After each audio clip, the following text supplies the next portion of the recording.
The Utilita Bowl, where this is Hampshire's opening Metrobank 50 over one-day cup game. They are at home to Northamptonshire, who for today's opponents is their second group game. They lost a narrow game against Derbyshire a couple of days ago. The news from the middle is that Northampton have won the toss, and it is Hampshire that are going to bat first. Your commentary team today: a little later, Hampshire's former left-arm spinner, and he's out of retirement. He only comes out for these 50 over games, so he's here today. Raj Maru. Looking forward to hearing from him a little later. But to start you off, it's myself, Kevin James, and from BBC Radio Northampton, it's Andrew Radd. Andrew, good morning. Morning, Kevin. Morning, everybody. A pleasure to be here. And needless to say, my arrival on the microphone coincides with the sun going in, because it's been lovely. It's been absolutely gorgeous this morning until about 15 seconds ago, and now the sun has disappeared, but I'm sure it'll reappear. Yeah, I think a few of us can say that this year, actually, Andrew, the way the weather has been. But it is set fair for today. It might be a little cloudy, but there is, as I understand it, no chance of rain, so we should get the full 100 overs in if that's exactly what we need. And if we do get 100 overs in, then of course we're going to have a cracking game on our hands. So as I mentioned, Hampshire's first game in this year's competition, Northampton's second. Shall we give out the teams then? As you're our guest, Andrew, you'll go first. Right, you are. Thank you very much indeed. Just one change from the side that lost that slightly bizarre game against Derbyshire at Wantage Road a couple of days ago. Michael Finan comes in, the left-arm seamer, to replace Ben Sanderson. I know they did say, John Sadler did say before the tournament, that it was likely to be a bit of rotation. So Northamptonshire lining up with Prithvi Shaw and Emilio Gay at the top of the order, Ricardo Vasconcelos, Rob Keogh, Saif Zaib, George Bartlett, Lewis McManus, returning to Hampshire, of course, and captaining the side in the 50 over cup, as well as keeping wicket. Then Gus Miller, and the three seamers, Michael Finan, Rafi Weatherall and Jack White. So Hampshire line up like this. If you take the team that played last week at Wimborne against Dorset, they've made one change. There was no Dom Kelly, the young teenage all-rounder, and into the side comes the vastly experienced wicket-keeper batter Ben Brown. So Hampshire line up like this: Fletcher Middleton, Nick Gubbins the captain, Tom Prest, Toby Albert, Joseph Eklund, Felix Organ, Ben Brown, Eddie Jack, Kyle Abbott, who's playing his first list day game for Hampshire since 2021, Brad Wheel, and Mo Abbas, who's playing his first list day game for Hampshire in the 3 or so seasons that he's been with them. It is extraordinary, isn't it? And it's it's an interesting side, that Hampshire. When we were saying on my preview piece on BBC Radio Northampton this morning that any side with Kyle Abbott, Mohammed Abbas in it, can't be taken lightly. But there's some interesting players, one or two that are new to me. I haven't seen Joe Eklund before, haven't seen Eddie Jack before, so looking forward to seeing them. And yes, I think there's one or two people are going to be a little bit surprised back home about the decision to rest Ben Sanderson, but he has played an awful lot of cricket this year. Obviously he's been regular in the Championship. He was involved throughout the T20, and so he takes this game off, presumably back in action at Radlett on Monday. So you mentioned that name as the two batters making their way out, Fletcher Middleton and Nick Gubbins. The two umpires today are Anthony Harris and Ben Debenham. So of the lesser names at Northamptonshire, who are the names that we should be looking for? Well, I mean, George Bartlett obviously is new to Northamptonshire, having moved across from Somerset, and made a good start, made 100 in the warm-up game against Norfolk, made a good 50 against Derbyshire. Prithvi Shaw, obviously the Indian Test player, made a terrific impact last year, 244 against Somerset, 100 against Durham on one leg. Hasn't really set the world alight so far this season, a couple of Championship matches, and obviously missed out on Wednesday in this one. Gus Miller, Augustus Horatio, all-rounder, young all-rounder, born in Oxford, brother of Flo Miller, who close followers of the women's game will know, involved at Sunrisers, and Gus has obviously come to the fore this year. And Rafi Weatherall, the other one, of course, who I'm sure will be new to you. I think you'll enjoy watching him. He's got serious pace. He's improving all the time, and he really has been Northamptonshire's breakthrough player this year, in the absence, of course, of George Scrimshaw, who was signed but sadly got a back injury and out for the season. I watched Flo Miller actually win the game for the Sunrisers against the Vipers at Radlett earlier on in the season. That's right, yes. In the Rachel Hayhoe-Flint Trophy. So, for the benefit of our Northamptonshire listeners and watchers, and maybe for Andrew Radd, although I know he does all his homework, the lesser players from that point of view, Eddie Jack, quick bowler, 18 years of age, England under-19 player, played the back end of the T20 tournament this year. Looks a good prospect. Watch out for him. Joseph Eklund, batter, played 6 matches in this competition last year. He was also an England under-19 player. Those would be the two maybe lesser known names from a Northamptonshire point of view. It looks like Jack White from the far end. It is. And Northamptonshire are in what, sort of bottle blue? Yes, sort of. It's a royal blue, navy blue.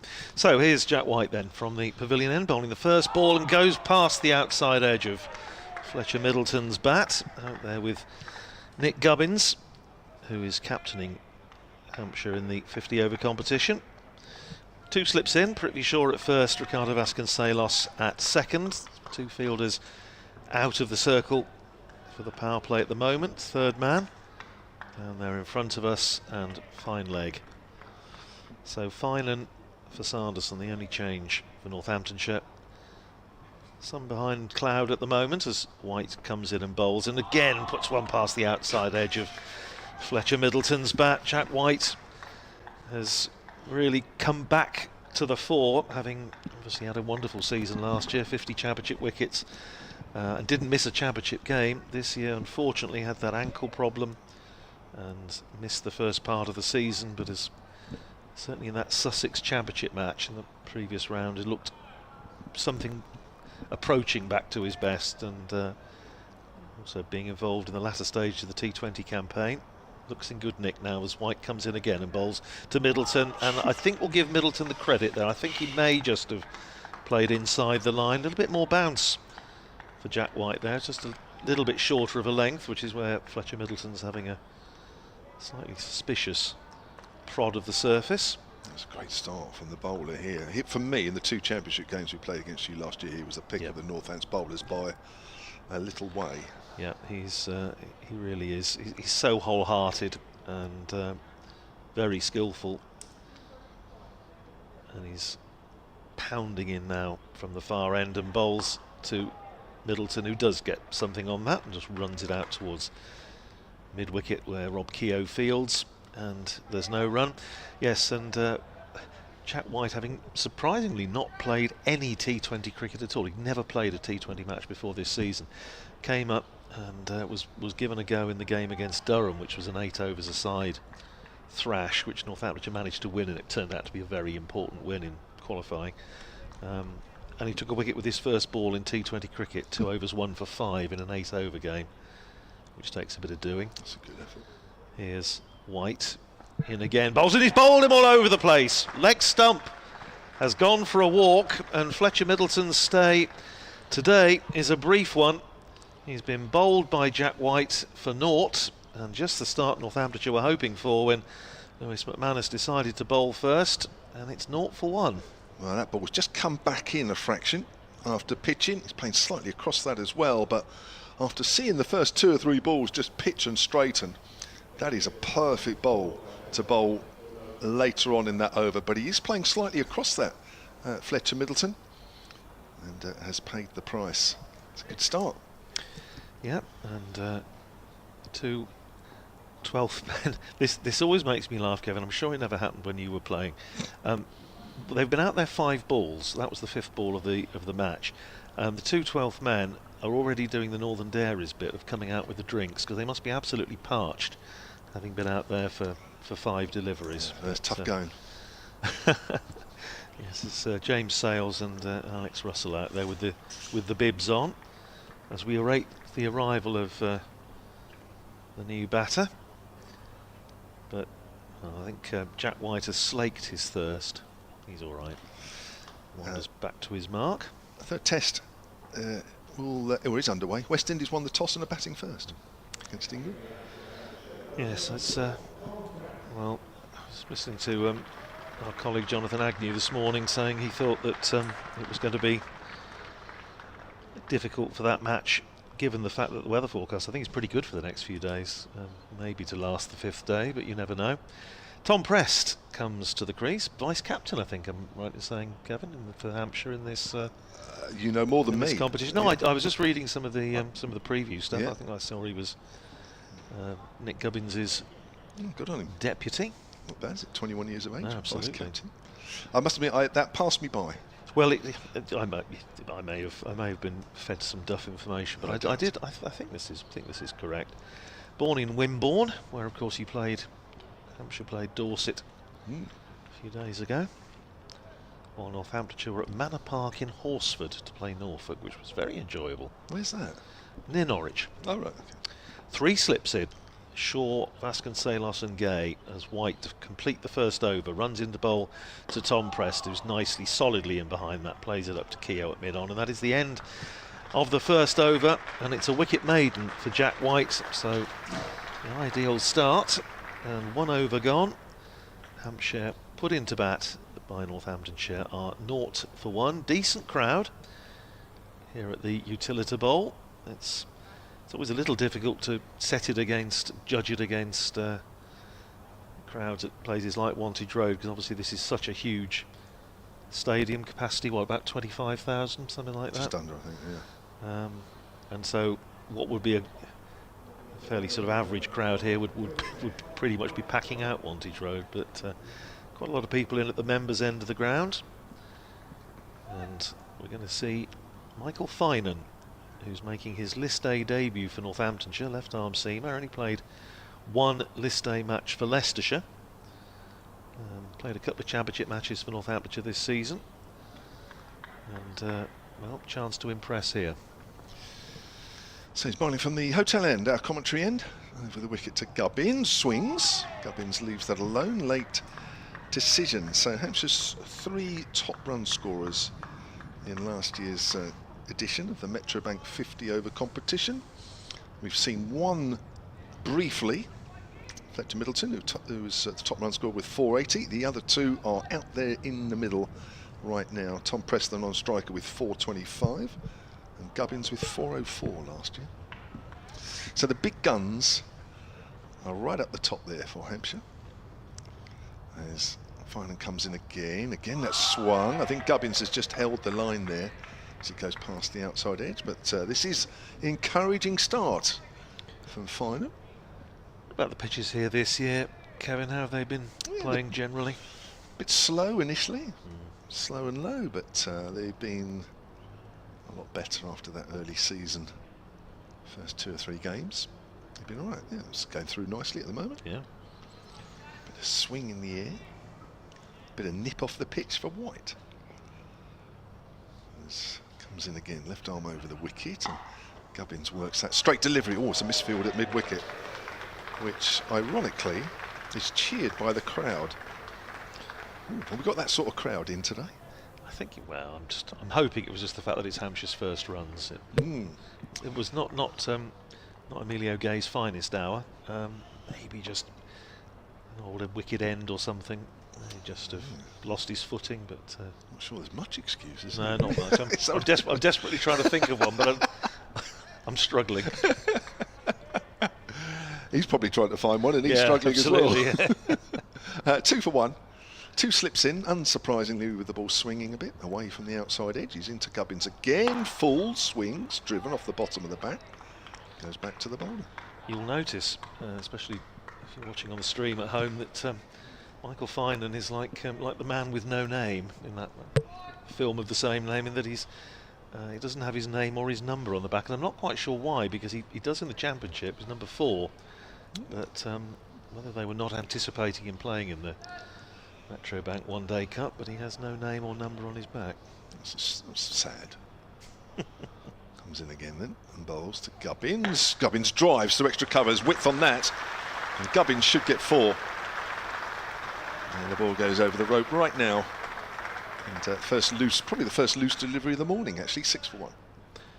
And you heard, I think, just the volume of applause there. There's actually quite a lot of spectators down at this end of the ground, aren't they? Down below us, which isn't always that easy to see from our magnificent commentary position up here in the gantry, but there's quite a few down below us. Yeah, they do. This is the sun end of the ground. Yes. So obviously like a bit of sun. There's a shadow at the moment. As Finan comes in again and bowls. Gubbins leaves that one alone. It's a good start from Finan. First over went for 6, and Hampshire, having lost their early wicket to Fletcher Middleton, 6 for 1, with Gubbins having scored all of those 6. Yes, I think he was. Michael Finan was given his Steelbacks cap before the start of the match here in the little huddle. I think there's also applause for Saif Zaid making his 150th appearance for Northamptonshire across all formats. A milestone that was reached in the previous match by Ricardo Vasconcelos, who celebrated by being out for naught. But hopefully Saif Zaid will be hoping to do rather better than that today. Jack White it is going to be to continue from the far end, the pavilion end, with telegraph wood behind him. 2 slips as he runs in and bowls to Tom Preston. Gets one off an inside edge onto the pan. It rolls down into the onside just behind square. Emilio Gay makes no mistake with the fielding this time, and they're through for a single. So Tom Preston is up and running, and Hampshire 7 for 1. Jack White, of course, will have slightly mixed memories of playing here. I think back a couple of years, Kevin, when you and I were on this spot commentating in that remarkable championship finish, when Jack White, the rain was coming over the aforementioned telegraph wood and was about 30 seconds away when Jack White had his stumps rearranged by James Fuller to give Hampshire victory. White round the wicket to Gubbins, and leaves it alone, goes through to Lewis McManus. He basically had to block 1, 2 at the most deliveries, because by the time the players had got off the field, it was absolutely hosing down, and hosed down for some hours thereafter. But terrific win for Hampshire, who had, to be fair, outplayed Northamptonshire comprehensively, but he just had to. You could see the rain coming, couldn't we? We'd literally see it was coming over the far end of the ground. But exciting stuff. Here's White doing what he's mainly paid to do, which is bowl, and just drops that into the onside. Nick Gubbins fielded by Saif Zaid, and there's no run. Yeah, I did think, I have to say, after that game, I thought that was the moment where I thought it was Hampshire's year. I think when you win games like that, literally with seconds to spare, because it was about mid-afternoon, wasn't it? Early afternoon. You think, yeah, maybe this is Hampshire's year. But unfortunately, it wasn't quite, because later on in that summer, Kent came here, and I think we looked a 3rd division side in that game, actually. Here's Jack White running in again to bowl to Nick Gubbins, and Gubbins takes a step down the pitch, plays it crisply back down the pitch where White fields in his follow through, and there's no run. The last time these two sides played in one-day cup cricket was on the Isle of Wight, of course, a couple of years ago, and a very enjoyable day that was. From Northampton's point of view, everything was right except the result, with Hampshire winning by 11 runs, and it was rather like the game a couple of days ago, when Northamptonshire are probably still wondering how they managed to mess that one up. White in again to bowl to Gubbins, and he's chipped back and he's caught and bowled. Gubbins trying to turn it away on the onside. It came back off a leading edge, and White in his follow through was down on his knees in the middle of the pitch. It only just got there, and he took a good catch, and Gubbins was, reaction there you can see, absolutely mortified. But it's the 2nd wicket for Jack White. Nick Gubbins goes for 6, and dream start for Northamptonshire, with Hampshire now 7 for 2. Yeah, he just turned the face of the bat a little too much there, Nick Gubbins. Tried to play that into the gap squarer on the leg side than he perhaps should have done. Perhaps should have showed a little bit more of the face of the bat, especially early on, especially having lost Fletcher Middleton so early. Those are 2 big wickets for Northamptonshire to take, and that really has set Hampshire back. I think it's been a good decision just on those 2 wickets alone for Northants to decide to bowl first.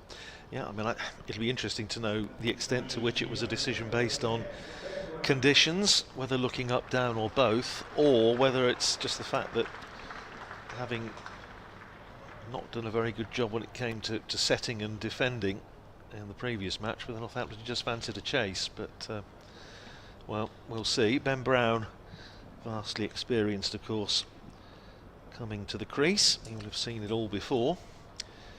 Yes, that was a lovely day, wasn't it? It was gorgeous, scorching day at the new close ground, and solent like a mill pond as we went over on the ferry and sitting in our air-conditioned tent. It was air-conditioned because you unpinned the sort of flap at the back, I think, so we had a bit of through draft. But it was a capacity crowd as well, very well supported, and it looks as though Northamptonshire were on course to win fairly comfortably, and then Rob Keogh got out. Run out. And they won. Hampshire won in the end by 11 runs. Yeah, good game. It was a cracking game. So, Jack White with, again, a wicket off the 5th ball of the over. Making a habit of it. He's running in to bowl the last ball of the over to Ben Brown, who is in behind that, pushing it out into the covers. And there's no run, and Jack White's figures now: 2 overs, 1 maiden, 2 for 1. 3 overs gone, Hampshire 7 for 2. Got our first email of the morning. I know you'll have your own one as well, Andrew, which you can read out in a moment. But solentcricket@gmail.com. Stephen Clark has emailed. He says, good morning. He says, great to be back up here in the shame-worn stand, enjoying your preamble and commentary. Would you be kind enough to say hi to Dave, Steve and Sam, who have come with me today? I even managed to find enough earpieces so they can all hear you. Lucky them. I think this is a wonderful format that sees time for a batter to play himself in, but we can still see a result for those who can only get along for one day. I agree. I see on the hotel roof to your left they are constructing something, a new car park, it says, or is it the solar panels? Well, it'll be the solar panels, because some have been put on the shame-worn stand, and now some are on the stand way to our left. That's pushed up to mid-on, start of a new over from Michael Finan. So the solar panels are on the Colin Ingebrigtsen Mackenzie stand roof to our left. They are then new. I haven't seen those since I was last here. To the right, shame-worn stand, and now obviously they're doing it on the hotel. All part of the Utilita Bowl sponsorship, which is a local energy company, although they do have other areas up and down the country which they operate in. But yeah, that was all started this year. And I think the club and the hotel, I think when it's all up and running, will save something like 6 figures on their energy bill per year. That's come back in to Prest. Pushes that out square on the offside. So there we go. So thank you, Stephen. Yeah, solentcricket@gmail.com or @solentsport on the Twitter feed. Probably best for me on Twitter at oldmanrad, R-A-D-D. He's not old. He's not that old, by the way. He's had that for about 20 years. When he was just a nipper. Born at the age of 35. 7 for 2 then. Pressed on 1. Brown yet to open his account, though he's only faced 1 ball. Good start here from Northamptonshire, having won the toss and elected to bowl first. The sun is out. Swinging. That's a nice straight drive. That's a beautiful shot. That's going for 4. That is a proper cricket shot, that. Although it was slightly over pitched, but it was straightening on the batter. Yeah, shot of the morning so far from Tom Prest. Hit it back where it came from. Ruffy Weatherall is uniquely among the Northamptonshire players this morning, sporting the floppy hat, the sun hat. So he's in there at mid-on. We'll doubtless get a bowl fairly soon. As I'll be very interested to know what you think of him, because very highly rated. Finnan bowls. Oh, that swung, got an inside edge, and it bounced, and that's rapidly going up towards the fine leg boundary for 4. That's a really good delivery. Well, I have to say, this Michael Finan's impressing me this morning. As I say, he bowled very well in a pre-season game against Nottinghamshire, having been at Leicestershire, of course, previously, although he's a Lancastrian, 27 years old, and he impressed John Sadler, who got him in for the first championship match at Hove, and to be honest and to be kind, he just looked undercooked, and he bowled 9 overs for 72 and struggled a bit. Played in the game against Derbyshire as well, a championship match, but has figured in the squad without actually playing in any of the other matches so far. 15 for 2 then, fine, and left arm over again. It's swinging, it's on the line of leg stump, and it's tucked away neatly through square leg. There'll be 2. Prest will move on to 11, takes the Hampshire score to 17 for 2. It's incredible to think that Finan was at Leicestershire for 2 years, only played 1 list A game. Yeah, that's right. obviously left-arm seamers, as we know, are like gold dust, Kevin. Yes. They certainly were when you were playing. Well, yeah, and good ones were even harder to find. No false modesty. Last ball of the 4th over coming up then, but he's bowled well this morning. To get the white ball to swing at any time is a good effort. That's swung, but it's quite wide of off stump, but it's still a good delivery. And that ends the over. 17 for 2, Fineland's 2 overs, none for 16, which I don't think is a fair reflection of what he's bowled. It's not. I shall make way for Raj Maru in a moment or two. Just to say a very good morning to Lee Wade, who is listening to us in Fuerteventura, as you do, whilst reading a very good-looking book as well, which I better not mention. Yeah. I'll be back with you shortly. Hope it's not too windy there. Usually is. Good spot though. So the 2 batters out. Fletcher Middleton for no score in the 1st over, bowled by Jack White, and Nick Gubbins in the 3rd over, caught and bowled by the same bowler for 6 of 10 deliveries. Raj Maru, former Hampshire left-arm spinner. We were together, well, not here because it was the old ground, of course, and at Middlesex before that, as White comes in, right arm over and bowls, and Brown leaves that one alone outside the off stump. Morning, Raj. Good morning, Kevin. Good to see you as always. It's a pleasure to be here today. First time this season. Yeah. Good start by Northamptonshire. It is, and the ball looks like it's been swinging around this morning. Slightly overcast. Sun's sort of hiding just behind the clouds, but just seems to be shaping a little bit. Yeah. Certainly is. White's getting more sort of seam, whereas Fineland's getting more swing in the air. Here's White again and bowls. Brown, he's wrapped on the pad. Big shout. Not sure it looked great from here. The shout was all right, but I'm not sure it looked. Sometimes you get a feel, don't you? Just watching the replay. You do, and now. it just looked like slightly on the high side. Yeah. Just looking straight, but it looked like it was just going over the top. Yeah. We're not quite in line as we watch. We've also got the benefit of the picture feed as well. We're on the BBC Sport website and app, by the way. Also on your smart speaker, if you're out and about, to say BBC Sounds play Hampshire against Northamptonshire. You can pick us up there on that. Live picture feed out on the Hampshire Cricket website, which is going back to Northamptonshire as White bowls and it's turned to square leg. We're also around the ground on the in-ground commentary. You can pick up an earpiece in the club shop. And I think that's about every way you can pick us up. It looks like White seems to be a bowler who hits the deck hard, tries to get the movement off the wicket, where Finnan looks to get the ball up left arm and just tries to swing it a little bit more. It's been a good combination, isn't it? It is, seam and swing. Yep. So depending on which end you're at as a batter, you've got a different line of attack coming at you as White bowls. Gets wrapped on the pad there, Brown. They'll pick up a single. Should be a leg by, just waiting for the umpire to signal. There he does, to the scorers, away to our right, and Hampshire move on to 18 for 2. It's been a tough start for them this morning. It's a difficult start, especially after the rain yesterday. It looked like there's a little bit of moisture underneath the wicket, because it rained quite a lot yesterday. It did, didn't it? So that might have something to do with it, with that humid sort of condition coming off the ground and get the ball to swing around and seam.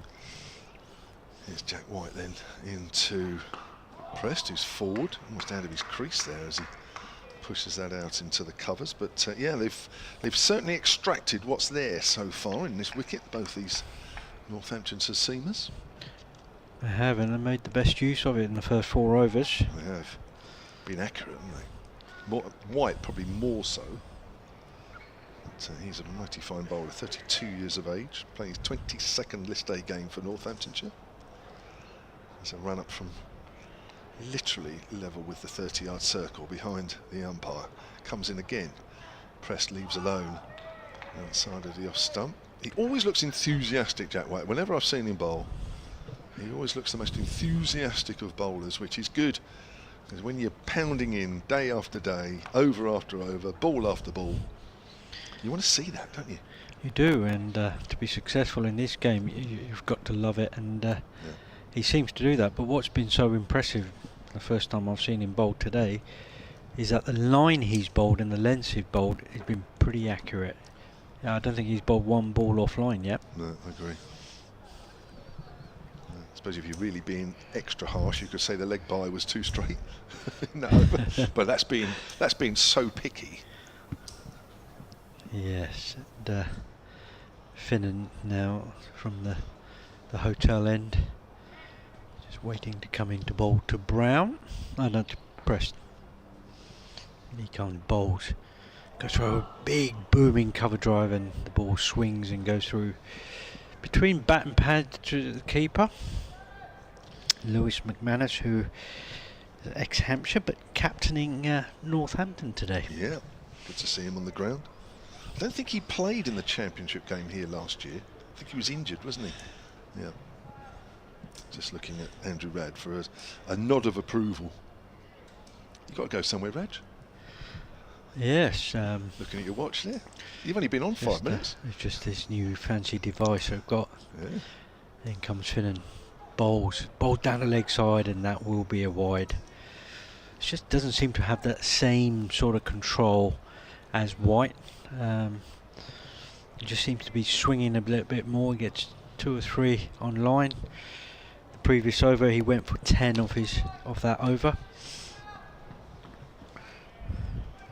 It must be difficult, you Kev, as a left arm swing bowler. How would you go about controlling the ball when it's swinging around the corners like this? It's not easy. It's not easy at all. Would you make any sort of adjustments to the angle of your approach? Oh, you've got to trust yourself that if it's swinging, you have to trust yourself that you bowl the ball suitably outside off stump. What you don't want to do, of course, is bowl outside of stump but it don't swing. No. Because that's a nightmare. Because sometimes you bowl straight and the ball swings and it goes down the leg side, but if you bowl wider, it doesn't swing. Well, when you so you have to trust yourself. And when you do sometimes compensate and it doesn't, you look a little bit silly. Whack 4 through the covers. Yeah. So it's not easy. Amazing how long I did it for and got away with it. Finnan in, bowls, and Press digs it out. Straight back down the wicket for no runs, 19 for 2. Yeah, you always have to adjust your line if the ball's swinging, and of course if it isn't, then you have to bowl a little straighter. Yeah. But he's getting, I mean, we're into the 6th over. I mean, these white balls never last that long, but he's still getting it to swing. He is, and just trying to have a look at his bowling arm, whether it's high enough or low enough, but his wrist position looks really good behind the ball. In comes Finnan, bowls it. This one goes the other way, and Press goes to drive. He goes over the top of backward point for 4. Well, that's the first time we've seen one that actually is angled across and then just at the last minute moved away. That's why the ball went in the air. It did. Because he's pushing a long way from his body. And that's what you're saying, when he's pushing that ball a little bit wider outside off stump, he may just not swing as much. But yeah, those Hampshire quite happy to get that one to the boundary. Takes them to 23 for 2.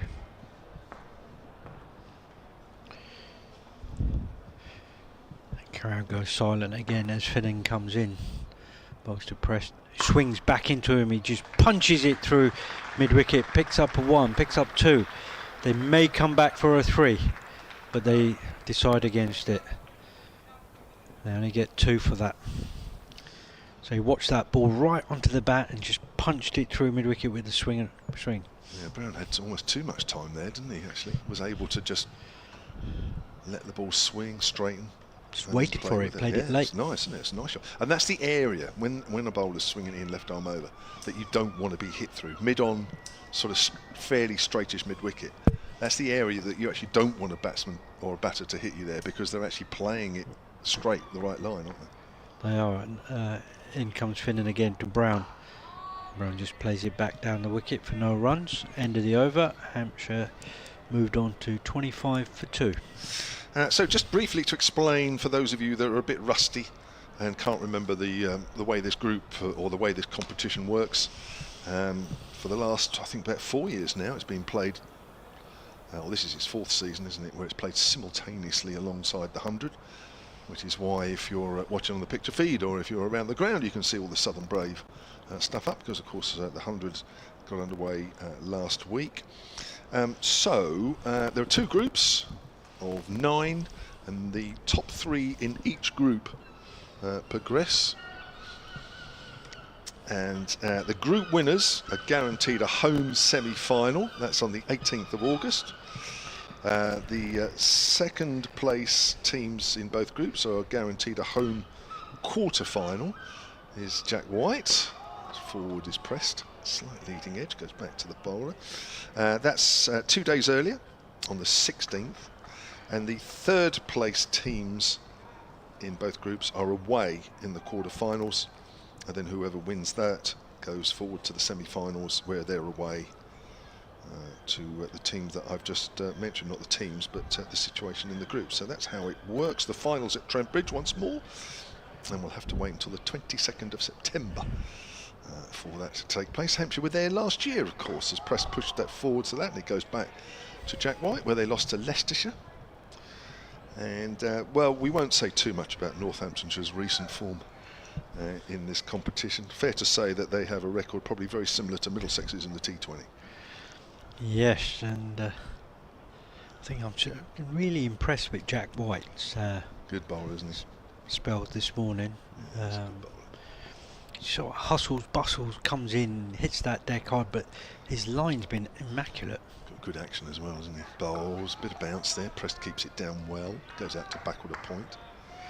And it goes to say, you know, as bowlers have to be boring at times, and just got to keep nagging away on that line, that length, let the batsman make the mistakes. There's enough in the wicket, and he's getting that out of the wicket. So see, it's not swinging so much for him, but he's seaming the ball around, and it's making it life a bit difficult for the batters. Certainly is. I got another email here from Alan Groves, which we'll come to at the end of this delivery. We're in the 7th over here. Hampshire 25 for 2 as he's in from the pavilion end once more, and forward is pressed. Goes out to point. Alan Groves writes it's Solent Sport. No, it isn't. Solent Cricket at gmail.com. Thinking of something else there for a minute. That's your email address for this morning, as always. Solentcricket at gmail.com. It says, Alan says, good morning. He says, let's hope for a good run in this competition after the disappointing T20 campaign. We have so much talent. Excellent commentary as always. Thank you very much, Alan. Seagulls haven't disappeared. No, they're Too much food around, that's the trouble. Here comes White again. Edge, caught second slip. Simple catch there. Pressed goes. And that is taken. Who's taken that? Vasconcelos? Ricardo Vasconcelos with the simplest of slip catches. Press goes for 11. And Hampshire now are 25 for 3. That was again in that line. He bowls that length, and Press just pushed at the ball a little bit. The ball just left him, and he just edged it. But this has been, you know, it's been an incredible spell so far. You know, he's bowled nearly 4 overs and taken 3 wickets for 1 run. So the big 3, as I like to call them in this competition, Hampshire's highest run scorers of last year, all with over 400, are now all back in the hutch. So it'll require other batters now to step up from a Hampshire point of view. Yes, they'll have to do that. It's been a tough morning for the batters trying to adjust. I mean, you could say it's not that easy wicket, but how you look to play, how you look to dig in. I mean, 50 overs is a long time to bat, and I think you just got to be patient and just hang in there. And you just got to bide your time for the ball to stop moving around.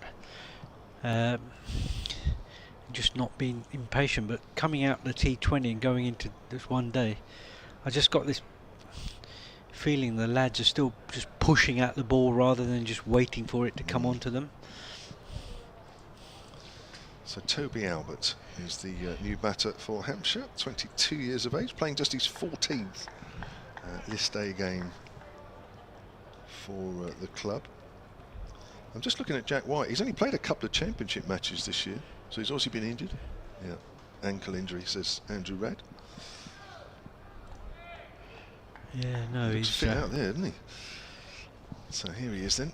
Bowling to Toby Albert, and Albert's playing a missing outside off stump, and I don't think it's missed the stumps by very much either, looking at the reaction. A fantastic delivery that.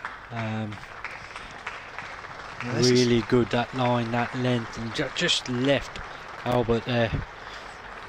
Wicket maiden as well there, Raj. Wow. Well, that has been an impressive spell this so far. 4 overs, 3 for 1. Wow. Middleton, Gubbins pressed, all gone. My word, this is a long way back for Hampshire already at the start of this year's competition. There's not a lot of experience in the batting coming in after Albert coming in. And these guys, it's a tough thing to say, but it's an opportunity for them. Yeah. So we've got a new bowler coming in, and it's Raf Weatherall. Weatherall comes in right arm over, bowls, and Brown just sees it going through to the keeper, McManus, for no runs.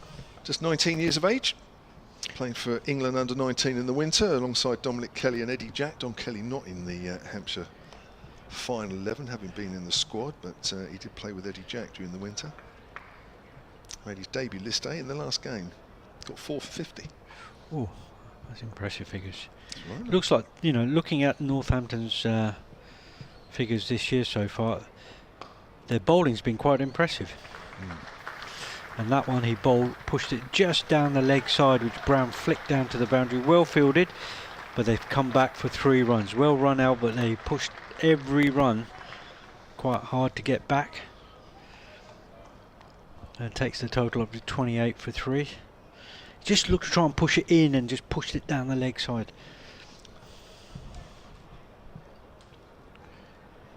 Raj Maru taught Alice Capsey everything she knows, and always keeps reminding me when I see him. Who's got to be patient enough to just keep bowling that line. You've got a good start, just keep pushing. Don't try and bowling ins and outs and whatever. You just got to be patient. Yeah. So there's enough swing in the air, there's enough off the wicket. You just got to bowl that line, got to bowl that length. Just get the batsman to come forward and play. Slightly long run up, angled, coming in. As he bustles in, bowls, and Albert again just watches it going through to the keeper. Well left, a little bit of bounce, a bit of shape away. Good full flow of the bowling arm, isn't he? Yeah, it's got long, 360. long levers, long arms. If you have a look at his shoulders look quite square, like big, like a swimmer's shoulders, but they've got good, strong shoulders, long arms. And I think he's got those long levers and gets that ball through. In he comes again. Albert sets himself, bowls, just slightly short this time. He punches it through to point for no runs. Well, Toby Albert had a good start pre this competition, where all the counties played against a national county. I think 1 or 2 counties played against 2 actually in the, last week, but Hampshire down at Dorset. Toby Albert made 132 and Hampshire's total of 336 for 8. Well, he's had an impressive start to the season in the team. In all competitions as well. Yeah, Championship 100 against Surrey here. First time he got a 3 figures. Weatherall comes in just slightly wide of the crease, trying to angle it in. Goes through to the keeper. Good bounce, end of the over. And Hampshire 28 for 3. Right, I'm going to leave Raj Maru to continue talking, because he's already talking a lot of sense. And next to him will be Andrew Radd. Well, it's been a fantastic start for Northampton, and Jack White, who's taken 3 wickets for 1 run off his first 4 overs. It looks like he's going to continue from the Rod Bransgrove Pavilion end. Morning, Raj. Good morning. Very good to be on with you. It's, just funnily enough, I was looking at past Northamptonshire games against Hampshire in List A cricket yesterday, and lighted upon the, as you would imagine, the semi-final here in 1990 at Northlands Road. Oh, don't remind me of that one. Here's Jack White. Starting his 5th over, figures of 3 for 1 and puts another one past the outside edge of Ben Brown's bat. Although I think, to be fair to Brown, he did just hold the line of it, play inside it, and it went through to Lewis McManus. Wonderful game of cricket, and I think it was caught mid-wicket off Robinson in right. the last first ball of the last over. Robbo, I think, conceded something like 3 off the last over, and Northamptonshire won by 1 run. And that's the game. Ambrose broke my first 2 ribs. Ouch. Crikey. Here's White. Pavilion behind him, bowls to Brown, plays it up to Rob Keogh at mid-on, and almost overbalances his enthusiasm to field that one, and there's no run. Yes, it was, I mean, Malcolm Marshall was man of the match on the losing side, made 77. Cardigan Connor got some wickets. Yeah, Malcolm was devastated at that loss that day, because it would have been his first final in England. Well, Northamptonshire didn't really turn up in the final, unfortunately. Played Lancashire and lost the toss on one of those 10:30 starts in September, as White is in bowls again to Brown, who once again is right across his stumps, pushing it out towards mid-on region. And Keogh again comes in to field, and there's no run as the sun comes out, which is very welcome. David Capel was, as he always was on those sort of occasions, a bit fired up, and I think he gave David Gower a send-off, didn't he, when when David got out for 86. Wonderful knock, and it was picked up by the television cameras, and I think he had to do a bit of apologising. Here's White, and again, and bowls to Brown, short, pulled away by Ben Brown for 4.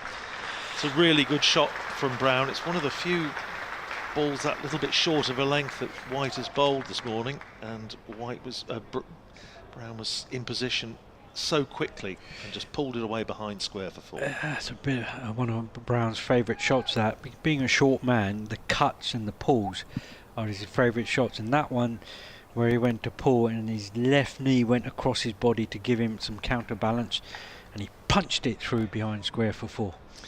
32 for 3.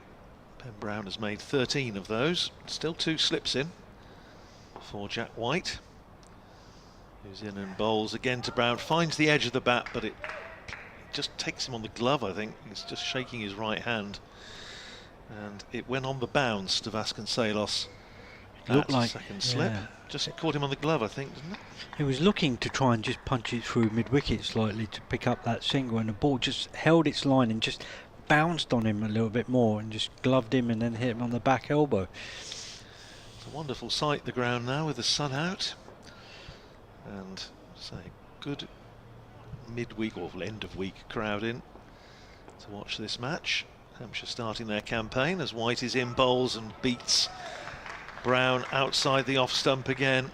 What a spell this has been from Jack White this morning. Now 5 overs, 3 maidens, 3 for 5. That boundary's absolutely ruined his figures. 32 for 3. Hampshire at the end of 9 overs after being put into bat. Oh, fantastic spell by White so far. Those first 5 overs, it's been amazing. The line he's bowled has been absolutely immaculate. He's given them nothing apart from that short ball. There was nothing he's given away this morning. The other thing I remember about that game at Northlands Road in 1990 was commentating from the roof of, I can't remember what building it was, but it was a little precarious. Yes, in comes Weatherall, bowls Albert, watches it going again. That bounce sort of died on McManus and just took it on the second bounce as it went through to him. Yeah, it was the little box behind the side screen where you have to just climb up those steep staircases. Just a room for 2 people only, you know, they can hardly move in there. I don't think health and safety would have approved of our arrangements that day, but anyway, it was, we survived to tell the tale. But as I say, Northamptonshire getting turned over by Lancashire, and Philip de Freitas in particular in the final. Comes Weatherall, bowls to Albert, leg stump, and he just punches it through to mid-wicket for no runs. And the only batter to make any impression in the final was funnily enough, Curtly Ambrose. He talked about his impact literally on you in the semi, but he made a few runs in the final in his own inimitable style, but couldn't affect the result, but it was a memorable day, and it was certainly the sort of pinnacle of Mark Robinson's career with Northamptonshire, because he moved on pretty soon after that. Yeah, in comes Weatherall to McManus, who again just plays it up on the up. Mid-wicket comes in and picks up no runs again. This is good pressure bowling by Northampton bowlers. The three seamers so far have bowled really well, given very little away. Northamptonshire gone into this game as they did the last one, Raj, with basically 6 bowlers. The three that we've seen. Gus Miller is a sort of seam bowling all-rounder, and then the off-spin of Rob Keogh and the left-arm spin of Saib. In comes Weatherall again, bowls. McManus. Albert just lets it go through to the keeper again. Although in fact on Wednesday against Derbyshire, Lewis McManus, I think, felt he just needed something else and gave George Bartlett a couple of overs when he hadn't actually ever bowled in List A cricket before. Bowled very little in first team, but I think he's had a little bit of a bowl in some of the second team matches he's played this year. Lewis said afterwards it was just a gut thing. He just thought it might make a difference when they were trying to break that partnership, but it didn't. Weatherall again. Oh, that is just bounced as Albert went forward to play it down the ground. Bounced on him and went through between bat and pad, just about waist high through to McManus. Just looked like seeming back on him a little bit. Was, wasn't it? Is this your first sight of Rafi Weatherall, Raj? It is. I haven't actually watched much cricket this year. Been very, very busy at school this season. So it's the first outing for me to be here to watch. In comes Weatherall. Pitches it up, and you've got a fantastic on drive by Albert. Just punches it straight, slightly over pitched, and that will just trickle over the boundary line for 4. And at the end of this over, Hampshire on 36 for 3, Albert on 4, and Brown on 13. Lovely way to get off the mark. Just a glorious stroke, straight back past the bowler, and lovely balance from Toby Albert. So that's the end of the power play. 10 overs down, so Northamptonshire can put more fielders out, but a pretty good start, I think, for the visitors. They would have settled for that when Lewis McManus won the toss. Just wonder how long it'll be before Jack White is given a bit of a rest, but he's going to bowl certainly one more from the Rod Brunsgrove Pavilion end. Still keeping a couple of slips in. Prithvi Shaw at first and Ricardo Vasconcelos at second.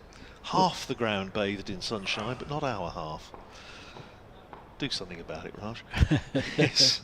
Here's White in, bowls and beats Brown outside the off stump. We've got to get a tape loop done with this, because he really has put so many past the outside edge this morning. It's been an excellent spell from Jack White, and it's, from a Northamptonshire point of view, it's just really good to see him fit and firing again. As I say, he had a wonderful year last year, and then he was so disappointed missing out the first part of the season with this ankle problem. And he did play one game, came back possibly a little bit too early and didn't look right, but in that Sussex match looked to be something approaching his best again, as he's in again. Bowls on middle and leg to Brown, who turns it out into the onside. Keogh in there at mid-wicket fields, and there's no run. Keogh, the only fielder saving one in front of square on the leg side. Northamptonshire with a third man, fine leg, deep square, out. Still 2 slips in, a backward point, cover, mid-off, and then Keogh in there at mid-wicket. They'll be looking to pick up, before the end of White's spell, this spell, be looking to pick up another wicket or 2. Here is White again, bowls to Brown, clips it away nicely out towards deep square, but there is a man out there, Emilio Gay, who comes around, sends in his return, and it's one more to Ben Brown. He goes to 14 and Hampshire to 37 for 3. What you'll find here is that when the sun is on one side of the ground, as the day goes on, you'll see the people moving around to the other side of the ground, and they'll just follow the sun around. It's, I think this is, I think Kevin was saying earlier, it's a sun trap at this end, isn't it, at the moment? But it's a lovely ground. It's one of those grounds, I would say the Oval as well, that I think if you were coming here for a big game, a test match or something, you'd always have a good view of the game wherever you're sitting. Is Whiting and bowls to Albert, who's in behind that, playing it up to mid-on. Keogh fields and there's no run. It just always seems to me when you walk around this ground that whichever angle you are, although it's a big stadium, and as we were saying, 20,000+ you could get in here, there's always a slightly sort of intimate feel, especially the seating in the lower part of the bowl, as it were. It was always the intention when they first got the plans to build the ground, to have that in mind, that you could have a good view all the way around. White in, bowls to Albert, forces off the back foot but can't get it past Gus Miller at backward point, and there's no run. Yeah, and it's, I think they've succeeded in that. It's always a place I enjoy coming to see, and it's one of those it's one of the grounds, and I say I would bracket the Oval the way it's been developed now, where you're always thinking, if people ask, as they do from time to time, I want to go to a big match, which ground should I go at? I think this is certainly one of those that I'd recommend, because you can't say it for all of the big grounds around the country. Here's White in, bowls to Albert, and that's outside the off stump, left alone, and that's the end of Jack White's 6th over. 6 overs, 3 maidens, 3 for 6. Hampshire, with 11 overs gone, are 37 for 3. I think the view here is that the two stands on the opposite side, we've got the Shane Warne stand and the Ingham Mackenzie stand, similar stands to come the side by these hotels all the way around. Right. And once they build that and have that, it will be an absolutely incredible stadium. Weatherall just waiting for square leg umpire and fielders to get in position, and Brown facing, they've decided that they're going to leave one back for Brown and the deep square leg boundary. In comes Weatherall, bowls, pitches it up, and that looked like, again, that just zipped back on him and just hit him somewhere where he's slightly uncomfortable. Yes, that was I mean, the thing that Rafi Weatherall has brought to the Northamptonshire side this year, apart from a bit of youthful enthusiasm, he just has got a bit of pace, and that was the reason Northamptonshire signed George Scrimshaw, because they wanted a little bit of pace and bounce in the attack, a little bit of venom. Sadly, of course, he's out for the season with a back problem, and Rafi Weatherall has really stepped up and done the job. And he comes again, bowls to Brown, who forward plays it straight down the wicket for no runs. Wicket with his 8th ball in championship. Yes, he has, I think. A bit of knee problem or something. Yeah, hopefully it is just a little bit of cramp or something. It's just when he's had that length of time out with an ankle problem, every time he sort of goes to ground, we're always slightly anxious and hoping it's something too serious. It's just like he's limping a little bit. In comes Weatherall, and this time to Albert. Albert on the front foot drives it to mid-off and picks up no runs. The score still on 38 for 3. It was interesting with Rafi Weatherall, Raj, that back end of last year, last October, he just had his first contract given him and was receiving the award as Northampton's Age Group Cricketer of the Year from Luke Proctor, who was the Red Bull captain, and then at the start of the following season he's involved in the first team. Yeah, it's been a big step up for him, and he's taken it well. Albert just pushes that one to mid-wicket, well fielded there, denies them a single. And he's one of the products of Northampton's policy over the last few years of strengthening relations with the neighbouring national counties. Although he was born in Cumberland, he basically come up through the Buckinghamshire system, went to school in Chesham, played club cricket there, and attracted Northampton's interest and got on the academy. He comes down with hits the wicket hard, just short of a length. Albert punches it off the back foot through the covers towards the cover boundary, and they come back for 3. There's well run between the wickets there. score moves on to 41 for 3 at the end of the over, and Albert on 7 and Brown on 15. Only one other match being played in the competition today that is an 11 o'clock start apart from this one. That's Nottinghamshire against Sussex. Sussex 51 for 2 after 13 overs. The other two matches today, Somerset against Kent down at Taunton and Leicestershire against Warwickshire at Grace Road. They're both 2 o'clock starts, so keep an eye on those obviously as we go through the day. Gus Miller, I think, is having starting to limber up at backward point. So in fact now we are going to see Gus Miller bowling. In fact, he's going to come on from the far end. James Sales is on the field as substitute, and I think, as you pointed out there, Raj, I think Jack White has just trotted off for a bit of massage or treatment, or I think he did something to his knee as he went down to field that ball, and they maybe just getting some ice on it and to see, you know, what the damage is there. James Sales on the field there at backward point, and we're going to see for the first time in this match Gus Miller. Made his List A debut for Northamptonshire in the previous game, and he's running in to bowl with one slip in place and bowls to Toby Albert.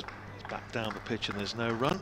Talking about Gus Miller earlier, born in Oxford but Bedford School, and come through again through Bedfordshire, played minor counties or national counties for them, but been involved in Northamptonshire for a while now and is really just starting to come to the fore.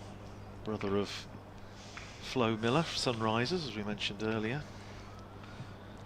And here he is, turning and running into bowl to Toby Albert, and it's a little bit close to him for the shot that I think Albert was trying to play. He was trying to cut, and it was just a little bit too close to him, and it just went down off the bottom edge into the ground.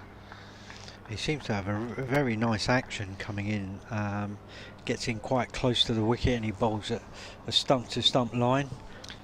Well, our colleague Dave Fletcher, I think, has adopted him now as one of his favourite cricketers, purely on the basis of his Christian names, Augustus Horatio.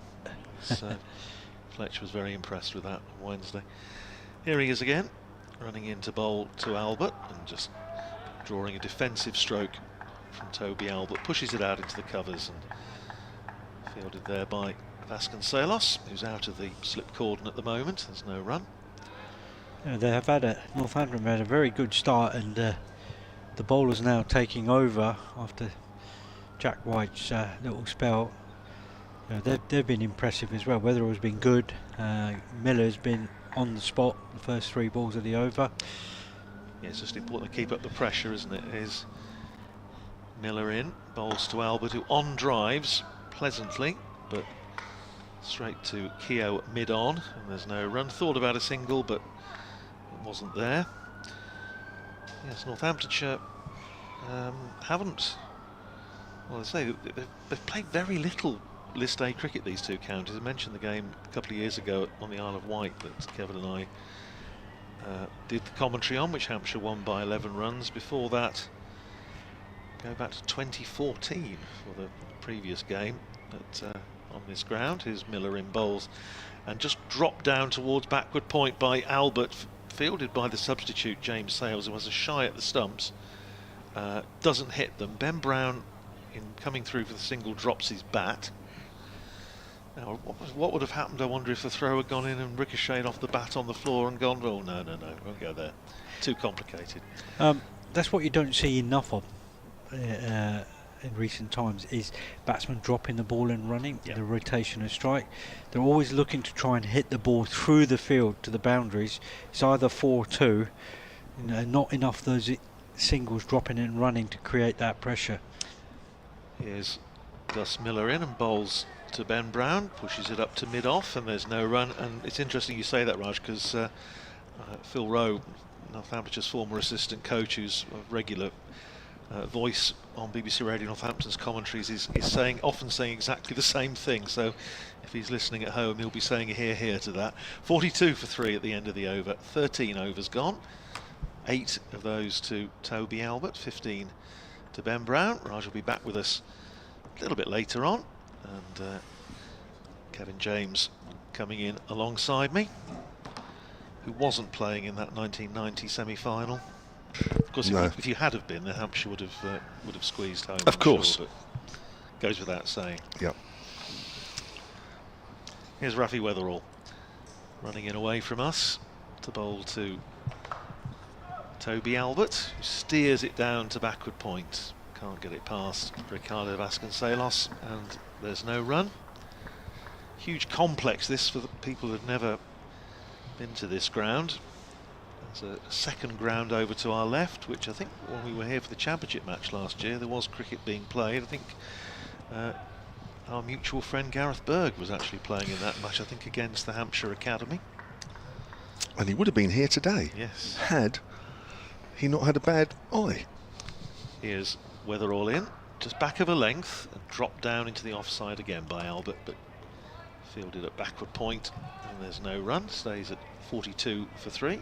Yeah, we were looking forward to him We joining were, us, weren't yes. we? And then he sent me this gruesome picture this And morning. me. I know, it was horrible actually, wasn't it? I'm going to have nightmares about that tonight. Well, I just said to him, I hope the other fellas, not as bad, but no, it's nasty knock, obviously, but hopefully he'll be on with us again at some point in the future as the sunlight drifts across the ground again, and Rafi Weatherall is in and bowls, and that's an inside edge from Toby Albert. Goes down to James Sales at long leg, and they're through for a single.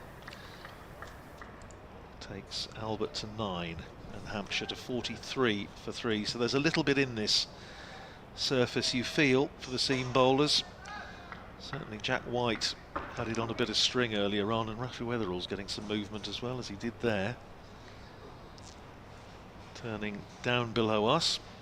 Starts his run just on the edge of the circle. And he's in and bowls, and that's down the leg side. Now it may just have clipped pad on the way through because it's not signalled a wide. Do you think the bowler and the keeper both heard something and went up, and a not particularly confident appeal, but it did obviously just flick the pad, and Rafi Weatherall's annoyed with himself, just misdirected down the leg side. You can see he's just slapping his thigh. Don't think it's because he's auditioning for Panto. Not yet, anyway. 43 for 3. Weatherall in his 4th over. In and bowls and beats Brown outside the off stump with a bit of movement and a bit of bounce as well. Just to get your view on Rafi Weatherall, Kevin, because I say he's very, very highly rated back home in Northampton, and clearly has attracted attention from national level, having played for England under 19s. Now, for the last ball of the over, just dropping Emilio Gay back onto the boundary. That cover. Weatherall in and bowls, and again on the hip of Brown, who plays that stroke so well. Turns it down to Sales at long leg. Come back for, thinking about coming back for a 2. Sales has got a very good arm, and in the end, I think Ben Brown sensibly sends his partner back, and they just settle for a single. End of the over, 44 for 3. 14 overs gone, 16 to Ben Brown, 9 to Toby Albert. Rafi Weatherall's bowled 4 overs for 13.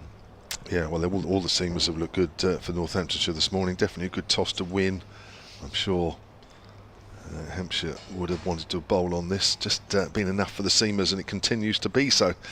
Fletcher Middleton out in the first over, bowled by Jack White. One that nipped back.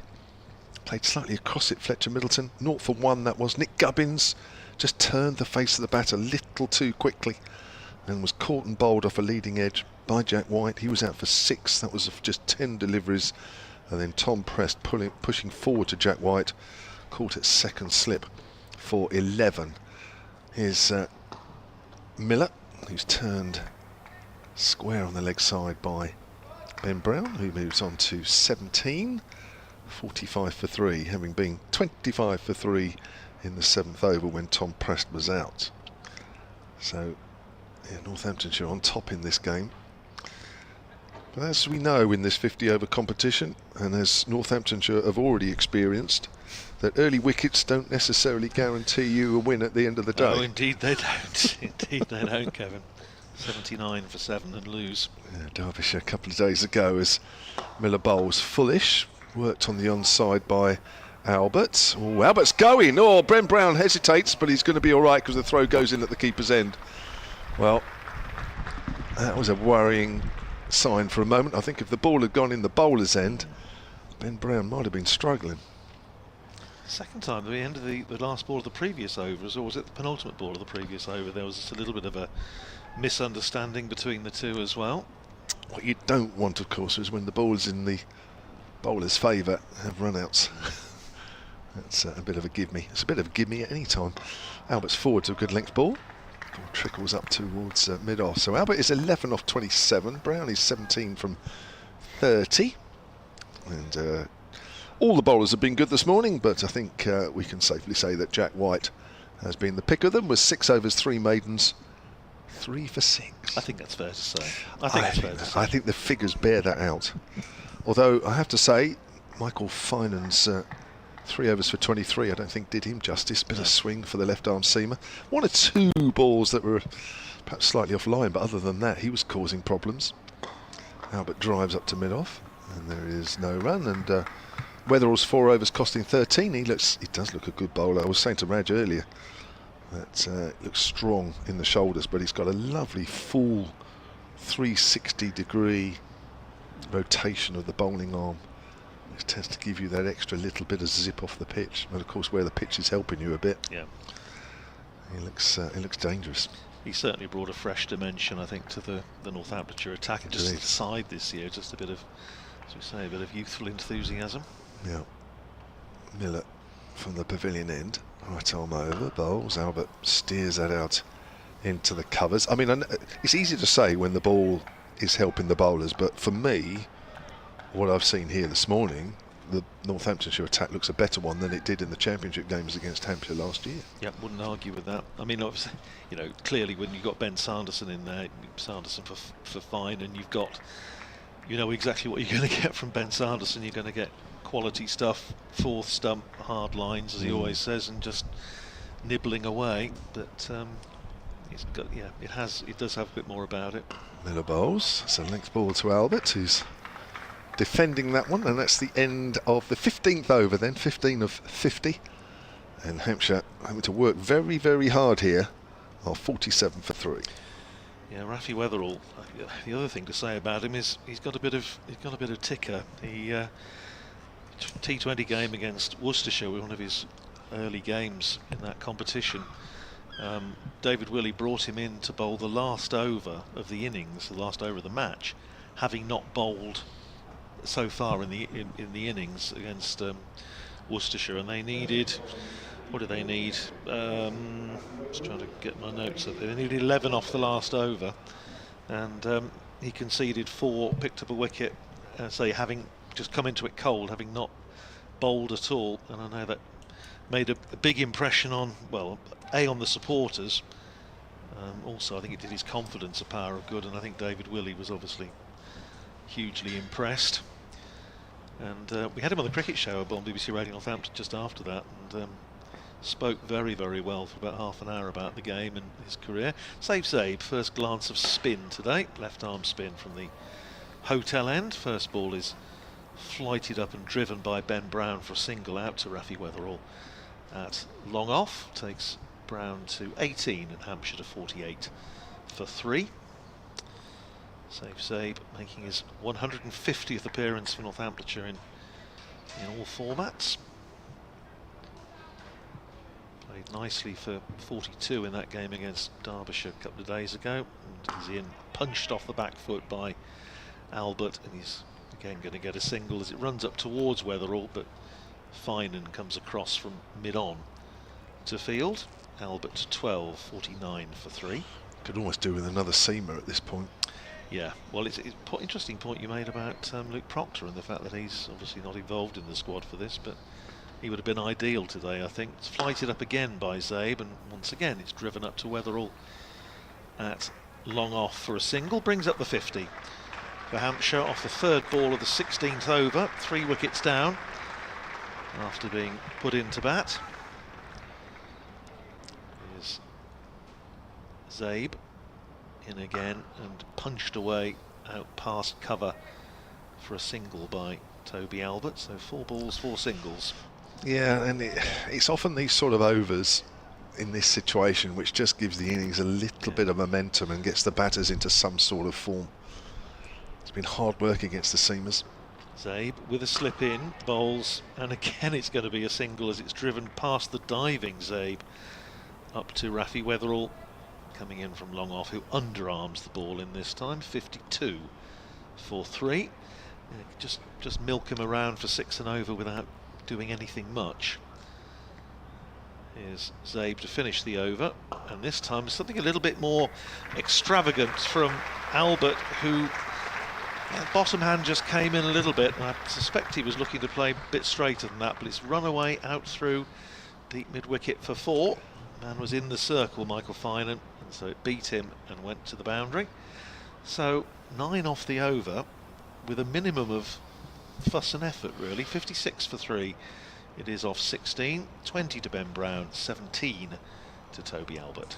Yeah, they've both been out there for, what, 33 balls now. I think knowing what was happening before that, and the batters have had to work hard for the 17 and 20 they've got respectively, Albert and Brown, that to see a spinner come on and it's not turning is almost a bit of relief. Another seamer coming on at that time would have been perhaps more preferable, but you can't. Well, if they haven't got a seamer available, they haven't. not in the side. No. As I say, James Sales is out there, but just seems a little out of favour at the moment. Well, it's completely out of favour at the moment. Didn't play in the T20, having got, of course, his first Championship 100 this year. Gus Miller then, 2 overs, none for 4. Right arm seamer, bowling from the pavilion end. It's flicked away by Brown. Now he's picked the gap between the 2 fielders. Perhaps Gay's a little too quick coming round from the tunnel area. Gets it in, keeps him down to a single. Justin Broad is another one of the sort of the seam bowling all-rounders as well. Played in the warm-up game against Norfolk, but didn't play on Wednesday and not in the squad for this one. And you lost Taylor, didn't you, to... Yes, to Worcestershire. Yeah. I think played here in the Championship, I think, if I remember rightly, last year. 57 for 3. We're at the start of the 17th here. As Miller comes in and bowls to Albert this time. Albert on the back foot. Steers it out to the covers, doesn't really time it. So good stuff here from Northamptonshire this morning. Hampshire beaten finalists last year, beaten semi-finalists the year before, would hope to go at least one better, or probably get into the qualification places. They're under pressure in their very first game. For Northamptonshire, well, they'll be looking for a win in their second game. Having not qualified for the knockout stages since 2016. That's quite a while, isn't it? Here's Miller again, full, and it's driven. That's well stopped at mid-wicket. That is a very, very good stop from Zabe to his right-hand side. Score remains on 57 for 3. I was just looking around the ground, and an addition, which obviously is for the duration of the 100 tournament, is the Meerkat Mound. Away to our right, I presume there's I wonder what that was. There's an advert in there somewhere. Palm trees or something. Palm trees and some sort of green tarpaulin on the floor, which I presume must mean some grass, as that's pushed out into the covers. And there is no run, but that's right next to the scoreboard, away to our right. So what happens there? What's the idea of it? There was the first 100 game here was Wednesday, and I wasn't here, so I have absolutely no idea. So I'm going to have to come to a 100 game at some point in the next 2 or 3 weeks or so to find out what goes on. But some little palm trees, I don't know if they're real. They look real from here. But there's a little square, I say a little square here, it's like a platform. Just nips back a little bit on Albert. I hope they haven't lifted them from the lovely tropical gardens that they have in Bournemouth. Bottom of Alum Shine, isn't it? Yeah. That lovely tropical. Yeah, I think they're a little taller, those ones. Yes. These are the miniature ones, aren't they? They only look about as high as us from this distance.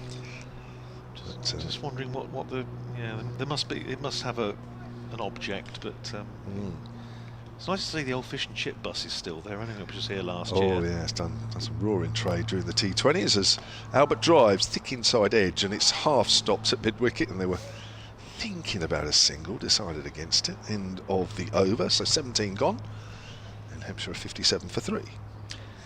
So whereabouts is the ground in Wimborne? I was interested to see that the playing there. I remember going to Wimborne as a kid, Wimborne Minster, and we used to have our holidays in Bournemouth. But I was trying to think where the ground is. Well, it's moved. Right. It is now right. I say in the centre of town. You actually literally. I put the sat nav on because the last time I was at Wimborne, it was an old ground. It was the older ground, which also was fairly central from what I remember. But a very well-known supermarket, very kindly, not only took over the ground but paid for their move, or partly paid for the move, and probably paid for it all really. And they are now literally. I mean, you can walk to the Minster from the ground in less than 10 minutes. So it's that close to the centre. And yet, when you arrive at the ground, there are fields all around. Wonderful. So it is literally in an idyllic spot, I have to say. That sounds lovely. Yeah. Good Sunday last week up there. Here's Saif Zaib, getting ready to start his second over. Still a slip in. First over went for 9, 5 singles and then a boundary. And Ben Brown coming down the pitch, drives it up to Finan at mid-on. It's just on the edge of the circle. They set off the single straight away and get there comfortably. Brown to 22, Hampshire to 58 for 3. This one I saw Hanson Dorset. That match, it reminded me of the old buses years ago before they became Wilts and Dorset. That dates me. Here's Zabin again, and it's gone up in the air, and he's just about going to get away with it. I think it's chipped over the head, and in fact it's gone all the way for 6. He hit that, to be fair, better than I thought he had.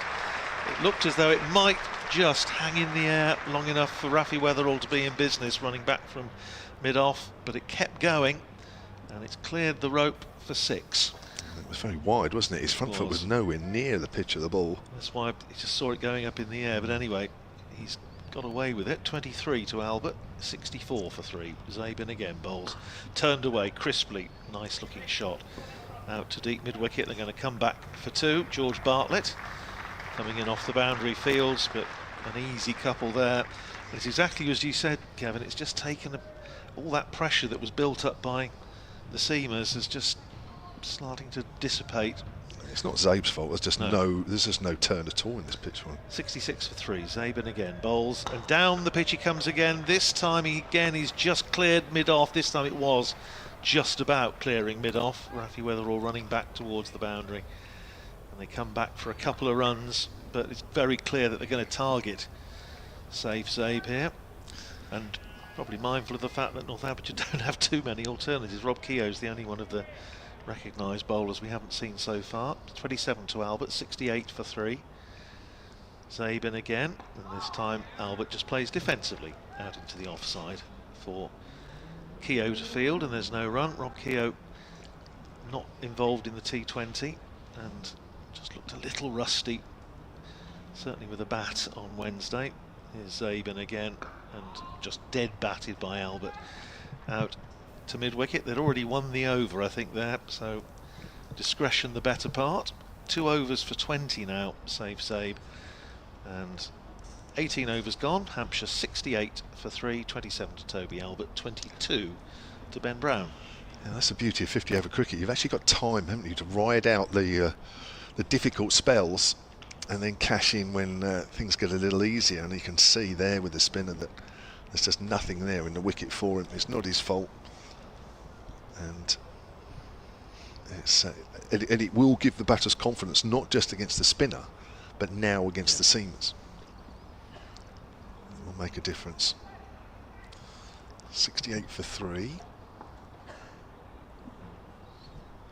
There's Gus Miller with his right arm medium pace, comes in from the pavilion end. He's driving there, Brown gets a thick inside edge, goes out on the leg side, but you can see there he's now driving on the up. Yep. There's the bit of extra confidence now from having the innings starting to move forward. It was stuck for quite a long period, and quite rightly so. It was very good bowling in conditions which helped the bowlers, but now all of a sudden, yes, the balls are getting a little bit softer, but with the impetus now through the spinner, you start to feel a little bit more confidence against everybody else. There's Miller, bowls to Albert. Albert just works that down to third, plays it late, moves on to 28, 70 for 3. Yeah, this is where, see, with T20 cricket, it's all sort of all over so quickly that you don't really have time to breathe, but in this you do.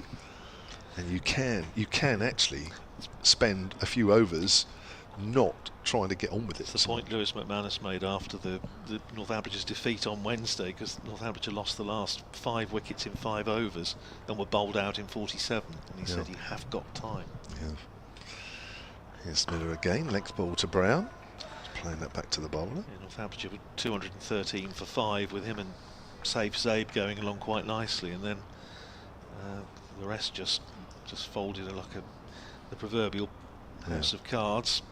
In fact, it was last 5 for 22 in 5 overs and 3 balls, bowled out in 47 dead for 235, which, although it wasn't the easiest batting surface, was always going to be a bit of a stretch to defend, but at 79 for 7 it looks rather as though they had.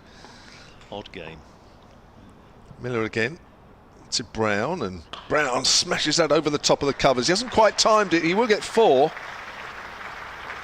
And again, it's width from Miller, and there's the confidence that has been gleaned from the last 3 or 4 overs. It is interesting, this position. I say Gus Miller is the man in possession at the moment. He's a very talented young cricketer, but he was mindful of the fact that you've got James Sales, also if you like more of a batting all-rounder, and Justin Broad as well, sort of in the background. So you feel they're all slightly competing for one place at the moment in this side, anyway. Still the slip in though, as Miller comes in again, and Brown plays that late quite deliberately down to third, 75 for 3, and the 50 partnership up between these two, and that's come off 72 balls. Played well, haven't they? Yeah. They've just been prepared to bide their time. Both of them had a few anxious moments early on against Jack White in particular, and Rafi Weatherall as well, but they've earned the right now just to press on a bit, and have done so well. A Brad crowd in today, probably just slightly more than an average Championship Day crowd.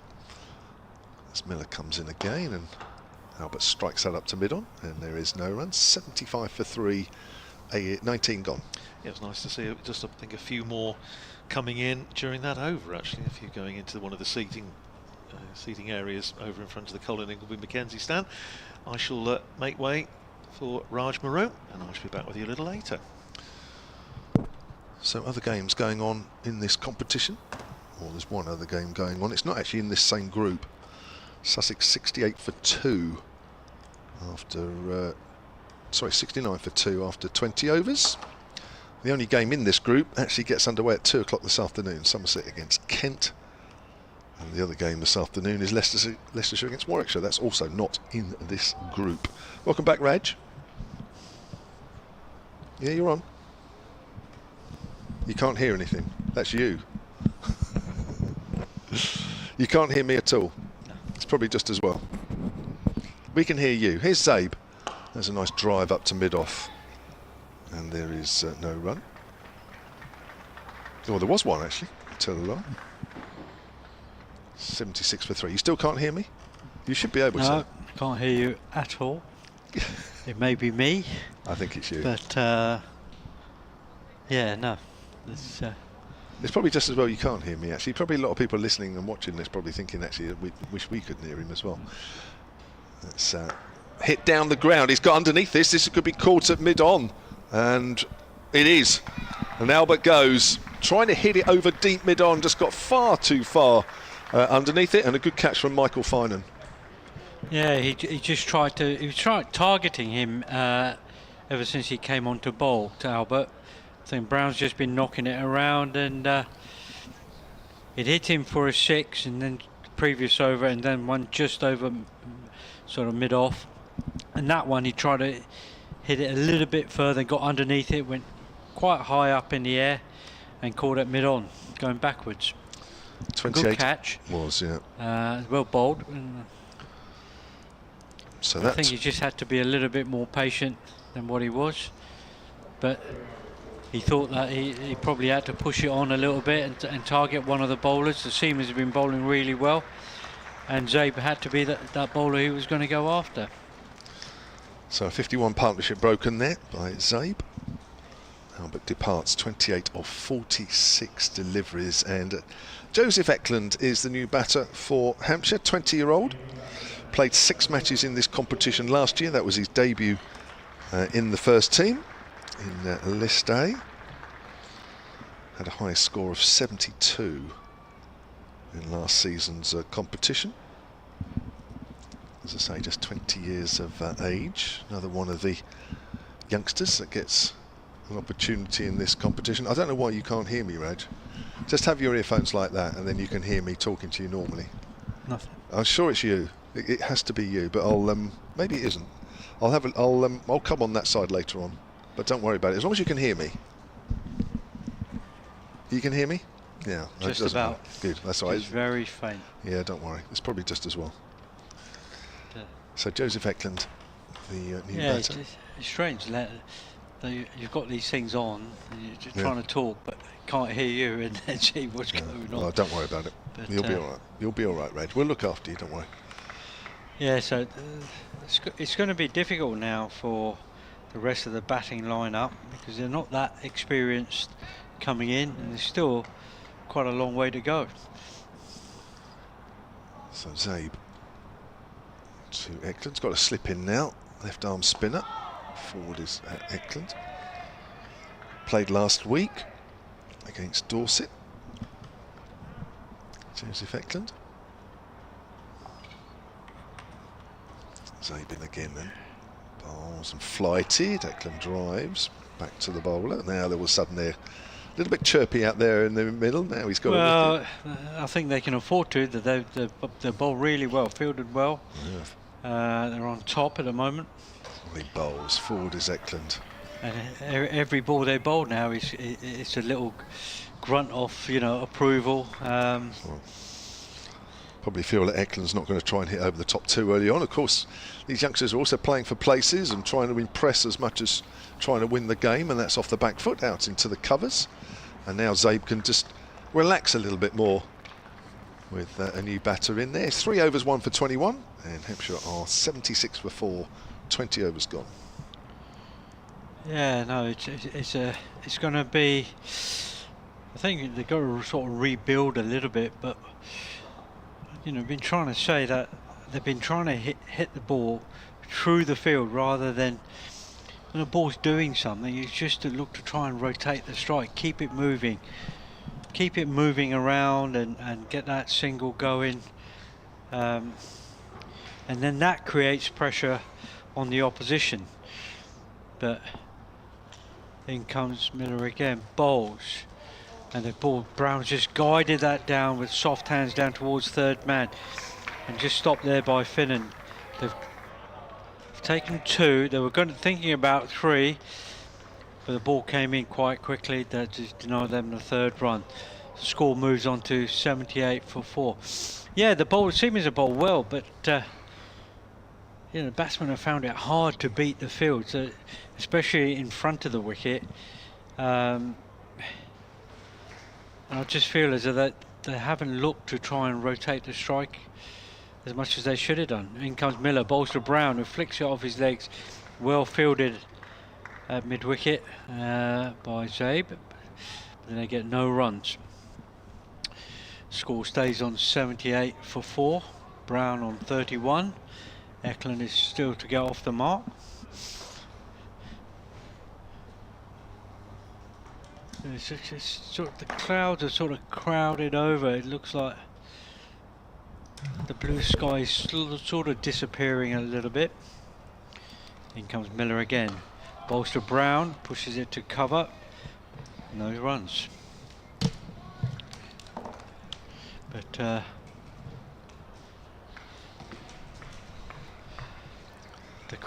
Hampshire crowd have been silenced by this bowling, seam bowling by Northamptonshire, which has been quite impressive this morning, especially Jack White. Probably good a spell as there's been for many opposing seam bowler this year. Miller again.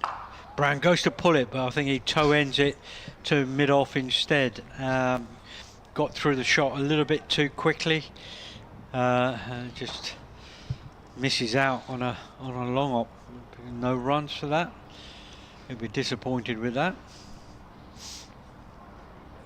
Just looking at the Test match, West Indies 72 without loss against England in the third Test. That's at Edgbaston, I think, isn't it?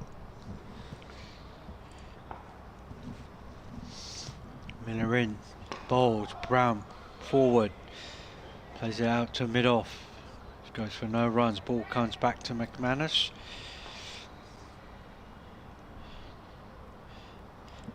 Nice to see They've Lewis still kept back. a slip in. Yeah. They've still kept a slip in. Well, they have. You've got to, haven't you, really? They've got to try and pick up these wickets now, because Hampshire have been pegged back. They have. They've got a lot of work to do still. Can you hear me? You can't, can you? I can't. Don't worry, I've got some new headphones for you at the end of this over.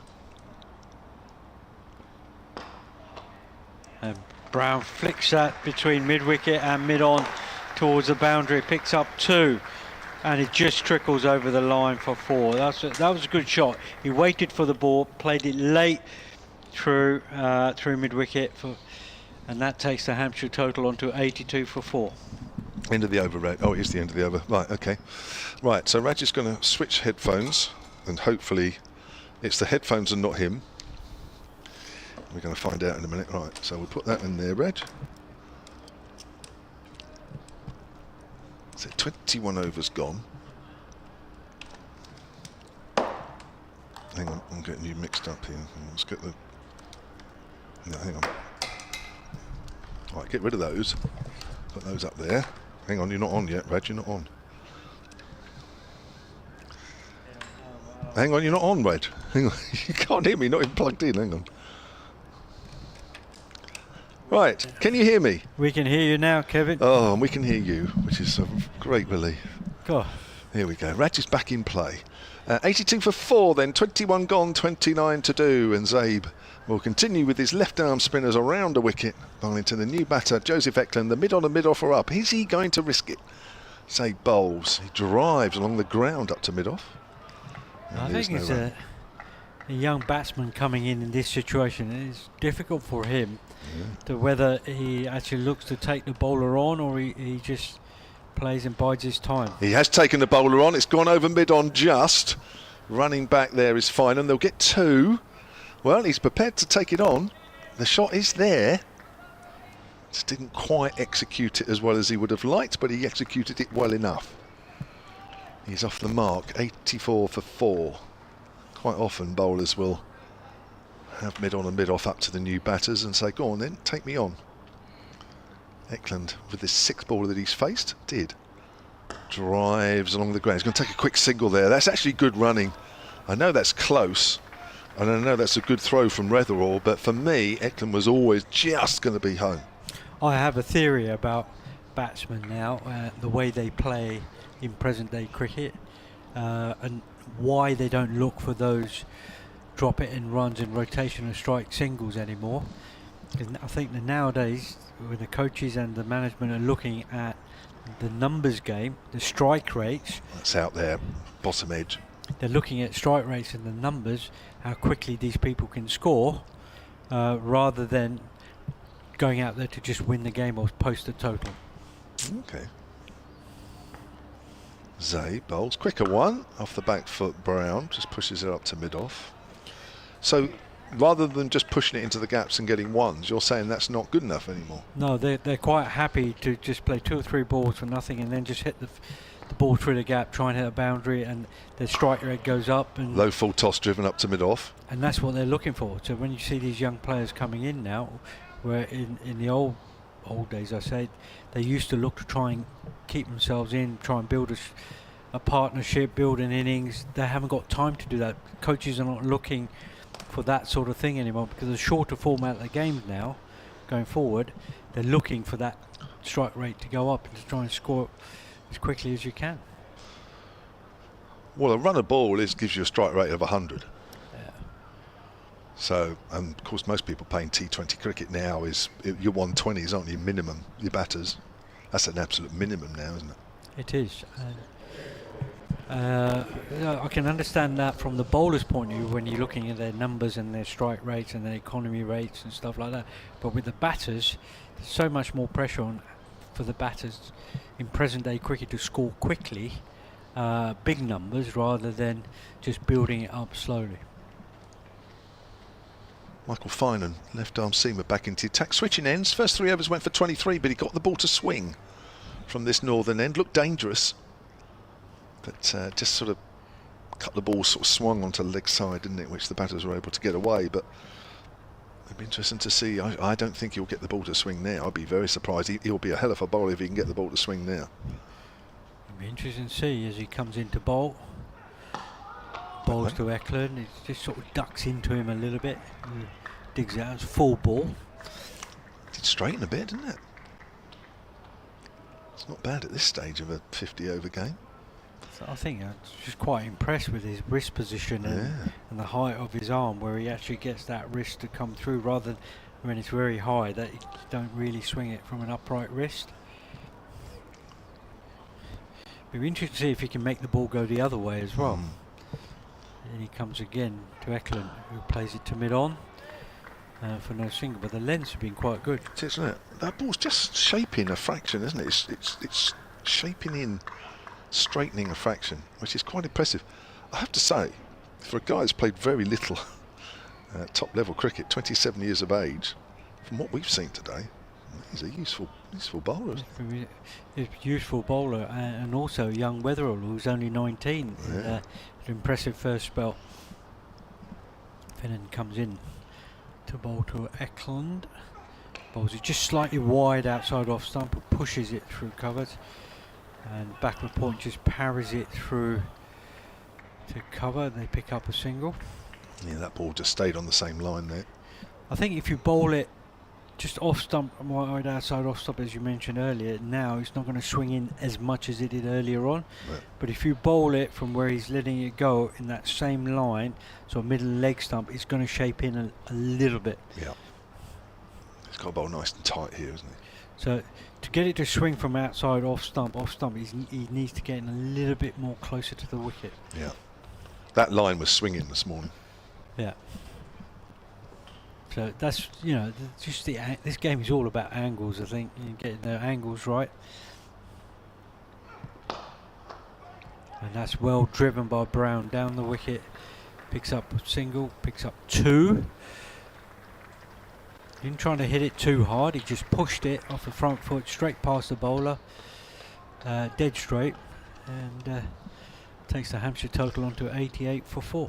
Again, that ball's just shaped a fraction, which is very impressive when we come up to the halfway stage in a 50 over game. You won't see too many bowlers shaping a white ball at this stage. Also, it's helped that because of all that rain the previous day, the outfield's pretty soft and lush green, so the ball's not getting soft as much as it should have done earlier on. And there's a short ball outside off stump, and Brown just leans back and slashes it through cover for 4. That's a great shot. Tears his width there though. And if he is trying to get it to shape back from there, it wasn't even doing it from that width this morning when it was shaping back. That's far too wide. Whether he's tried to bowl the one that angles across, I'm not sure. But even so, as a left arm seamer, this is the problem when the ball's not doing too much, that you cannot bowl too wide outside off stump. Yeah. And this is where he's got to become a little bit more boring and just nag away at that line day on day out. Let the batsman make the mistakes. In comes Finnan again to Brown. Bowls. Just like low full toss leg stump, which he just flicks it off his legs backward a square for 4. Times it really, really well and takes the Hampshire total to 96 for 4 at the end of the 22nd over. Brown moves on to 45. Raj Maru will be staying on, and next to him will be Andrew Rad. Yeah, I wouldn't say it's a blazing hot day. It's a cloudy day. It's just a slight breeze. It's slightly cooler, but it's comfortable temperatures. There's a Zabe continues from the hotel end, and he's going to be bowling to Eklund, who's on 4. Hampshire on 96 for 4. Welcome back. Thanks, Raj. Very interested what you're saying about strike rates. We'll come back to that in a second. Is Zabe starting a fresh over? Bowls to Eklund, who drives up to mid-off, and there's no run. So 96 for 4. Start of the 24th over, heading towards halfway stage of the innings. On the back foot goes Eklund, punches it up to mid-on, where Finan fields not cleanly, but doesn't concede a single. Yes, another one of our regular commentators on BBC Radio Northampton, Malachi Lloyd, would agree with you entirely on that one. It's a point that he has made a number of times. Here's Zabin again, go over the top, and he hasn't managed to clear Weatherall, and he's caught. Eklund trying to hit over the top, doesn't manage to clear the tall figure of Rafi Weatherall at mid-off, just on the edge of the circle. It's a second wicket for Safe Zabe. Eklund goes for 4, and Hampshire 96 for 5. And that's the exact point. Instead of a young player coming in and trying to just build an innings, because he's still got time to bat. He's got over 23 overs still left to bat, and your team's in trouble. It's been very difficult to score. Why you need to hit the ball over the top and take that extra bit of risk? Just fail to understand it. The only thing I can think about is that the pressure on those young lads nowadays, and the way they've been coached, is that they're going to get their strike rate well over 120, 130 from ball 1. Yeah, this is exactly the point that Mal Loy has made on commentary with us, and I fear, Raj, that while you've got this sort of situation that we are in, with obviously the riches available for getting gigs in franchise competitions in various parts of the world, then it is, as you say, what a lot of coaches are looking at, and indeed we do. When you think, when we're always doing our match notes for T20 and so on, you're always looking at strike rates, and something that a few years ago we just never even bothered about. But anyway, I think it's a point well made, and that dismissal has made it as well as anything. 96 for 5 it is, as Felix Organ comes to the crease. I think we're going to maybe taking the drinks break a little bit early. It's just the same with bowlers as well, with the bowling now, with the coaching which goes on. It's not about how you improve the bowlers, but how can you improve their numbers. Yeah.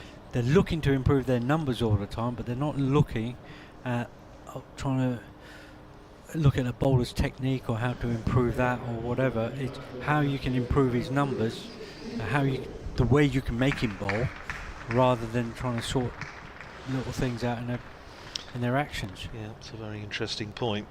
We live in a world of analysis and stats and all this sort of breakdown of all the various matchups and all this sort of thing.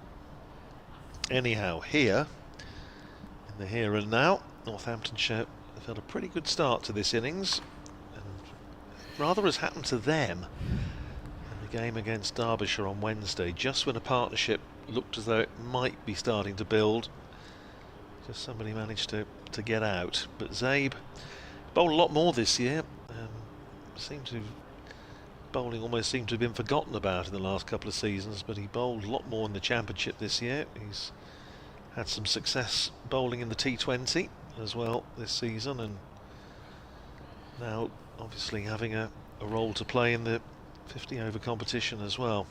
Spin bowling is all about confidence. If you're not bowling, yeah, you're not going to get the ball in the right pace, the right lines, get that much consistent spin out of it or whatever. Well, again, it helps Northamptonshire balance the side if he's bowling regularly and bowling well in both white ball and red ball. So here is Zabe to bowl his first ball to the new batter, Felix Organ, who's driving back down the pitch. Zabe doesn't stop it cleanly, but it dribbles up to mid-on where Finan fields, and there's no run. Zabe into his 5th over, 2 for 24, went for 9 off his first, in fact 20 off his first 2, but has pulled it back since then. On driven by Zabe, is flicked it onto the stumps, an appeal for a run out. That would have been close if you had a third eye there. Yeah. I reckon that was very close. It was a smart bit of work. It was driven by Organ. It was flicked back onto the stumps. Actually, I think Ben Brown had just about got his bat down, having watched the benefit of the replay, but tight, as you say. His Zabin flights that one up, and Organ forward defensive, rolls back down the pitch, and another successful over for save. Wicket maiden, 5 overs, 1 maiden, 2 for 24. And at the end of 24 overs, Hampshire are 96 for 5, an awful lot, you feel now, depending on Ben Brown, who is still there, 45 not out of 52. Yeah, wicket maiden there by Zabe, well bowled, and Felix Organ, who's come into bat, started his career as an opening batsman here at Hampshire throughout the age group squads, and made his debut as an opener in the first team. But in the last couple of years, he's slipped down the order and concentrate more on his off-spin bowling, which again, as you say, it's helped balance that Hampshire bowling attack when they've decided to play 2 spinners. So Finnan over the wicket, coming in to bowl at Brown, bowls wide, and that is very, very wide, which again the umpires called for. That's a double wide.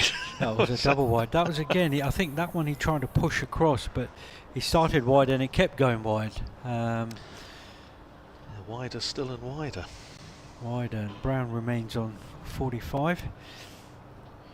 I think the bowlers there, Hampshire, you know, are in a little bit of a bother, and Seaman should be just been patient enough. He pitches it up, Brown just digs it out, back to Finnan who takes it, and no score. Yeah, it's just got to be a bit more patient and just get the ball in the right area and let the batsman try and take the chances, you know, try and risk where they're going to try and score, and then that creates pressure. But he's now having to change round the wicket to see if he can change an angle to try and get the ball to do something different, angling it back in at Brown. So Finnan round the wicket to Ben Brown, comes in, bowls short, and Brown cuts it down to backward point where he picks up 1, and that's all he'll get. Fielded quickly around the boundary there. The Hampshire total moves up to 98. Ricardo Vasconcelos trying his arm out. Yeah, it's a long boundary. That's a big boundary, that one. A long way. I think I would have needed 3 throws to get to the back to the stumps from there. Yes, I think it would have been a relay for quite a few. Crikey, that is a long way out there. Okay, he's now turned back to over the wicket to Felix Organ. Comes in, Finnan bowls. Organ then just plays it out to mid-on, but no runs. Again, you know, looking to push the ball there that hard back to mid-on, mid-wicket that way, he's not going to pick up a single because the ball gets to the fielder too quickly. But if you played it with soft hands and you play it in front of the wicket, that could have been a single, and that keeps the rotation of strike going.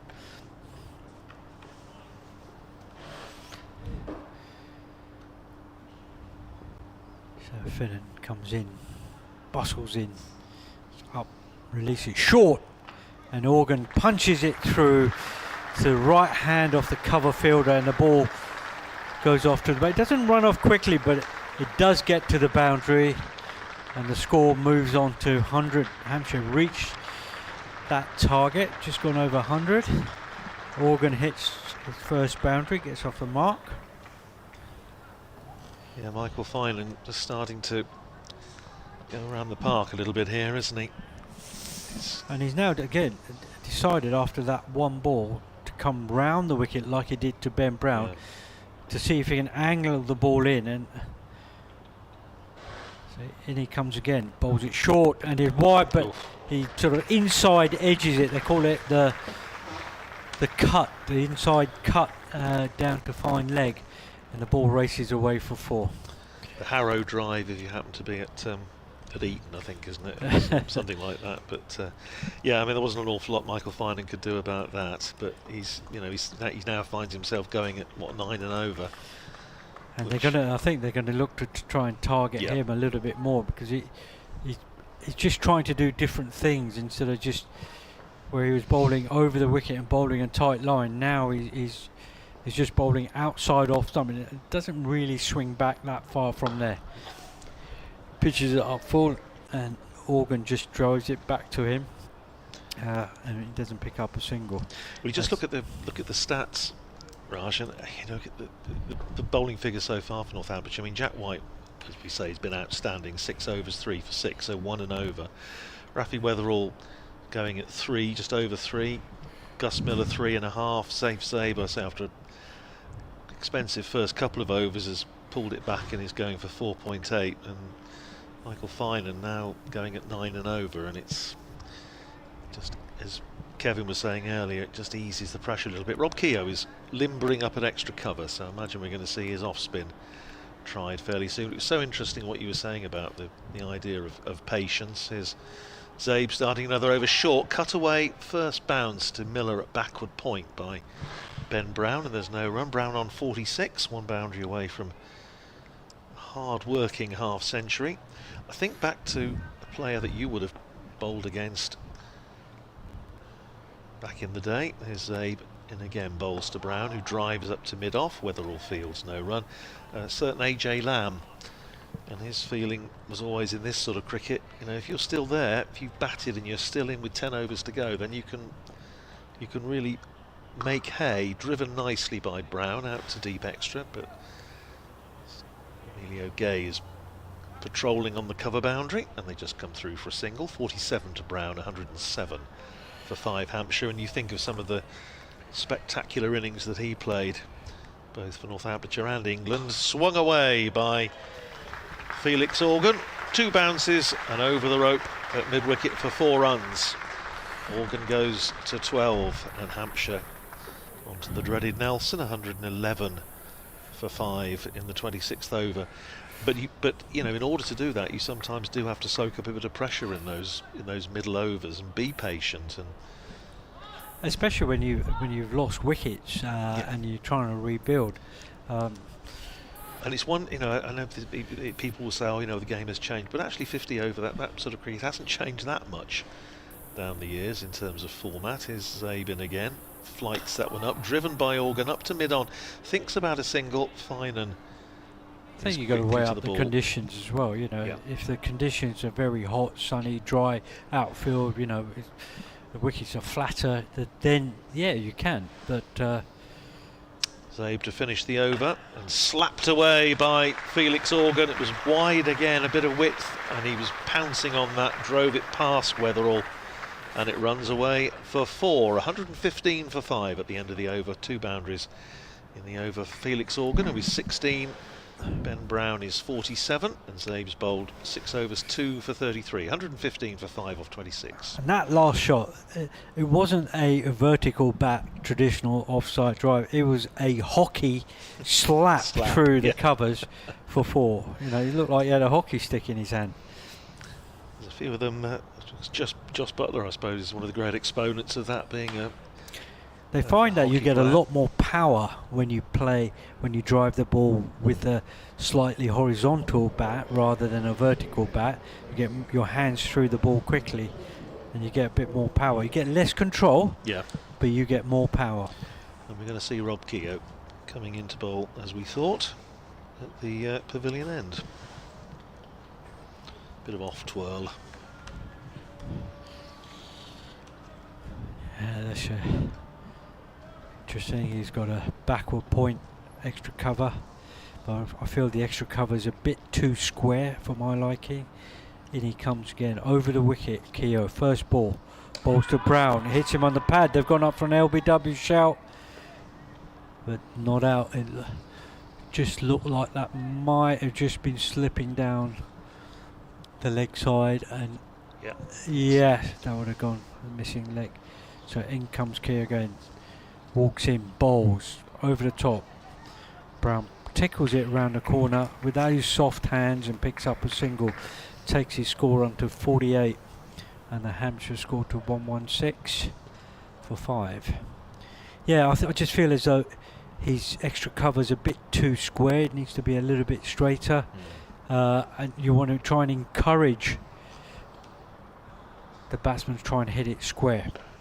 Organ slog sweeps this over deep wicket. It's gone about 4 rows back into the stands by the groundsman's tunnel for 6. He's done that twice now. He slog swept Zaig in the last over in front of square, and this time he's done that to ball just slightly outside off stump, and he just slog swept that square. Just opens up those hips. Slightly shorter boundary that side, Raj? It is slightly shorter, yeah. In comes Keogh again. She's up, he plays it to square leg, just round the corner, picks up a single. But you know, again, Organ's just got to be a little bit patient. His total's gone up to 23 in the short space of time he's been there with 12 balls. Comes now. Keogh bowls down the leg side. Brown tickles it round the corner. Deep square leg, picks up a single. His total moves on to 49 and moves Hampshire up to 124 for 5. Organ's on 23. Yeah, it's just got to be patient. I'm just looking at strike rates here. Organ strike rate is 191. Is what they're looking for, rather than. They love a bit of that. And again, he sweeps this one to deep square leg, picks up a single. But when you look, when the naked eye looks at the analysis and they look at Brown has got 49, strike rate's 81, and you look at Organ, it's 24, and he strikes 184. They're going to go for Organ rather than. Yeah, absolutely. But the Brown's innings has been and very, very important, and could finish up being the difference between Hampshire making a substantial total, a defendable total, and failing to do so. Yeah, absolutely. 125 for 5, 23 to go. Sun has disappeared for the time being, bit overcast, but still pleasant enough to sit out in. Very good up in our commentary position up here on the gantry, 3rd floor of the hotel. And here's Zabe in to bowl to Organ, who whips that away out to James Sale, still on his substitute there at mid-wicket, no run. We still haven't had a real summer yet, have we? Absolutely, quite right. Here's Zabe round the wicket again, and Organ just having to play that very watchfully out into the offside. It rolls out to cover where Emilio Gay fields. The odd one just gripping a little bit in the surface. Here's Zabe in again. Down the pitch comes Organ, drives up to Finan at mid-on. They're going for the single, and I think even if Finan had hit the stumps at the bowler's end from his position, I think Felix Organ was quick enough to have got home, and in the end he missed anyway. One more to Organ, 25 to him, 126 for 5. He hit that ball and took off straight away. If he'd hesitated slightly, then he might have struggled. Yeah. Is Zaben again short and punched away by Ben Brown, looking for the single for his 50, but doesn't manage to beat the fielder tight in there at extra. It's Rob Keogh. Zabe in again, bowls to Brown, and this time he is going to get the single as he turns it out to square to mid-wicket, and despite a good bit of fielding by James Sales, that is a half century for Ben Brown. 62 balls and 6 fours, and as Raj Maru's been saying, very, very valuable innings in the context of this match and giving Hampshire the chance. Well, I said that's what we've got to look at, game by game, innings by innings, the context of the game, not just looking at the numbers on the board. And there's a contradiction in there, isn't there? We'll come back to that after this ball, as Zabe is in and bowls and driven by Organ up to Finan at mid-on. This time they don't take on the single. End of the over, 127 for 5. Ben Brown is 50, Felix Organ 25, and save Zabe, 7 overs, 1 maiden, 2 for 35. The contradiction I'm thinking of, Raj, is that, and Kevin will know this as well, when you go and do your end of play or end of match interviews, it's all about, well, you know, we always used to laugh about it, you know, congratulations on scoring 200 before lunch. Well, it's not about me, it's about the team. So on one level it's always about, you know, the team effort, but actually what you're saying, which is exactly right, which is that Brown's innings, whilst less eye-catching, is possibly, you know, potentially more vital for the team in terms of the context of the match. It seems almost secondary. So it seems slightly as though it's a team game when it suits. if you see what I mean. Yeah. A change of bowling. Rafi Weatherall's coming back in place of Michael Finan. It'll be interesting to see whether he'll sack on spell now, whether he gets the ball to do anything and how patient he remains. In he comes, pitches it up, hits the seam, just holds its line, and Brown gets an outside edge down to third man and picks up a single. It's one of the many joys of watching cricket on this ground for those of us who love our aeroplanes, to be able to watch the planes going out of Southampton Airport down to our right. It's always slightly diverting.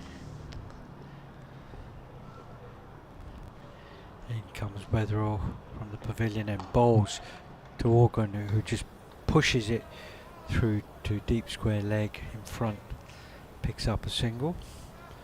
And you know, if you go at 6 and over now, as you run a ball, you know, that gets you up to something like 260, 280. Yeah. That's, you know, a little bit in the wicket with Abbott and Abbas, two good seamers, experienced seamers. That could be a good total. Absolutely right.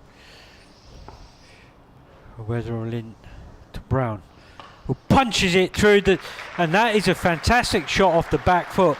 It was just slightly short. He rocked back, he waited for the ball to come in, gave himself a little bit of room and just punched it. Didn't try to hit it too hard, he just punched it through the covers for 4. That was a quality shot, wasn't it? Really was. It didn't have, as you say, it wasn't that wide, it wasn't that short, but he just pounced on it, and again, being relatively short of stature, just his timing there was gorgeous, and now he's prompted Lewis McManus to put a man back on the cover boundary. James Sales has gone out there.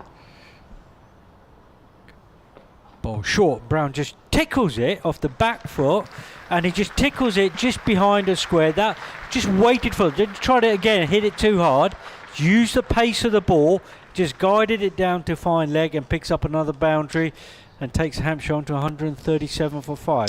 Bringing all that experience that we were talking about earlier to bear, isn't he? As you said about Lamb, you know, batting, if you're in there long enough and you do that, you can see it, the ball becomes a little bit easier to pick up, and the gaps become wider and bigger, and it's easier to pierce those gaps. Weatherall to Brown. Short, back foot, and this time he cuts it over backward point. And that's another 4. That's 3 boundaries in 3 balls. And that just pushes the Hampshire total up to now 141 for 5. Yeah, first one I think was just a very good shot to a ball that there wasn't a lot wrong with, but then Rafi Weatherall just straying a little bit onto leg stump, which gave Brown the chance, as you say, just to tickle it down for 4, and then that was a bit short and a bit wide, and got what it deserved. Despite as I say, the fact they've got a man back there sweeping at cover and on the third man boundary as well. Short back foot again, and again he punches it off the back foot to deep cover, picks up 1 this time. There's a good throw in from the boundary and takes the Hampshire total on to 142 for 5. Brown on 64 and Organ on 26. And thanks to Raj, who's just going to take a little blow, and he'll be replaced. One left armour replaces another. It will be Kevin James, who was a little bit quicker than Raj. Wasn't a lot in it. Well, I wasn't going to say that. 142 for 5. 29 gone. And it's going to be Rob Keogh to continue. We had a couple of guests, about 2 or 3 guests on the cricket show the other evening, Kevin, and one of them I'm sure you would have played against, Duncan Wilde. Yes. And Duncan was on, and we were talking, and it just goes back to what Raj was saying about the importance of patience and what you can do in the last few overs if you're in and you've got wickets in hand, as Keogh bowls. An attempted reverse sweep by Ben Brown. Big appeal, not out, says the umpire. Just wondering whether that might even have hit him outside the line. Let's have a little look. No, I don't think it did. Maybe just drifting down worth a shout. Keogh. Bright sunshine now here at the Utilita Bowl as he's in and bowls, nudged into the onside by Ben Brown, but can't get it past Vasconcelos. Tight in there at mid-wicket and there's no run. We were thinking back to that game at down at Canterbury, Benson Hedges Cup semi-final 1987. Keogh in, flighted up and on-driven nicely by Brown. He's going to get a single as it goes out to Michael Finan, coming in from the boundary at long on, down below us. One more to Brown, 65 to him, 143 for 5. When Northamptonshire needed, I think it was just over 9 and over for the last 10, which in those days was, was a mountain. As Keogh is in, again reverse sweep from Organ this time. He does make contact, but not as well as he would have been hoping, and it goes just in front of square. And they pick up a single as Miller comes round to field. Organ to 27, 144 for 5. And they got there, and Alan Lamb scored the bulk of the runs. Keogh in again and nudged round the corner. Going to have to hurry a little bit going through for the single onto the 45. But the throw misses the stumps. It's well backed up by Miller, and they pick up the single, but it was tight. And Felix Organ had to get the dive in there, I think. Struggling, I think. Dorrit here. 66 to Brown, 145 for 5. Pretty Shaw was the man on the 45, missed the stumps. And forward defensive goes Organ, pushes it up towards mid-off. End of the over, tight one, tidy one from Rob Keogh. 2 overs for 13, 145 for 5. And that's 30 overs gone, so 20 to go. And on that occasion it was Duncan Wilde who, it's almost one of the innings he's best known for in terms of Northamptonshire supporters of a certain vintage. I think he only made 10 or a dozen, but he ran everything and was running, turning ones into twos and twos into threes. And Alan Lamb finished 126 not out, and they won. But again, it just makes the point that Raj was making, that if you've got wickets in hand, you've got batters in, last 10 overs you can seriously make hay. That's what Lammy was very good at. Here's Wetherall then from the pavilion end. It's flicked away in the air, but safe. One bounce for 4. Just wide of fine leg. And that's the 50 partnership up between these two, and that's come off just 40 balls. It's really good stuff from Ben Brown, isn't it? He's just targeting Rafi Wetherall here a bit. 3 consecutive boundaries in the previous over, and then there's 2 men back. There's a deep backward square and a long leg, and he managed to find the gap between the 2 of them. So 149 for 5 in the 31st over, Hampshire having been reduced to 25 for 3 in the 7th. Or 3 to Jack White, Middleton, Gubbins and Prest. Here's Wetherall bowls. And Brown pushes that good length ball out behind point. Hits the deck nicely, does Wetherall, the 19-year-old. He was impressed here today, although he's gone for 32 from just under 5.5 overs. Got the ball to shape as all the seamers did earlier on this morning. It's been a good toss to win here for Northants. Now they just need to make those early wickets pay. Make Hampshire pay for them. Brown's fighting hard. Short, cut away by Brown out to deep point. Moves on to 71. 150 up now for Hampshire. It's come at a cost of 5 wickets. 51 partnership between Brown and Albert for the 4th wicket, and now just over 50 for the 6th. Which suggests that batting has got a little easier since that opening onslaught of around, I don't know, 10, 15 overs or so, where the ball was still shaping, wasn't it? It was, yeah. Which is unusual for a white ball to shape both off the seam and in the air for so long, but maybe the wet conditions from yesterday helping. Here's Wetherall, always driving inside edge. Gore, that hasn't beaten the leg stump by very much, but it's gone down to fine. Wetherall falling over there. I'm not sure if he was surprised the ball didn't hit the stumps or at least follow through. Yes, just watch this on the picture feed. Oh, he did. He fell because he thought that might have been a wicket. Yeah. He almost did a backward roll. Yeah. Stephen Clark has emailed silentcricket@gmail.com. He's up in the Shane Warne stand. He says, could you ask Andrew if he knows of any particular significance in shirt number, because it's 100 being worn by Prithvi Shaw. I think there's something commercial Is there? with that one, I believe. Obviously sponsored by a company called 100.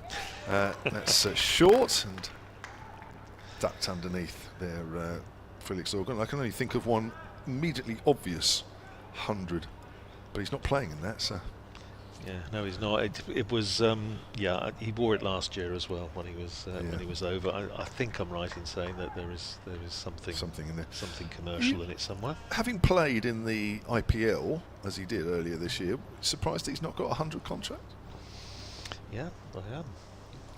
Here's Weatherall again, short, worked away on the onside by Organ, moves on to 32, 155 for 5.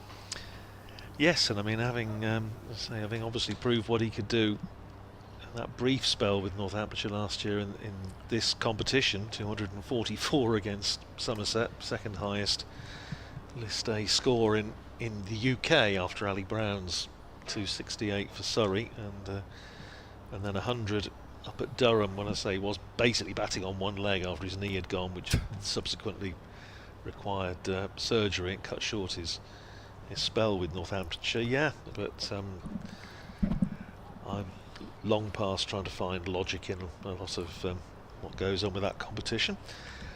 It's not for you, Andrew, or event, me. Event rather than competition. 155 for 5, 31 gone. Here's Rob Keogh to bowl to Felix Organ, and that's swung away by Organ down to deep square. George Bartlett on the boundary, in fact about 5 yards in from the boundary, keeps it to 1. Felix Organ goes to 33, 156 for 5. These two have put on 60 runs now for the 6th wicket. Looking at Hampshire's best 6th wicket partnership against Northamptonshire in List Day. I remember it actually. Chipped up in the air, and the partnership nearly ended there as Brown just got underneath that one a little bit, turns it just wide of Vasconcelos at mid-wicket, and they come through for a single, but it was in the air for a while. 72 to Ben Brown, 157 for 5. Now James Sales being pushed back to deep mid-wicket, the substitute. Again worked into the onside, and more work for Bartlett to do coming in off the boundary. They come through for 1, and Felix Organ was keen on a second. Ben Brown was not very interested. Takes Organ to 34, 158 for 5. Here's Keogh in again, flights that one right up nicely, on driven by Brown. Out to Finan, coming in off the boundary at long on. One more to Ben Brown, who's 73, 159 for 5. 78 for the 6th wicket, was Hampshire's best 6th wicket partnership against Northamptonshire in List A cricket at Milton Keynes at Campbell Park. Here's Keogh in, and swung away again by Felix Organ. Just a single out to George Bartlett, who's had a busy over down there at deep square. 160 for 5. What year was that? 2004, involving Greg Lamb and Nick Pottas. I think I was there doing commentary actually. Here's Keogh in and driven, squeezed out, was very full and squeezed out into the offside by Ben Brown. Goes out to deep extra cover where Emilio Gay fields, and again 6 balls, 6 singles in the over. 161 for 5, 32 overs gone with Ben Brown on 74. Felix Organ 35, partnership now 65. Yes, it was, I think it was the first one of, may have been the first one of the second, I think, List A game played at Campbell Park. I think the first one was against Nottinghamshire, if I remember rightly. But Shane Warne played in that match. Yeah, I don't remember much about it other than we were commentating from Deep Square League. That's right. That's what it was Holbrook. Up on the pavilion balcony. Yeah, that's right, yes. Yeah, not good. Here's a milestone for you.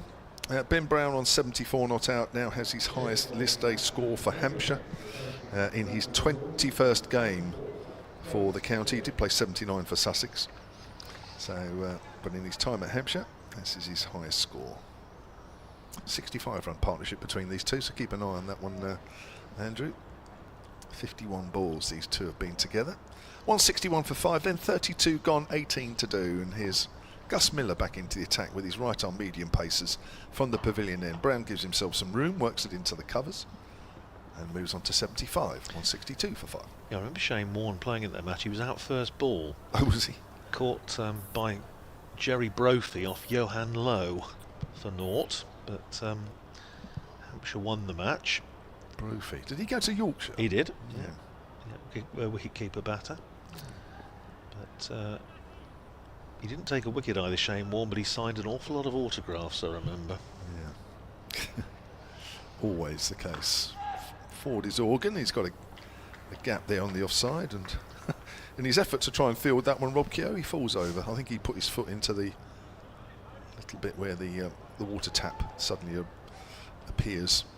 Looks like there's a little cover there just in front of where he's fielding. 163 for 5. Yeah, Sean Udall got 4 wickets in that game, and Alan Mullally 9 overs, 2 for 18.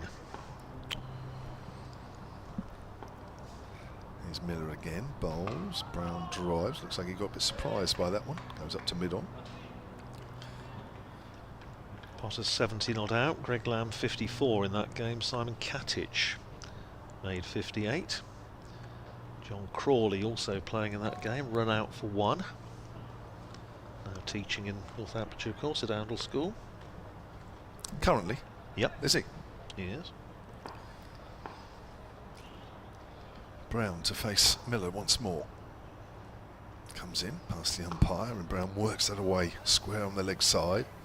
76 he moves on to. 165 for 5. Joe's on the ground, who's tweeted at Sonar Sport, says the Meerkat Mound has a beach, a VIP area. The tarpaulin is probably protecting the sand. We were talking about that earlier. Away to our right, the tarpaulin is over the top of the sand. Lovely little palm trees. They look real, actually, the palm trees. I said they might be plastic, but the way they're waving about in the wind, they're not particularly tall, suggests they are real. Here's Miller again, trying to flick that away. Organ, he's wrapped on the pad, and Miller was convinced that he had his man, but umpire, I think that's Ben Debenham at the far end, says nope. Real time. I thought that was swinging down. Yeah, I think it was. It's fair enough. He's playing across that one.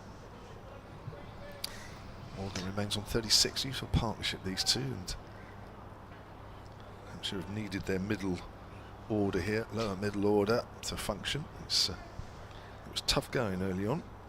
Have you not been invited onto Meerkat Mound then yet, Kevin? Well, I didn't even know. If somebody had said to me before I arrived on the ground, see you at Meerkat Mound, I would have wondered what they were talking about. It's only because I've seen it for myself for the first time. It's driven up to mid-on, no run. I now know. I would happily go. Man of your status, I would be amazed if you didn't have the invitations flooding in.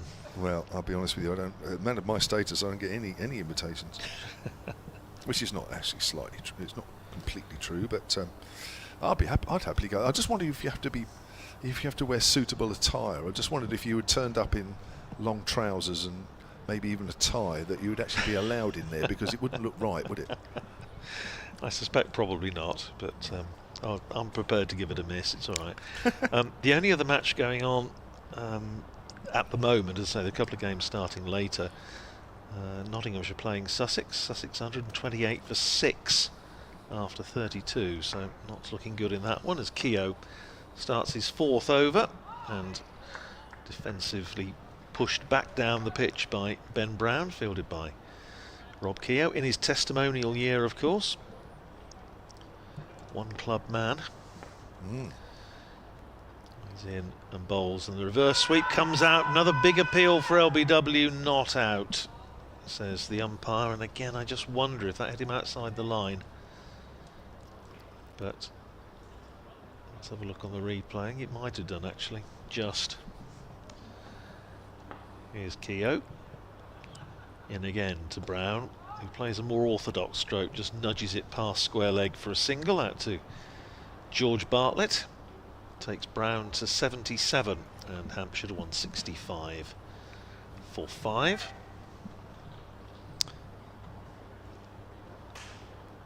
Keogh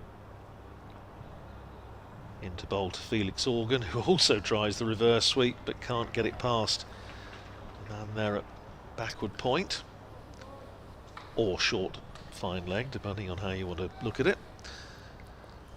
Either way, there's no run. Keogh from this hotel end flights that one up, and he's beaten Felix Organ, pushing forward. Lewis McManus has the bails off in a flash, but no appeal. Batter hadn't moved his back foot. Was talking to Lewis McManus about being born in Poole, as he is. There's Keogh again, flights that one right up and driven by Felix Organ down to long on, where Michael Finan comes in off the boundary and sends in his return. Just a single. Organ to 37, keeps the bowling, 77 to Brown, 166 for 5 at the end of the 34th over, so the partnership worth 70, closing in on that record. And remembering the time when Dorset used to play minor counties cricket there. I remember, again, on holidays to Bournemouth, going and watching Dorset play there in the 70s. I do remember Dave Halfyard playing for Cornwall there, I think, back in early 70s, mid 70s. You probably would have umpired when you were playing, I think. But lovely venue with a little train that ran round it. All right. But I think there is still a ground there, but obviously I don't think they play national counties there anymore. But it was a lovely little venue. I remember going there as a kid. Must be a cricket club, isn't it? Poole Cricket Club. I thought so. Here's Miller then, right arm over. Down the wicket comes Organ. Pushes that back to the bowler, length ball. Well, if anybody knows, let us So know. is that Poole Park? Poole Park, yeah. I think Poole Cricket Club play there. Right, okay. I'm pretty sure. The only reason I say that is I think I came across it last year. And it was a very, very pleasant venue. I say lots of other attractions around the place. Big lake. And get the bus in from Bournemouth. Miller bowls short outside of the off stump, and Organ, I think, was looking to play it initially and then thought, no, I'm not really in a great position to play that. Yeah, I've got a feeling I'm sure it is. I could be wrong. I'm just going to quickly look it up while we're talking. So 166 of 5, Organ 37 from 34, Brown 77 from 83, holding the innings together. Put in a couple of useful partnerships, first of all with Albert, 51 for the 4th, and now 70 odd with Organ. Miller bowls. Organ whips that away, just over and to the left of mid-wicket, and that is 4 runs. He's been very quick on anything slightly loose. It was just straight, that one, really. According to this, it's used by, is it Poole Old Grammarians and Poole? Yeah, that sounds about right.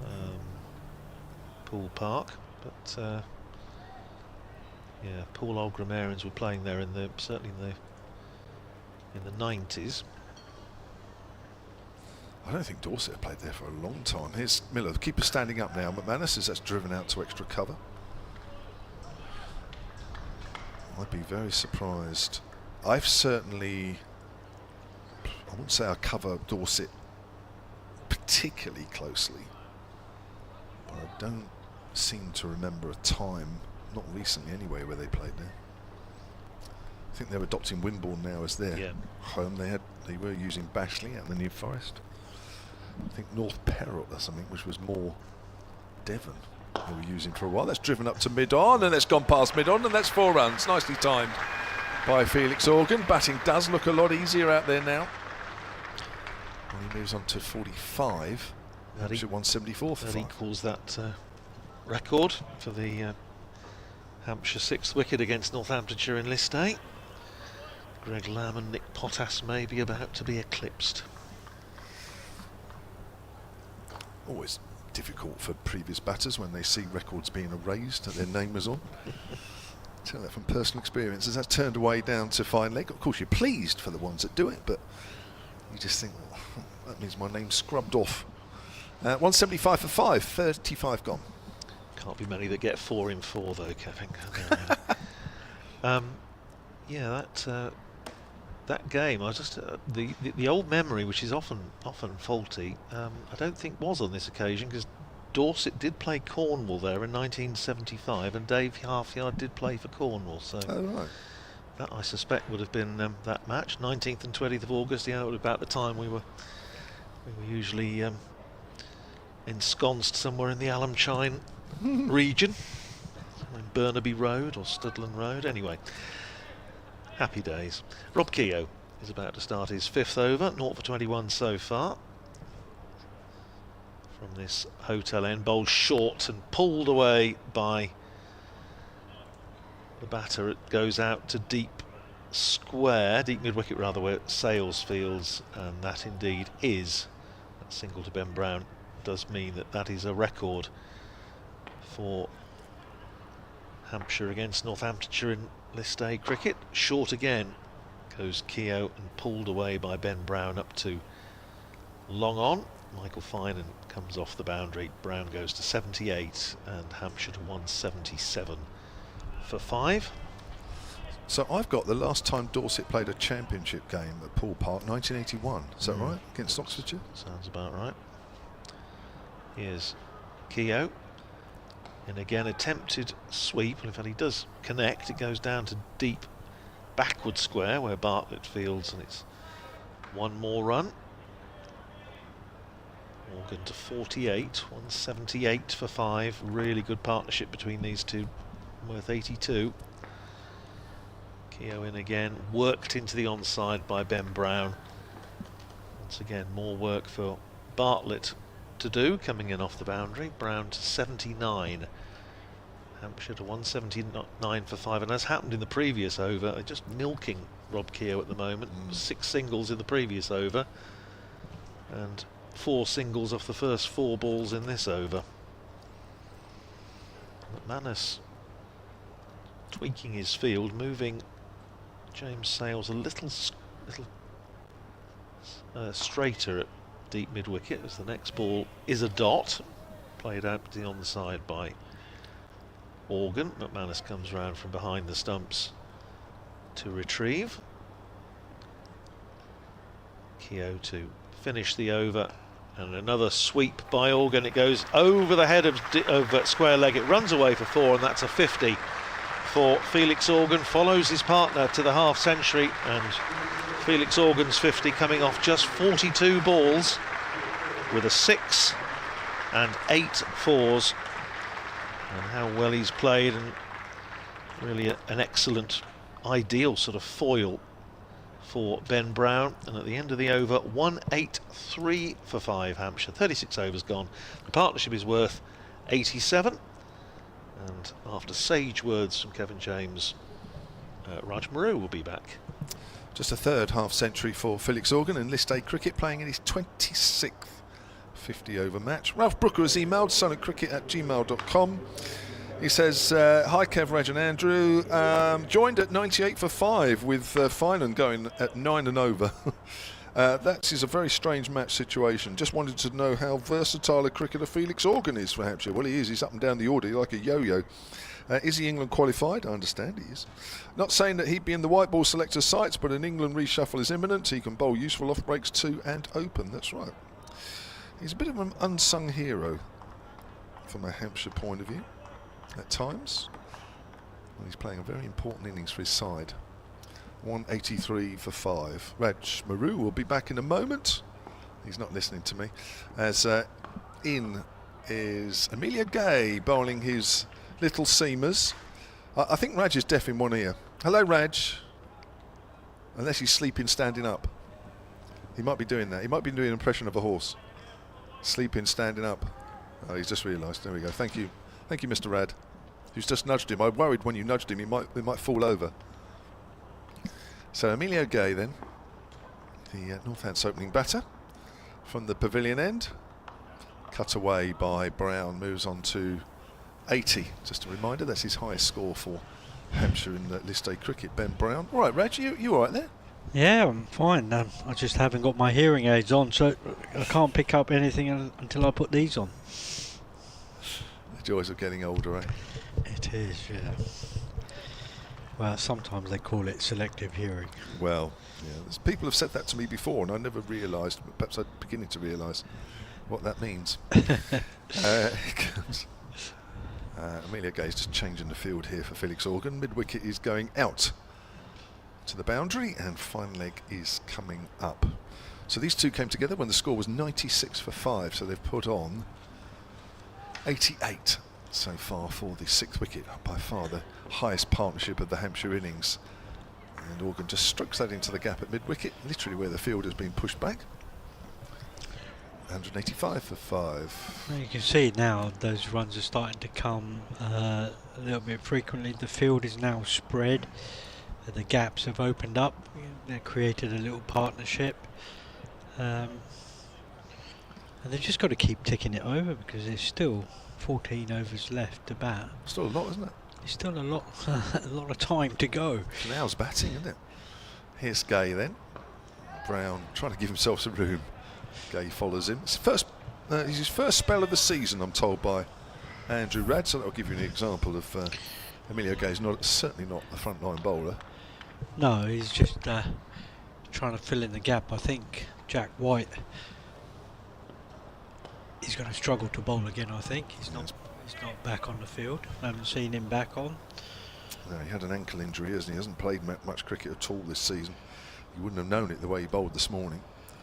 Reduced Hampshire to 25 for 3 in the 7th over. He twinged his knee on the fine leg boundary after his spell, and he's been off the field ever since. Gay bowls, and that's driven. Oh, I think it might have just got past the clutches of the fielder at backward a point. I think that's a sub-fielder on there for Northamptonshire, and that takes Hampshire on to 190 for 5. Yes, and that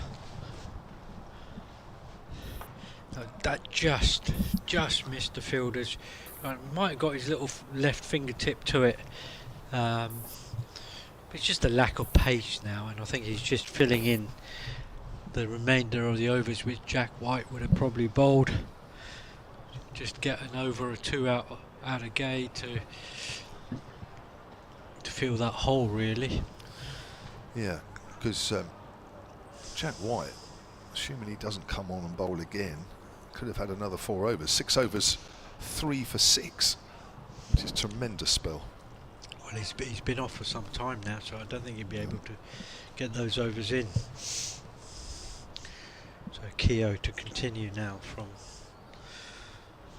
the hotel end, commentary box end. In he comes to bowl, and Brown sweeps that down to backward square on the boundary, picks up a single. Again, it's close to the fielder, isn't it? It's in the air. It's Just close past to the field. Prithvi short. Just slightly away from him. He's not the most mobile of fielders. Oh, short. And he comes, Organ just whips that round the corner, turns the handle on it, picks up a single. But he is a good batter. He can play. Ever since a young player, he's been a tremendous find for India. He spent a little bit of time here at Hampshire with under 16s, played a few games. Brown just paddle sweeps that down to fine leg, picks up 2, thinking about 3, but not going to get there. Takes the total on to 194 for 5. No, he played a couple of games for Hampshire's under 16s, went to Bradfield College. I think Hampshire were hoping to sign him, weren't they? One stage, and Organ has just swept that, but this time in front of square, and it's about 4 bounces and then runs away for 4, and that takes that partnership on to 102 between Brown and Organ. And Organ's on 58, Brown on 88. Keogh now comes in again, bowls it slightly short, and Organ brushes it away down back to deep square leg, picks up a single. Oh, that was Brown, sorry. Picks up a single, takes his total on to 89. Care in.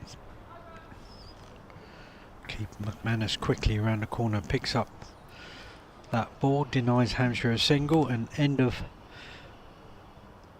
that over takes the Hampshire total on to 199 for 5. Brown on 89 and Organ on 58. The sun is just starting to break through here.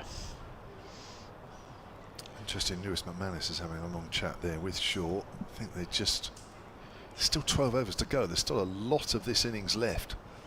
And Hampshire, the momentum has slowly but surely swung around, but they had a lot of work to do at 25 for 3, 76 for 4 and even 96 for 5, but they are gradually putting a score on the board which will give them something to bowl at, but they still need a few more yet, because this is interesting with 50 over cricket, Raj, and we know because we played a lot of it, that even though the ball did a lot this morning, when you come out to bowl, your new ball bowlers won't get as much out of the pitch.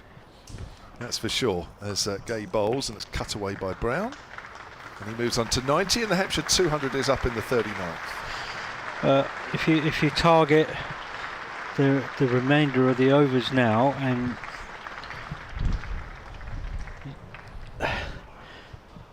you target that, and you target sort of 6, 7, 8 and over now from now on, that does give you around about 280 in total. It gives you a chance, doesn't it? Organ drives. Shaw threatens to throw at the bowler's end in the covers. And it will be much harder for the Hampshire seamers when they come out. They'll have to work harder, that's for sure, because the wicket will have dried out a little bit. Not that it was ever wet, but it will be just moist, damp from the rain, consistent rain of yesterday with the covers on. That's what we saw this morning with the Northamptonshire bowlers, able to extract a bit out of this pitch. That's turned away on the onside by Organ. So when Hampshire come to use the new ball this afternoon, I'll be surprised if they find half as much movement. Yeah, the good thing in Hampshire's favour there is that their two main seamers are very, very experienced seamers in Abbott and Abbas. That's true. That's pulled away by Brown. Now there is a fielder out there, and that's gone for 4. Bangs the ground in frustration. Out at deep mid-wicket. Well, he did all the hard work. He got to the ball, he slid and stopped, and they just sort of trickled under him and just ran away for 4. So 205 for 5 then. We are in the 39th over here. And these last 2 overs from Gay has been slightly bonus overs for Hampshire. Just got that momentum going their way a little bit. Brown steers that into the gap on the offside and moves on to 95, 206 for 5. Now, the normal hours for 50 over, you get 3.5 hours. So the cut-off time is 2:30. For some reason on the board, it's showing 2:35. Now, I'm not quite sure what's happened in this innings to actually give an extra 5 minutes away. There's nothing unusual that I can think of that's actually happened. So why the extra 5 minutes? I have no idea. That's steered to short third, fielded by Finan. The only thing I can think about is 1 minute per wicket. It gives you that 5 extra minutes. Well, they probably could, that sounds very plausible to me. Now, end of the over. So that's 39 done. 206 for 5. Paul Dowling has emailed solentcricket@gmail.com under the heading of Campbell Park. Hearing you and Andrew discussing the match between these two teams in 2004, that's in Milton Keynes. I was there also, the only first-class match I have seen at Milton Keynes. Travelled down from Northamptonshire today to watch my favourite two teams play. Shame it has been so infrequent since I moved away from Hampshire in 2001. Might see Andrew on the A605 later in Thrapston. Safe journey home, says Paul Dowling. Well, now we see a change of bowling here from the hotel end. You've got Rafi Weatherall back on. He's going to be coming in to bowl to Ben Brown, who's on 95. Bowls it short, and he slaps it to backward point for no runs. It seems that the pace seems to have gone down a little bit as well from the bowlers. Softer ball. Softer ball. Bit of sun on the pitch. Dried out a little bit. Bit of moisture gone out the wicket. I think if you put a little bit of roller on it in between innings, might just bring it back up again. Weatherall comes in, bowls, pitches it up, full, gone up for an LBW shout. It looked like he was just slipping down the leg side. The umpire keeps his fingers down. Not out. Looked like the ball was just shaping. Yeah, it was a bit. It was just missing. Down. Going to hit about 8th stump down the leg side. I've seen some umpires give those. Not necessarily at first class level. No. I know, I've just played 3 weeks ago. I played an over 60s game. In comes Weatherall again. Bowls to Brown, who dabs it in, and that's that rotation of strike. Just soft hands, drops it down, and then go come through for an easy single. You played for Hampshire over 60s? Played against Middlesex at Southgate about 3 weeks ago. Yeah. Batted first, and when we were batting, I was coming back for a second, pulled my quad muscle and got run out. But did manage to field and bowl my 9 overs in the day, so that was quite good.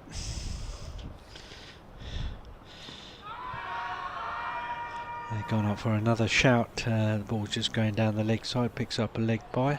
Too high, that. Too high. And I'm going to play my second game this coming Tuesday against Wiltshire. At? Marlborough Cricket Club. Okay. So, how many times in over 60s cricket are batters pulling up when they're turning for a second or a third? I don't know. It was my first game this year, so... but the fielding and the running between the wicket is definitely on the slow side. Great shot. That was a high sort of short ball by Weatherall. Brown pulled that from in front of his nose, in front of square for 4, and that takes Ben Brown to his 100. An absolutely fantastic innings there by Ben Brown to get Hampshire back in front and back in contention with this game when they were 5 down when he first came in. Just his second List A 100. He's playing his 100th List A game in today. 20 of those, or his 21st game for Hampshire today. 79 of those for Sussex. And Weatherall in again. See where he bowls. He bowls it slightly short. He rocks back and punches that through deep extra cover for 1. Yes, Hampshire's total at the end of coming up to the 40th over is 213 for 5. Ben Brown is on 101 and Felix Organ on 59. Brown came in the 3rd over with Hampshire 6 for 2. And he's waited his time because his strike record is still only 100, but it's been a crucial knock. Oh, hasn't it just? His top score in List A cricket was for Sussex. It was 105. Right. So he's closing in on that. We'll keep an eye on that as well, of course. And Amelia Gay is going to continue. 2 overs, none for 14 for the right-arm medium pacer, having his first outing with the ball this season. Bowling from the pavilion end with Lewis McManus standing up behind the stumps. 117 these two have put on now. Organ and Brown. 99 balls they've come off. As Gay comes in and bowls, and Brown drives powerfully, but there is a man out in the deep on the offside, and Brown moves on to 102. 214 for 5 Hampshire, with just under 10 overs left in this innings, and that run rate overall is just over 5 1/4. I would suggest over the last 10 overs or so it's been a lot more than that. I'll have to quickly work that out, Raj. And the fielder is definitely on the leg side. There's no fielder, not one fielder on the leg side saving a single now. Gay bowls, short bouncer, and this could be caught at mid-wicket. It's up in the air and he goes. Partnership is broken. Felix Organ never really got hold of that pull shot, but a good innings from him anyway. 59 he goes for, and Hampshire 214 for 6. And I mean, it was a good knock by Organ. You know, he got 59 or 50 balls, but with no fielders up on the leg side, why you need to try and hit it out the ground. That's a risky, high risk shot. Instead of hitting the ball down, trying to hit it for 4 rather than a 6. He'll get a good hand, and he is doing, from a decent crowd here, just over a normal day's championship crowd. Morgan not quite off the field yet, and good round of applause for him. So we're in the 41st over, just checking the run rate. So after 30 overs, Hampshire had 145, so they've put on 55, 65, 70 runs in the last 10 overs. So yeah, 7 and over they've been going at. Eddie Jack is the new man for Hampshire, just 18 years of age. Broke through into the Hampshire first team last year in this competition, made 6 appearances, and he played the last 3 T20 games for Hampshire. He looks a real prospect, I have to say. Got the ball through quite nicely, especially at the oval. I know there's a little bit more bounce and a little bit more pace in that wicket, but he got the ball through there in the T20 game just, I think, about last week. Certainly wasn't that long ago. Yeah, so that goes to show, last year in this competition you had Scott Curry playing for Hampshire and doing quite well, and he's sort of gone on loan to Leicestershire. Yeah, he got runs for the Manchester Originals yesterday. Oh, watched it, he smashed it. Yeah, he did play well, didn't he? He smashed it. It's interesting, isn't it, with Hampshire's T20 campaign not that good this year, where Scott Curry might figure next year. If he decides to come back next year, or if...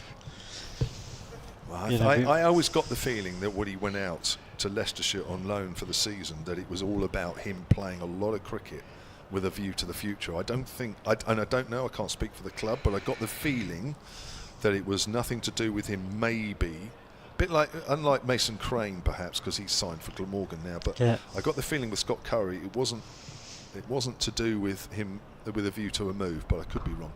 That's pushed out. But you also had Holland who gone out to Leicester as well. He's on loan, yeah. So it's interesting. Interesting because you know that your guys were going to be missing from this tournament, and whether those guys should have come back and played in these competitions this year. So turned away on the onside, no run. But it's difficult, but with these young guys coming up now and gaining that experience, how people like Curry and Holland would then fit back into the role here. Yeah. Well, you would think Hampshire will have to make 1 or 2 changes after this season's competition. Unlike Northamptonshire, of course, have got quarterfinals to look forward to. That's edged down to 3rd. Jack is off the mark from the 3rd ball that he faces. Amelia Gay looks as though he's really into this now, having picked up his first ever List A wicket. He's got his mojo going a little bit. He's suddenly a frontline bowler. All of a sudden, it's amazing what a wicket does to somebody. And the wicket is now seaming and swinging and going up and down. And every ball he's bowling now, he's expecting a wicket. There's a drive from Brown out on the offside, and he moves on to 103 off exactly 103 balls, so he's striking at exactly 100, and 216 for 6 Hampshire with 9 overs left. Yeah, it's going to be a quick fire end coming up to the end, because you've still got Abbott to come in who can play some big shots. Unlike Brad Will and Mohammed Abbas.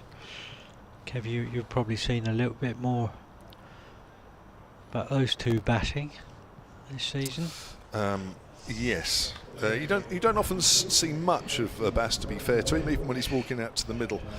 This will be my last over actually before Andrew Rad joins Raj, so I might just quickly read out this email during this over if I can. Steve Jenkin has emailed solentcricket@gmail.com, so try and squeeze it in. Change of bowling. Zabe taking over from Wetherell, bowls his first ball short and pulled over mid-wicket for 4 by Brown. He picked that length up very, very quickly, rocked onto his back foot and pulled it over mid-wicket for 4. And that is Brown's highest list day score now, 107. That's either for Sussex or for Hampshire. This is Dave Halfyard, because Andrew Rabb was mentioning it earlier. Your fellow commentator mentioned both Paul Park. Yes, Paul do play their cricket there. Zaid now length short.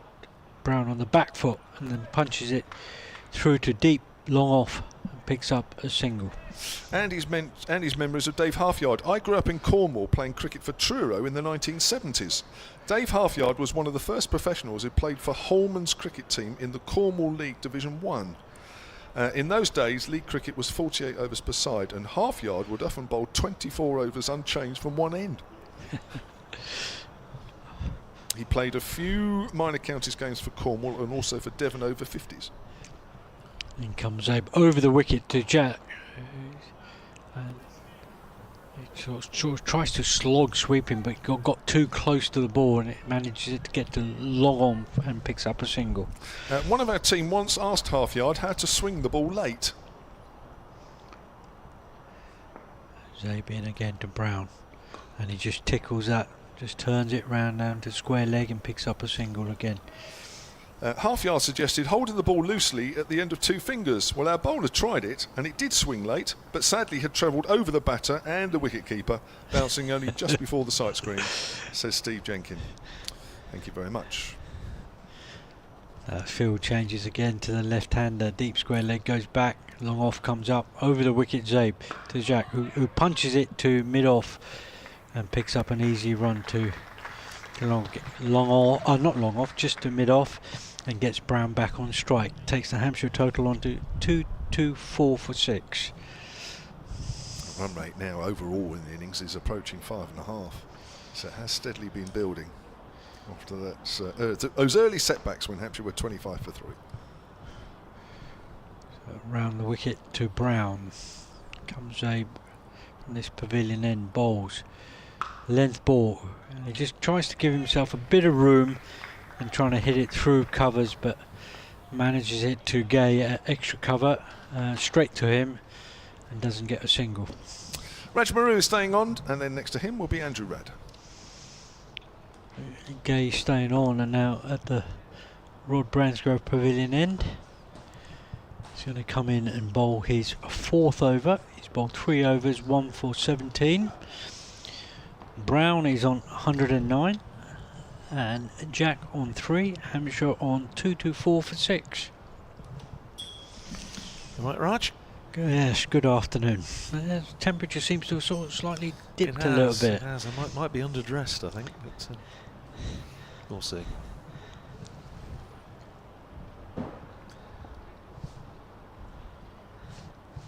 It's going to be Emilio Gay to continue.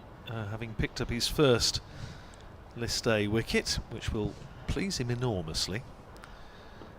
And his first ball of his 4th over is clipped up to mid-wicket by the relatively new batter Eddie Jack, and there's no run, fielded in there by Prithvi Shaw at mid-wicket. The news, I fear, of Jack White is not particularly good. Just had a little note down from the dressing room. I don't think he'll be seen on the field again in this match. His knee, which I think Kevin was saying at the time might be a bit of an issue, and I think it was the Corton bowled when he took that as well, and he went down on his knee, fell a bit heavily, and not in great shape apparently. Next ball is swatted away by Eddie Jack over the top of extra cover. They're going to come back for a couple of runs. Goes over the head of Gus Miller. Takes Jack to 5. Hampshire to 226 for 6 in the 43rd over.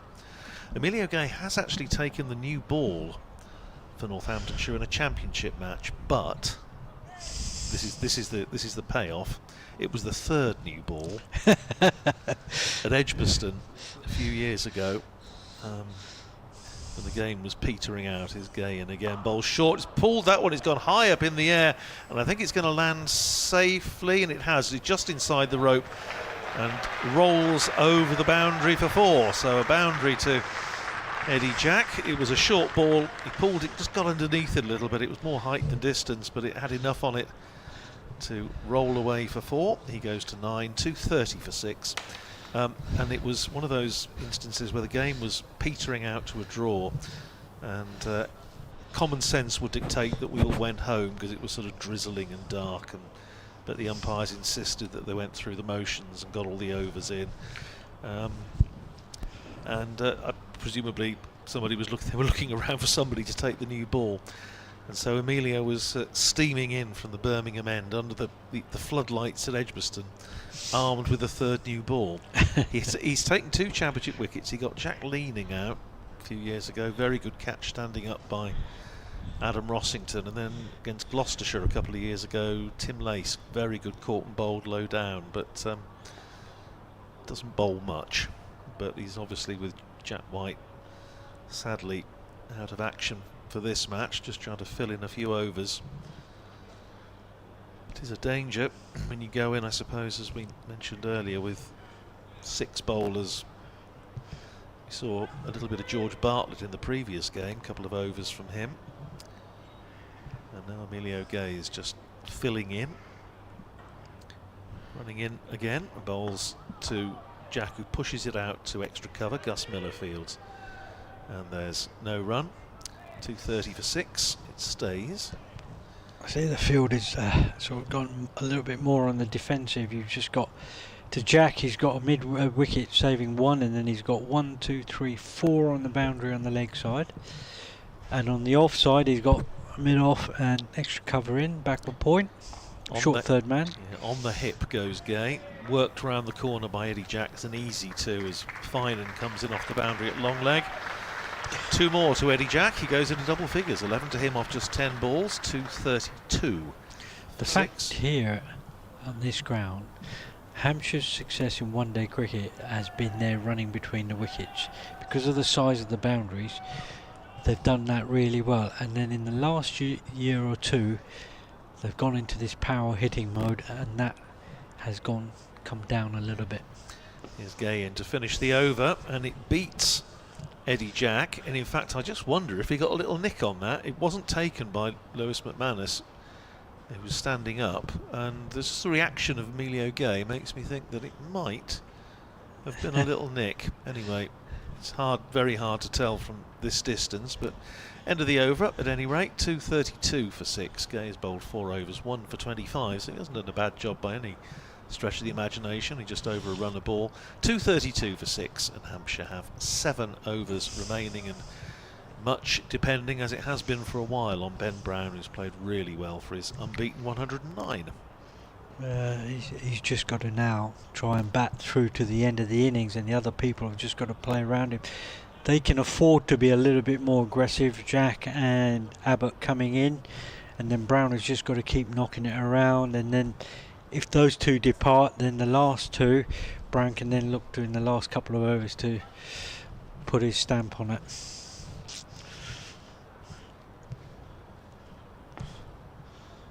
Zabe now coming in to bowl his 9th over from this Rod Bransgrove end. Comes in around the wicket, bowls to Ben Brown, who rocks back, punches a good length ball off the back foot through to deep cover and picks up a single. Safe Save's done a decent job here, as has been the case in all formats really this year. And say a few supporters and others around the club who felt in the past that he has been under bowled, I think probably this year has rather suggested they were right, because he's very handy. He's not the worst, and he's adaptable as well. He can bowl more sort of containing mode, but also in red ball cricket he can get it up there above the eye line. And who would be Northampton's main strike spinner? Rob Keogh. Rob Keogh. Has been for a while, really. Right. So over the wicket to Eddie Jack, who goes for a reverse sweep, misses it, and the ball goes through to McManus. They pick up no runs. Yeah, he tried to hit that one too hard. It was just wide outside. It was there to be hit, but then he comes over the wicket again to Jack. This time he slog sweeps that, and that goes over deep straight mid wicket for 6. Now that would have been a better shot rather than the sweep shot. Well, he got a lovely contact, didn't he? And it almost cleared the seating down there. I think it went into the back row. It was almost first bounce into hog roast, I think. Although hog roast isn't open today. But Yeah, no, most of those are closed today. He comes round the wicket now to Jacks, who goes on the back foot and slaps that ball through to deep cover and picks up only a single. Gets Ben Brown back on strike. Total moves on to 240 for 6. Jack has moved quickly on to 18. Ben Brown's on 110. Hampshire will hope the damage to Jack White isn't too bad, but as I say, it doesn't sound, Especially at the start of the competition particularly, as well. it doesn't sound particularly wonderful if he's gone in the knee. So Brown the wicket to Brown. Pitches it right up there and down, punches it through to deep long off, picks up a single. Gets Jack back on the strike, and Jack is the one who's looking for boundaries now. With that short leg side boundary, Zay Brown the wicket. In he comes round the wicket. Jack shapes up. Again, he slog sweeps that, but this time it goes straight to deep mid wicket, and he's been caught on the boundary and caught by Gay. And Jack departs on 18, and Hampshire 214 for 7 now. A little cameo from Eddie Jack, who I say I haven't seen before. 18 or 15 balls, but again, he just goes back to what we were discussing earlier, Rajat. You know, in this sort of situation, still 6 overs to go, and Ben Brown's playing beautifully. What Hampshire don't want, of course, is to be in that situation of being bowled out inside the overs, which is exactly what Northamptonshire did at Wantage Road on Wednesday against Derbyshire, when they lost the last 5 wickets in 5 overs and 3 balls for 22. Yeah. And 213 for 5 with McManus and Zabe going nicely. Certainly 235 all out. But, not suggesting that that's going to happen here, but it's especially when you've picked up eight runs off the over so far. You know why you need to try and pick up even more with that men deep on the boundary. I know it's a shorter boundary, but it's still a high risk shot. Well, they'd won the over, haven't they, really? He had, but anyway. 241 for 7 it is. Northamptonshire won't mind too much. All contributions gratefully received. I ought to mention, for the sake of any Bedfordians, old Bedfordians listening, that they will have noticed, of course, the Felix Organ dismissal. Caught by Gus Miller off Emilio Gay, 2 Bedford School old boys joining together in a dismissal, so that'll please the Bedfordians listening. Of course, Northamptonshire do have a bit of a tie-up with Bedford School these days. So it's going to be Gus Miller, the aforementioned, back in the attacks, bowled pretty tidily so far. 7 overs, no wicket for 30, and he's running in from the pavilion end to bowl to Ben Brown, who cuts nicely out to deep point. James Sales, who's been on the field for most of this innings after the injury to Jack White, he fields, sends in his return, and Ben Brown goes to 112, and Hampshire to 242 for 7. It'll be interesting now what Abbott has got in mind or plan, whether he just knocks it around for the next 2 or 3 overs, keeps that rotative strike, gets 4-5 and over. Brad Wheel and Mohammed Abbas to come. Here's Miller bowling to Abbott, who drives nicely up to mid-off, but can't get it past George Bartlett there, and there's no run. Unlike the other guys who have just got out, Abbott does have a wealth of experience. Yeah, absolutely. And we hope that he uses that and tries to guide Hampshire to try and get them up to 270, 280 if he can. Here's Miller in, bowls to Abbott, on drives up to mid-on, fielded by Save Zabe, who flicks it at the stumps, misses. Pretty sure was backing up. I have to say I loved that story from Steve Jenkins, thank you so much for sharing it. The Dave Halfyard, how to swing the ball late story. It's wonderful. But, played most of his county cricket, I think, Dave Halfyard for Kent, but I think played a bit for Notts as well. Much travelled, I think they say. Peripatetic. Here's Abbott facing the next ball from Gus Miller and forced onto the defensive. Plays it up to mid-off. And there's no run. Gus Miller, you sort of feel, I know there's one or two people who said, well, is his bowling going to stand up to this sort of pressured situation that he's in at the moment, bowling the back end of a white ball innings, but you only find out by giving him a go, and I think so far today he's done pretty well. He's in again, bowling to Abbott, who's beaten outside the off stump. Is he caught behind? Gus Miller thinks he is, but the umpire says he's not out. To be fair, Lewis McManus didn't seem all that mithered, did he really? The bowler was Gus Miller was most enthusiastic. If it's pretty sure could get in trouble here, because you know, somebody fielding extra cover, and what he's doing there, he's putting two hands on his hips at the umpire, hands on head. You know, those sort of things are a level 1 offence. Yeah, that's right enough. He's got to be pretty careful on what he does. He does. It's a bit unnecessary apart from anything else. Is Miller in and bowls, and it's just punched off the back foot by Abbott, but straight to the aforementioned Prithvi Shaw at extra cover. So nice tight tidy over from Gus Miller from Northamptonshire's point of view. 242 for 7, 45 overs gone, so we're into the last 5. Brown 112 not out off 110. Kyle Abbott yet to get off the mark. It's interesting, Raj, the game, having a little word with him. I think you got that spot on. They're just having a little word with Prithvi Shaw and saying, if you have thoughts, keep them to yourself. Those sort of things are done Yeah. normally in India. You know, they get away with it. And but it's very interesting because on Wednesday, the game against Derbyshire, a couple of times we saw both sides, with wides in particular, querying it, or either batters thinking it should have been a wide or bowlers thinking it shouldn't have been. And he said, they're not going to change the decision, and all you're going to do is get yourself in bother.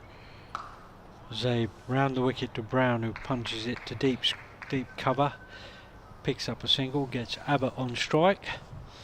Brown moves on to 113, and the total up to 243 for 7. The field, slight change in the field. Long on comes up to mid on. Extra cover comes in tighter to save one. Mid wicket and extra cover. Nice and tight. Bowls to Abbott, who goes on the back foot, punches it to long off, gets a single, and gets Brown back on strike. There's a little bit of excitement in the crowd, but it all seems to have gone a bit quiet the last over or two. Brown reverse sweep, Zabe. Fielder comes round on the boundary, picks up, and then they pick up 2.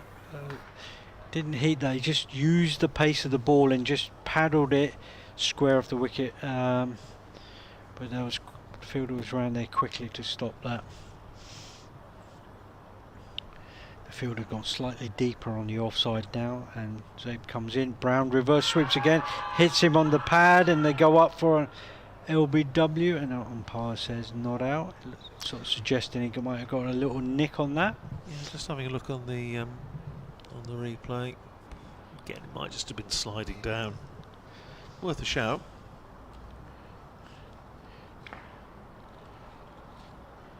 In comes Abe over the wicket. Brown reverse pad. This time he just paddles it finer, and it's run down to third man. Going away. They've come back for 2. They're looking for 3. They're coming back for 3. Abbott comes back, and they get home comfortably, and that takes the total up onto 249 for 7. And that was well played. Hampshire take their total up to 250.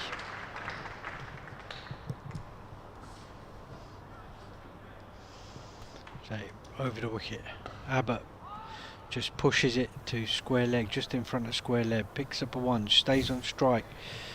At the end of the over, they got to 250 twice there, I think. Right, I think the scoreboard slightly jumped the gun, because I think that was the 250th run off the last ball of the over. I think they dived in a little quickly with the proclamation. Anyhow, it is 250 for 7. 4 overs to go. Raj takes a break, and Kevin James will come and rejoin us for the last few overs.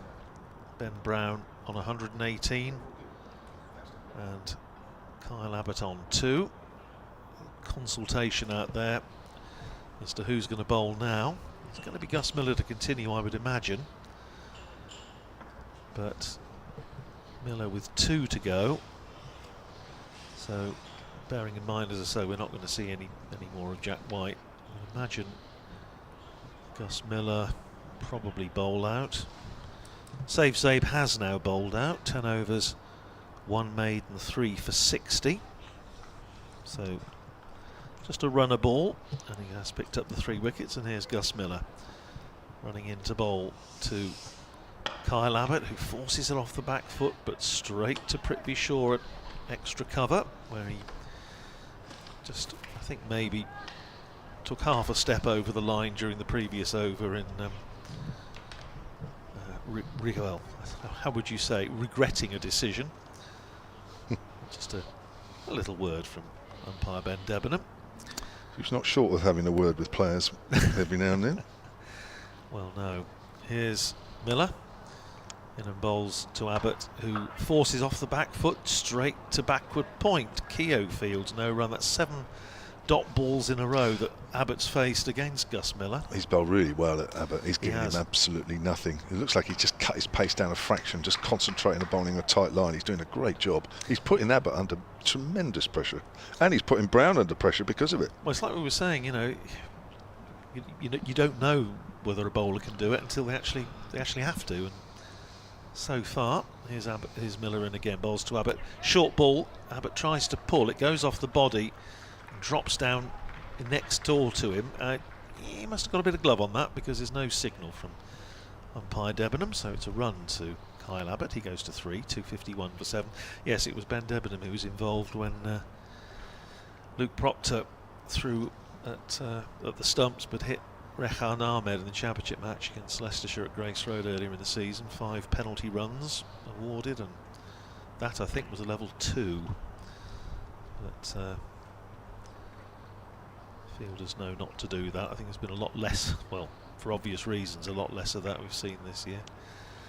251 for 7, 3 balls to go in the over, and Miller now bowling to Ben Brown on 118. Ooh. And that's wide outside the off stump, and that is going to be called wide. Trying to bowl a slow ball there. He was. And cut his fingers across the seam.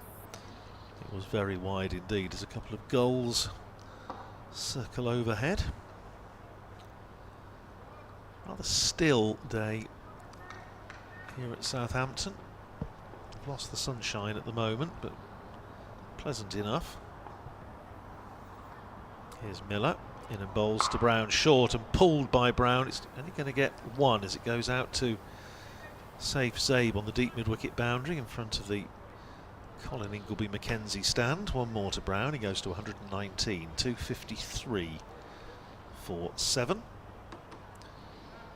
Hampshire having lost Middleton for 0, Gubbins for 6, Prest for 11, 25 for 3 at that stage, Albert for 28 at 76 for 4, Eklund for 4 at 96 for 5, and then that excellent partnership 118 between Ben Brown and Felix Organ. Here's Miller in, bowls to Abbott, who forces it up to mid-off. They come through for a single, and having fielded it sensibly, George Bartlett just hangs on to the ball. Abbott to 4, 254 for 7.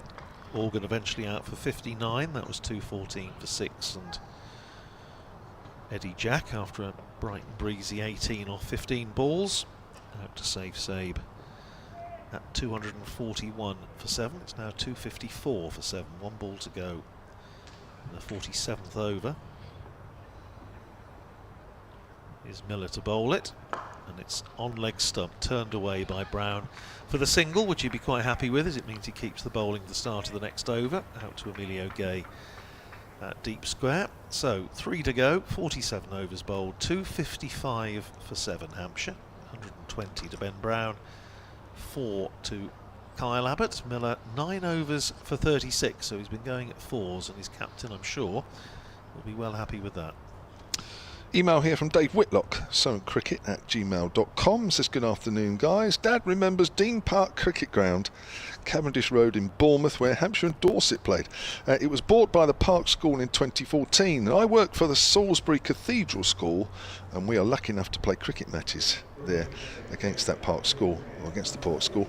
A lovely venue, that's right, we remember it. Best wishes, says Dave and Peter Whitlock, in the Shane Warne stand at the far end of the ground. You know, that was the second ground on which I watched Championship cricket. Was it? Obviously after Wantage Road, but on holiday, 1972, Hampshire versus Lancashire, and saw the likes of Clive Lloyd playing for Lancashire, and I think Richards and Greenwich for Hampshire, but Dean Park, August 1972, lovely ground. Used to swing a bit there, didn't it? I remember Paul Taylor having a great time there. I think in '92, something like that, got a 7-fer, and it hooped around a bit. Well, you would know. Well, I'd like to think it might have done a bit. It did, actually, yeah, it did, to be fair. So we got Raphael Weatherall, the 19-year-old, back into the attack, the right-arm pace bowler. And just setting the field now to make sure, because it's very important these last few overs. 7 overs done for 44 for the youngster. And he's bowling to Ben Brown, who's on 120. Comes in, Brown heaves that away wide and mid-on. Let's go in for 4. Clears that front foot out of the way. Just came across it somewhat. And he moves on to 124. Hampshire 259 for 7. This is the point that Raj was making earlier, wasn't it? That he was saying about the whole Alan Lamb thing. And if he always says if you're in there and you're still there and you're in with 5 overs to go, you can really make a dent. And Ben Brown's been patient, and now he's got a chance to really force Hampshire, north of 280, which will be certainly a competitive total. Here's Weatherall, miles again, short, helped down to fine leg by Brown. 125. Just a reminder, this is his highest score in List A cricket in his 100th match. 21 for Hampshire and 79 for Sussex. 260 for 7. Timely knock with Hampshire at 6 for 2 when he came to the crease in the 3rd over. Batting was difficult at that stage. Remained difficult for a few overs after it as well. Weatherall to Abbott this time. Bowls, and Abbott pulls that away, helps that down to fine leg. 1 or 2 in the crowd, obviously happy that Abbott's got off strike. Judging by that 1 or 2 rounds of applause. 261 for 7. Abbott's 5 off 12. Wanted to be fair, Gus Miller did bowl very well at him, very straight. Didn't give Abbott any options in about the first 7 or 8 balls that he faced. Field scattered on the onside, 4 out on the rope. Field in on the offside, apart from 1. Just in front of the tunnel area. Pulled away by Brown out to deep mid-wicket. 126 he moves on to, 262 for 7. I was just looking at that match, that championship match in 1972 that I saw. Bumble got 100. 116. I can't for the life of me remember which day we went to. We only went for 1 day. And it was indeed Richardson Greenwich opening for Hampshire. It's a bit of a treat. David Turner at 3, Roy Marshall at 4. Here's Weatherall, bowls short, pulled away by Abbott. That could be 6, and it is over mid-wicket, right out of the middle of the bat. The crowd like that one. We all like that one, unless you're of a Northamptonshire persuasion. It was a good connection, wasn't it? He's made a little bit of a scratchy start, and Gus Miller certainly bowled beautifully to him, but I think he probably enjoyed just that little bit of extra pace from Weatherall, didn't it, coming on. It just gave him something to work with, which Miller was denying him. immediate response. So the field on the leg side now is as it was for Ben Brown. Everybody out on the rope. 268 for 7. 1 ball left of the 48th. Weatherall to Abbott. Comes past the umpire and bowls, and Abbott hits that up in the air. I think this could be called at mid-off. Shaw's underneath it. Takes it. Comfortable catch. Abbott goes for 11. 268 for 8. Yeah, wicket for Rafi Weatherall. Abbott, well, having hit that one right out of the screws for half a dozen.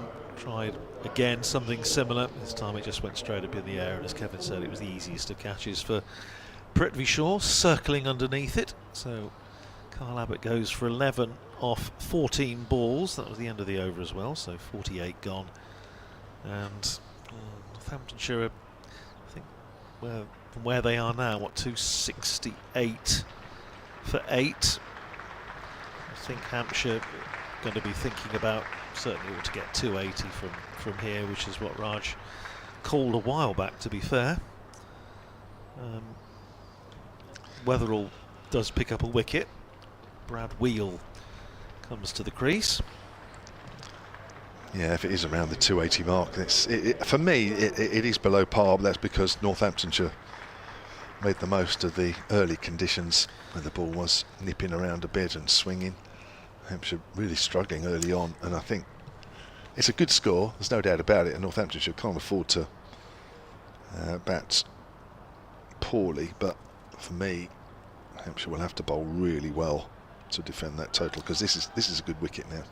Well, it looks it, and Northamptonshire on paper, of course, with plenty of batting, but that's what they thought in the previous match. As I say, 213 for 5 became 235 all out in the space of 5 overs, which was not an edifying spectacle for Northamptonshire supporters. Anyhow, Gus Miller is going to bowl his last over, 9 overs for 36. Can Ben Brown dent those figures? He's got long on the boundary, deep mid-wicket on the boundary, deep backward square on the boundary. In fact, he's going in front of square, and long leg on the boundary. 4 men out, plus man sweeping on the cover boundary as Miller comes in and bowls to Brown, who whips it away out to deep mid-wicket, and interestingly, they don't run. So Brown is intent on facing as much of the strike as he can. There was an easy single there, which Northamptonshire obviously would have been very happy with, but for that reason Brown stays put.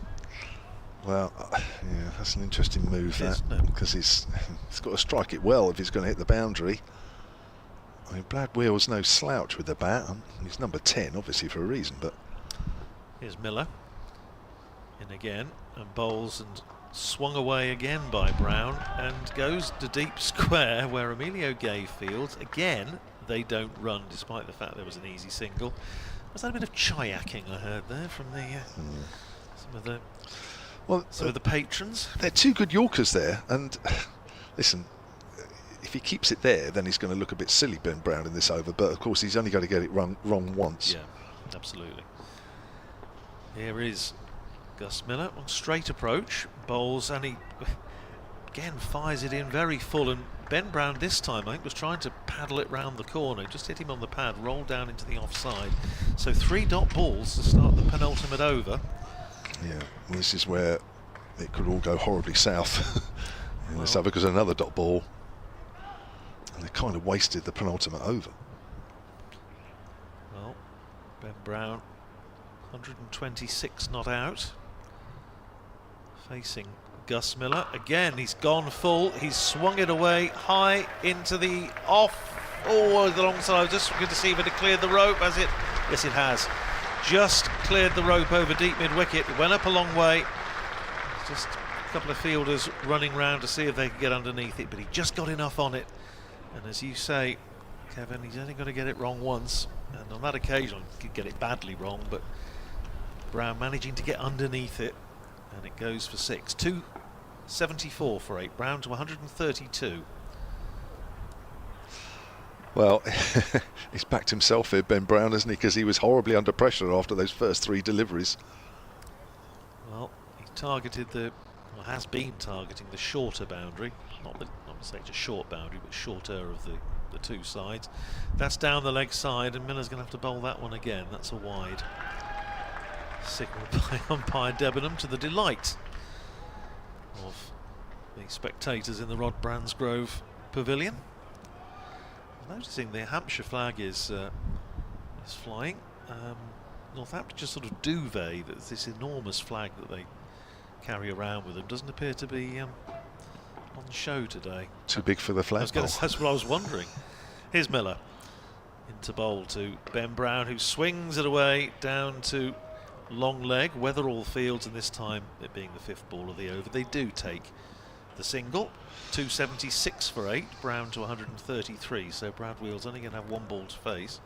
Yeah, and one would assume, and unless it's a 2, this will be a dot ball as well. So it's put an awful lot of pressure on Ben Brown. I suppose 7 runs off the penultimate over, if that's what it's to be, is maybe not a bad return, but it all hinged on that ball 4, didn't it? Otherwise, and ball 5, of course, helped with the wide.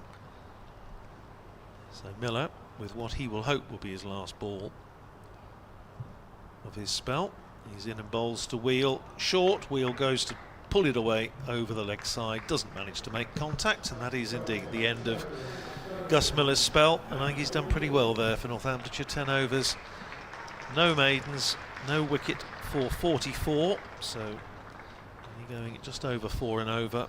And I think his captain will be well satisfied with that. And the question now, who's going to bowl the last one? Answer, it's going to be Rafi Weatherall. So Michael Finan not getting the call back into the attack. 5 overs for 44 for him. Rob Keogh, 6 overs, no wicket for 38. Emilio Gay will be highly delighted to have got something in the wicket column. Well, I'm sure wouldn't have been expecting to bowl today. 4 overs, 1 for 25.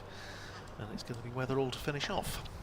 So 6 balls of the Hampshire innings, only Mo Abbas to come. So Ben Brown will try and get as many as he can here. Here comes Weatherall, gives himself some room, hits that down in the air, down towards mid-on, and that's 1 bounce. And I think it's been pulled back in. It has just. Great bit of fielding, safe Zabe. Oh, he signalled 4 in the end. It looked like he might have just pulled it back in time, but to be fair to him, maybe under pressure from the crowd who was shouting 4 behind him. In the end, he says no, it was 4. 280 for 8. Ben Brown moves on to 137 from just 125. Fantastic innings from him, coming in at 6 for 2 with the ball nipping around and swinging around early on. Here's Weatherall bowling again, give himself some room, and too much room there, tries to cut it, misses, goes through to the keeper.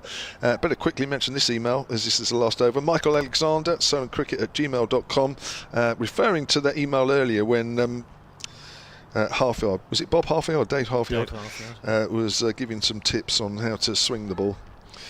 With regard to the end or edge of the fingers holding the ball cap, he says, did you rotate the seam at will, or did it happen by chance? A lot of luck actually half the time. That's a good short ball, and Brown trying to pull that away, misses. And it's a no ball. Weatherall can't believe it. His head's in his hands. I'll tell you what, we've got an interesting crowd in at this end. It must be left over from the 100 a couple of days ago or so. So that's called for the over. 282 for 8. I presume the former. It was blissful for me when it occurred accidentally. The ball can dance when that happens, whether you intend it or not. I presume the best bowlers acquire the art more readily, allowing for the best of both seam and in swing. Mike, who's in North London, thank you very much for that. Weatherall bowls, that's pulled away by Brown in the air, but safe. 1 bounce out to deep mid wicket. They're coming back for 2. That is a long boundary. Taking the throw of Finan on. And Brown will keep the strike. 284 for 8. Brown moves on to 139, and there are 3 balls left of the innings. I've got a rowdy crowd in today. Probably hidden under the seats, under the temporary seats, thinking they would get 2 games for the price of 1. This is comfortably Hampshire's highest list day score against Northamptonshire, Ben Brown's innings. Is it? Highest individual? Yep. Brown drives over the head of Weatherall, but not enough pace on it, and it won't take a single as Shaw comes round from mid-off. Surpassing 118 not out by a player of some repute, D.I. Gower. So 100 in all the list day games played between Hampshire and Northamptonshire. Yeah, that was the highest. This is the 46th, and Gower 118 not out. What year? It's 1992. Well, I might have played in that one. Here at Did I play in that Southampton. one? Let's have a little look. Hampshire won by 6 runs, and yes, you did. Caught Taylor bowled Walker for 13. No wickets for 18 off 3. Well, that's not too bad. Could have been worse. Brown helps that down to fine leg. One bounce. They're not taking the single. So there's one ball left with Hampshire 284 for 8. Yep, David Gower, 118 not out off 95 balls, 3 sixes, 7 fours. Strike rate of 124.21, and it would have been lovely. And it would have been lovely to watch as well. Always lovely. Don't think I saw that one. It was at again at Northlands Road. The old ground, yeah. So here's the last ball of the Hampshire innings. 284 for 8. It's Brown to face Wetherell. Right arm seamer comes in and bowls short. Brown pulls it and misses it. Now, are they going to take a single? The underarm throw from McManus misses, and they'll come through for a bye.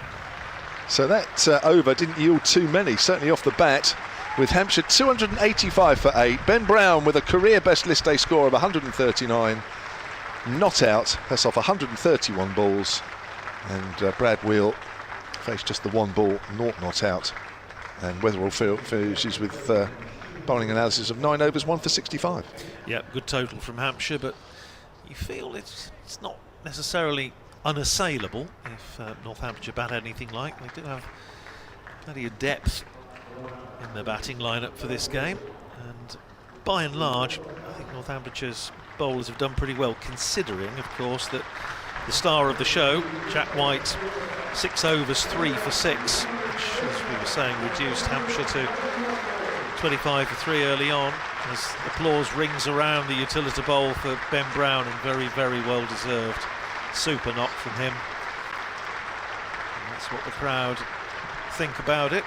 139 not out of 131, but I think bearing in mind that Jack White wasn't able to stay on the field and wasn't able to finish his spell, they haven't done too badly, all things considered. And Emilio Gay's fielding got a wicket, and 1 or 2 others, notably Gus Miller, have stepped up and done quite well, I think. So other major contribution for Hampshire came from Felix Organ, who made 59 from 51 balls. So we're going to be back in just under half an hour's time, and we will bring you the Northamptonshire reply, and they will need 286 to win this game.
Myers, Ben Debenham and Anna Harris are out in the middle ahead of the Northamptonshire innings. This is the one-day Metrobank 50 over Cup.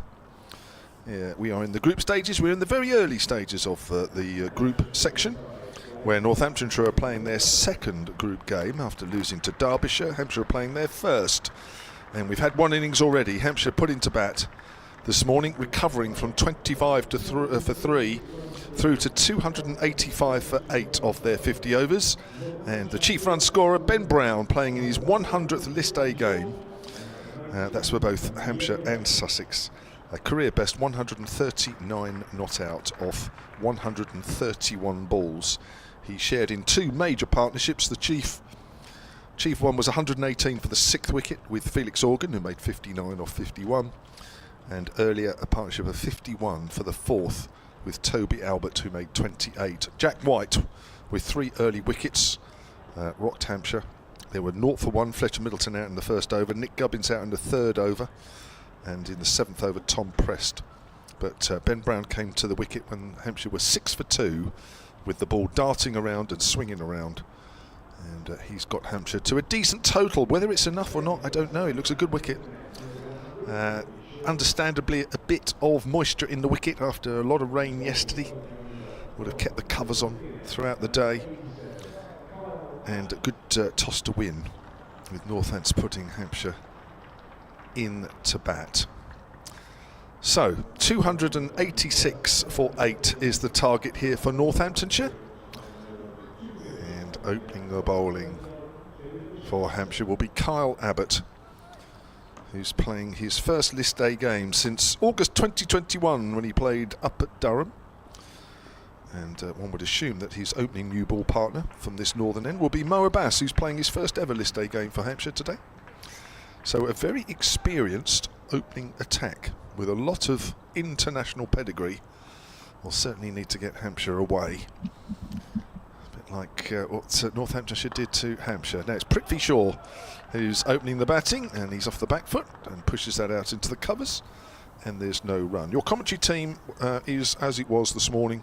Myself, Kevin James, and Andrew Rad, when he's back from lunch from BBC Northampton, will join me, and Raj Maru, the former Hampshire left-arm spinner, is with us all day. We were hoping to have Gareth Berg, the former Hampshire and Northamptonshire all-rounder, but he unfortunately woke up with a very swollen eye. And to prove it, he sent me a picture, which I'm still having nightmares about, if I'm honest, as Shaw is pushing forward into the gap through extra cover. That'll be 2. Brad Wheels running after it. That's 2 runs for Northamptonshire. A couple of emails came in over the lunch break. Andy Wallace, solentcricket@gmail.com, says, great commentary as always and great stories. Thank you very much, Andy. It's very kind. The noise from the crowd is at the top of the Shane Warne stand. Some big drinkers up there, says Andy. I was sitting on the other side initially, but when I moved here I had to turn the headset up. It's so loud. That's right, you can pick up our commentary around the ground. I'm getting a headset from the club shop. That's pushed in the air, but one bounce up to mid-on where Felix Organ fields. It's one way you can pick us up. You can also pick us up via the BBC Sport website and app. Also on the live picture feed, which is being beamed through the Hampshire Cricket website, through to Northamptonshire Cricket website as well. And also your smart speaker, don't forget that ever. All you need to do is, if you're not on the ground, or indeed if you brought your smart speaker with you, but I doubt that, as Abbott from the pavilion end comes in and bowls, and Shaw drives powerfully up to mid-on, then that's going to be 4. Felix Organ dived in forlorn, and Shaw moves on to 6. We're in the first over. Yes, you just say to your smart speaker, BBC Sounds, and in this case, you say, play Hampshire against Northamptonshire. And hey presto, that's exactly what it will do. So that's a new tool for this year. Came in about halfway through the summer, just before that actually. So it is a fairly new development. Here's Abbott again, and that's played with an open face down to third man. Now Prithvi Shaw is a very, very dangerous player, and he's played 6 one-day internationals for India. He played in the IPL for the Delhi Capitals, and he will have to be watched, that's for sure. So he has all 7 of Northamptonshire's runs. And Andrew Rowd, who's back a little quicker than I thought he would be. It must have been a very small lunch. It was. That was very nice, thank you. Yes, I just got lucky with coming in through the various doors that you need to. Yeah, you need a bit of luck. You need the wind to blow in the right direction. And then, otherwise they're all locked. Here's Gay, the left-hander, facing Abbott, and he's playing a missing at that one. So remember, Northamptonshire are looking for 286 to win this game. The first over is gone, and they are 7 without loss. Yes, pretty sure, as we were just saying, actually, to one or two of our press colleagues over the far side of the ground at lunchtime, that he's, you would think he's due. As I say, he scores since he's been back with Northamptonshire, a couple of championship matches. Made 230s against Sussex, missed out really against Glamorgan at Cardiff. Made 28 against Norfolk up at Manor Park at the weekend, and then missing out for 9 against Derbyshire in the game on Wednesday at Wantage Road. So, from Northampton's point of view, they will be hoping that his appetite is well and truly whetted. Here's Mohammed Abbas running into bowl to Shaw. 2 slips in place, and he's in behind that, plays it back down the pitch. It's extraordinary. This is Mohammed Abbas's List A debut for Hampshire. Obviously having not been involved, and Kyle Abbott's first game in List A, was it for 3 years? So, as we were saying at the start, any side that can boast these two to share the new ball has to be taken very seriously.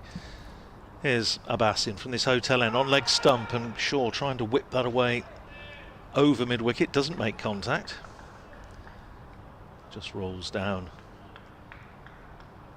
the pitch for the bowler to retrieve. Now, as far as the field is concerned, deep backward square on the boundary and backward point on the boundary, almost a sort of a wideish third man down in front of the Colin Ingleby Mackenzie stand, from which I've just hot-footed it. Well, you must have run like the Clappers. No, if I'd run like the Clappers, I would be incapable of speaking for about 10 minutes. So here's Abbas in bowls, and just back of a length finds Abbas. Finds Prithvi Shaw onto the back foot, pushes it out into the covers, and there's no run. Yes, I would be seeking oxygen at this stage, but no, it was a fairly gentle amble round. But just when I thought I'd timed it really badly and I wasn't going to be able to get in downstairs, a very kind gentleman opened the door. So that's that little bit of luck you need. Yeah. There's still 1 or 2 of them around. Here's Abbas running away from us to bowl to Prithvi Shaw. Turns it away down to long leg for a single. Shaw goes to 8. Scored all of Northampton's runs so far. 8 for no wicket. Interesting decision, Kevin, to put Shaw up to open with Emilio Gay. Obviously in red ball cricket it's usually Gay and Vasconcelos opening. Saw this in the game at Norfolk at the weekend, and the way it worked out, of course, he was out very early in the first game against Derbyshire 2 days ago, so it finished up with Gay and Vasconcelos pretty much opening as it was. But Emilio Gay still looking for his first run, and Abbas bowls to him, and he's not going to get it there as he turns it out to mid-wicket, straight to the fielder, and there's no run. It's only Gay's second ball, of course. So realistically, out of your squad, who is actually involved in 100 cricket? David Willey. Just David Willey? Yep. Right. I mean, 1 or 2 people I know mentioned Ravi Bopara, but he's really only there. I mean, to be fair, David Willey is as well, only really there for 20 over cricket. So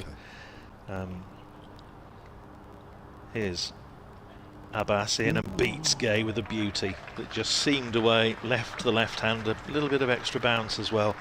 A really good strong finish to the over for Mohammed Abbas. 8 for no wicket off 2. The target, remember, 286 to win. So, I mean, the only other factor that's obviously going to potentially cause issues for Northamptonshire is Saif Saib. Now, I mean, obviously he's been mentioned, I know, as a possible replacement for the 100. I see Ross Whiteley, who got runs for Derbyshire, just been appointed 50 over captain. He's been pulled into the 100 now, but he will be away in this Cayman Islands competition middle of August.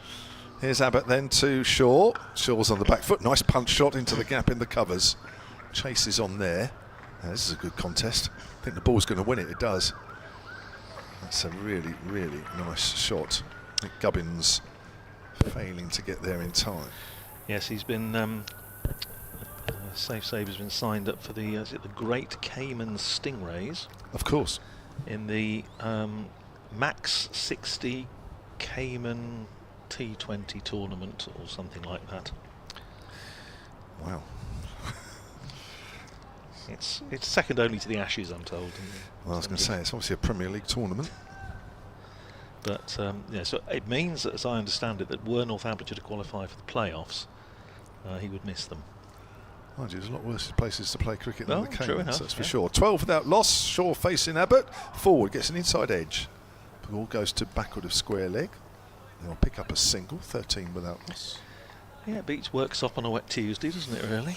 Well, it must be a close contest, not. It wouldn't beat Wellingborough on a wet Tuesday, of course. Why is that? Just down the road from us. So. Oh, of course. Now, we were talking about Dave Halfyard before lunch, weren't we? And we've had several emails on stories about Dave Halfyard, and I've got another one here which came in during the lunch break from John in Bournemouth. silentcricket@gmail.com to get involved, not just on that subject, but any. As Abbott comes in, Gay drives, thick outside edge. Not where he was aiming, but it's going for 4 through backward of point. 17 without loss. Gay is off the mark. So John writes, when I was working in Devon and Cornwall, I would play an occasional Wednesday afternoon game for Cornish Crusaders, organised by Terry Willits, ex of Somerset.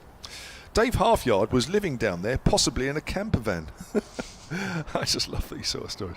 We played at Mount Wise in Plymouth against a military 11 at their lovely ground. More on this in a moment as Abbott comes in and bowls to the left-hander Gay, and Gay pushes that up to mid-on, and there's no run. Dave was quite strict, bordering on the grumpy at times, but still a darn useful bowler. Thanks for the interesting commentary from John. Thank you very much. Yes, there's. Yes, I suspect there was a bit of the old pro about it, but as I say, he was on the umpires list, I know, for a few years. But he must have taken a stack of wickets. I was going to look him up now, but he must have taken a stack of wickets in his first-class career. I'll leave you to look that one up as Abbott comes in with 2 slips, and Gay nicely tucked away through square leg, 4 runs. A little bit too straight there from Kyle Abbott, and that is really nicely played, beautifully timed. Yeah, that's not where you bowl to Emilio Gay. That looks immediately obvious from that shot. My word, yeah, it was on the line of leg stump, pitched outside leg. Just watching that on the replay. If you're watching on the live picture feed, that's a very strong shot indeed. Gay moves on to 8 with 2 boundaries, and Northamptonshire are 21 without loss. They need another 265. I did say earlier, don't expect the ball to be zipping around like it was for Northamptonshire this morning. Usually in these 50 over games, by the time you get into the afternoon, the wicket has died down a lot more. A little bit of bounce. I think that might be a no ball as well, as the ball makes its way down to fine leg. Just looking at umpire Ben Debenham at the far end. He's got his hand out. Yeah, that is a no ball. So Northamptonshire, it's early days, but it's a good start. Hampshire, Hampshire had lost 3 wickets by now. 24 without loss then the Steelbacks. 262 runs from here on in. Yeah, it's going to be interesting to see, on the assumption that Jack White may not be available for at least a game or 2, what Northamptonshire do. I mean, obviously Ben Sanderson come back, rested for this game, but maybe it brings, as I say, Justin Broad and or James Sales into the equation. Yeah. Abbott, no slips for Shaw. Shaw goes big over mid-wicket. Could he be caught? And he is right on the mid-wicket boundary. Well, they've got 1 man out there, presumably for that shot. Guess how he was out? It was of course, a no ball. Yeah, no, that's right. Sorry. Yeah. Apologies, everybody. I got too excited. That's why the man was out there. I thought it was a bit odd. It was interesting because that was exactly how that's exactly how he got out in the first game on Wednesday. Short ball on that occasion, and pulled it out to deep square and caught on the boundary. But there, at least, he had the excuse that it was a was a no ball and a free hit. Yes, Dave Halfyard. He played for so many teams, it's ridiculous. Did he really? Yes, well, I'll read out a few of them at the end of this over. As first ball hits Shaw on the pad, rather, is aiming through the leg side. The start of Abbas's second over. 25 for no wicket off 3 the score. Yeah, Dave Halfyard played for Kent for 8 years, 56 to 64. Then, after a gap, played for Nottinghamshire, 68 to 70. Played then for Durham, Cornwall, Northumberland. But earlier played for Surrey second 11 as well as Kent second 11. So he went through a few. Didn't he? Had a benefit with Kent though. He was there long enough for that. His Abbas in, bowls to Shaw, drops it down on the onside, thinks about a single, but Abbas is quickly following up in his follow through, and there's no run taken. And in his first class career, he took 963 wickets at 25. Best bowling of 9 for 39. So steady performer. Abbas walking back to his mark, down below us at this hotel end.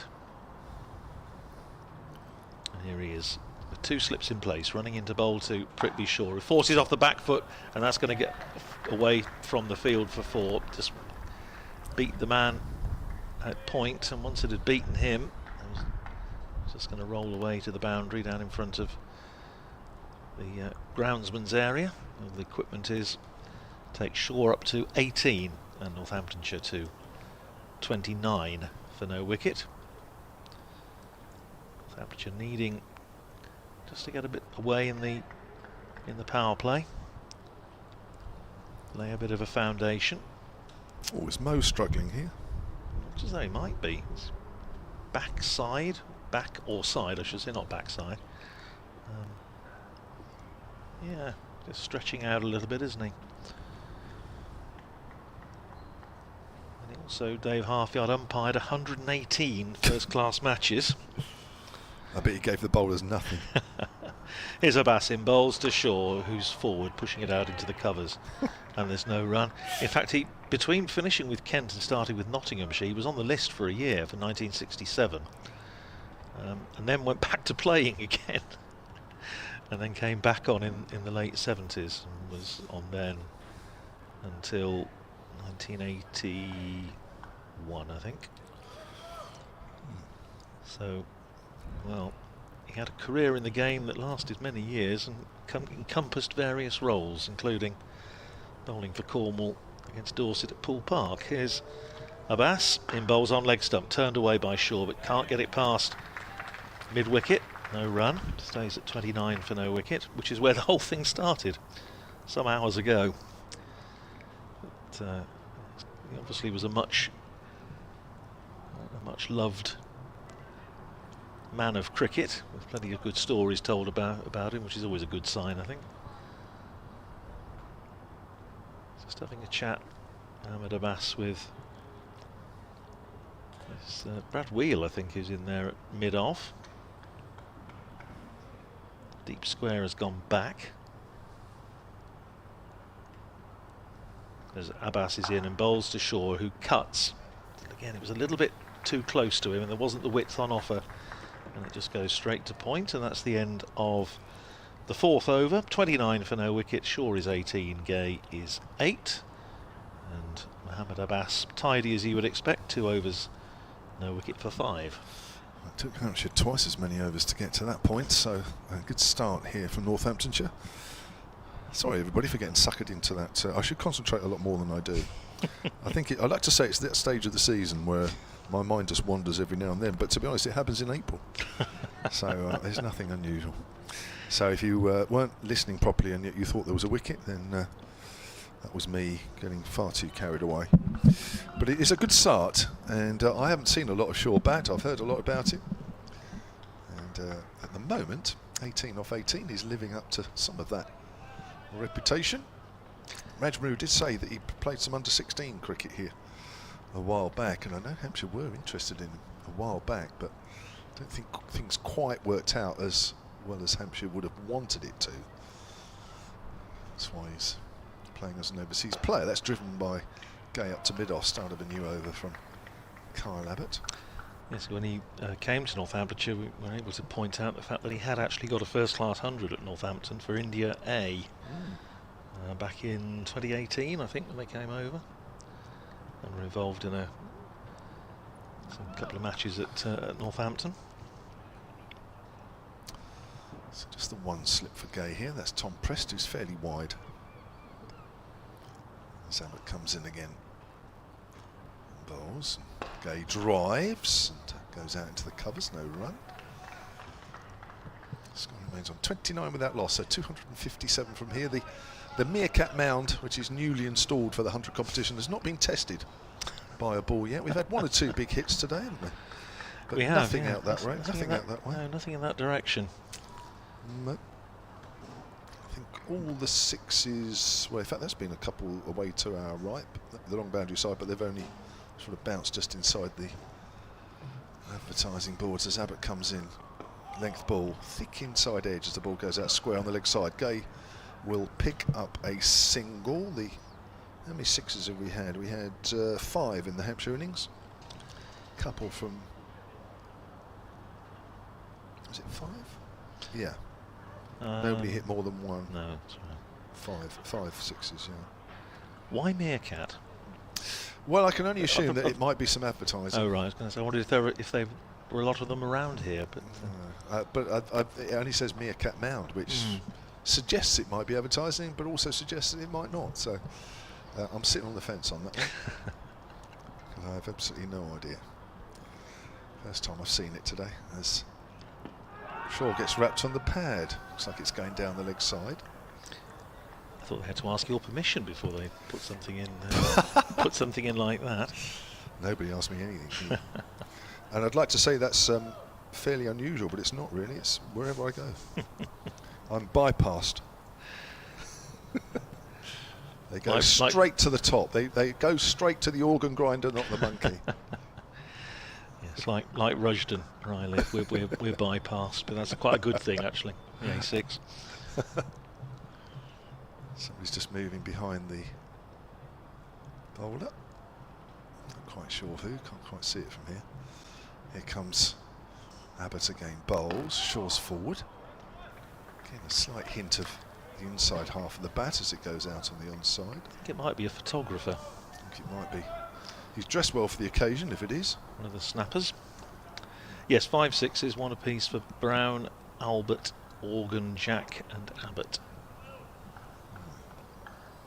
Yeah, Abbott's was on the right, wasn't it? And there was the one over mid-wicket off Weatherall that went down there, but didn't really threaten the aforementioned Meerkat Mound. Here comes Abbott to Shaw. Shaw whips that away square on the leg side. There is a fielder out deep.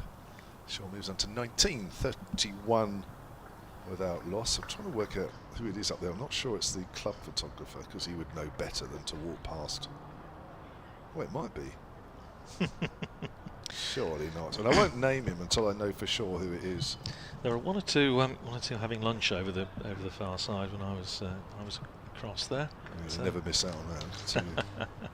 In the Test match, West Indies 166 for 5, having won the toss and chosen to bat against England at Edgbaston. We have a change of bowling first time. We have Brad Wheel into the attack, coming on to replace Mohammed Abbas, who just looked in that last over, Kevin, as though he might be just got a little strain, feeling his back a little bit. So Brad Wheel gets into the attack early on. And he's bowling to Prithvi Shaw with a slip in place, and the first ball right on the money. Nice and full, and Shaw plays it back down the pitch, and there's no run. Abbott 3 overs for 25. Abbas 2 overs for 5, and now we have, as I say, Brad Wheel, Scottish international, into the attack. On a sunny afternoon now down here in Southampton, very pleasant. Wheel running away from us, bowls to Shaw, and Shaw just turns it out to mid-wicket, and there's no run, fielded there by Toby Albert. Yeah, no 100 contract for Brad Wheel this year. He was Trent Rockets last year. In fact, the only cricket he played in 2023 was about a handful of games for the Trent Rockets and London Spirit before that, but nobody picking him up this year. He's running in to bowl to Prithvi Shaw. And Shaw again, very watchful in defence, pushes it out to extra cover and there's no run. Be nice to think that maybe, as I say, the word has gone out to Prithvi Shaw that he's got plenty of time and don't need to go off like the proverbial train.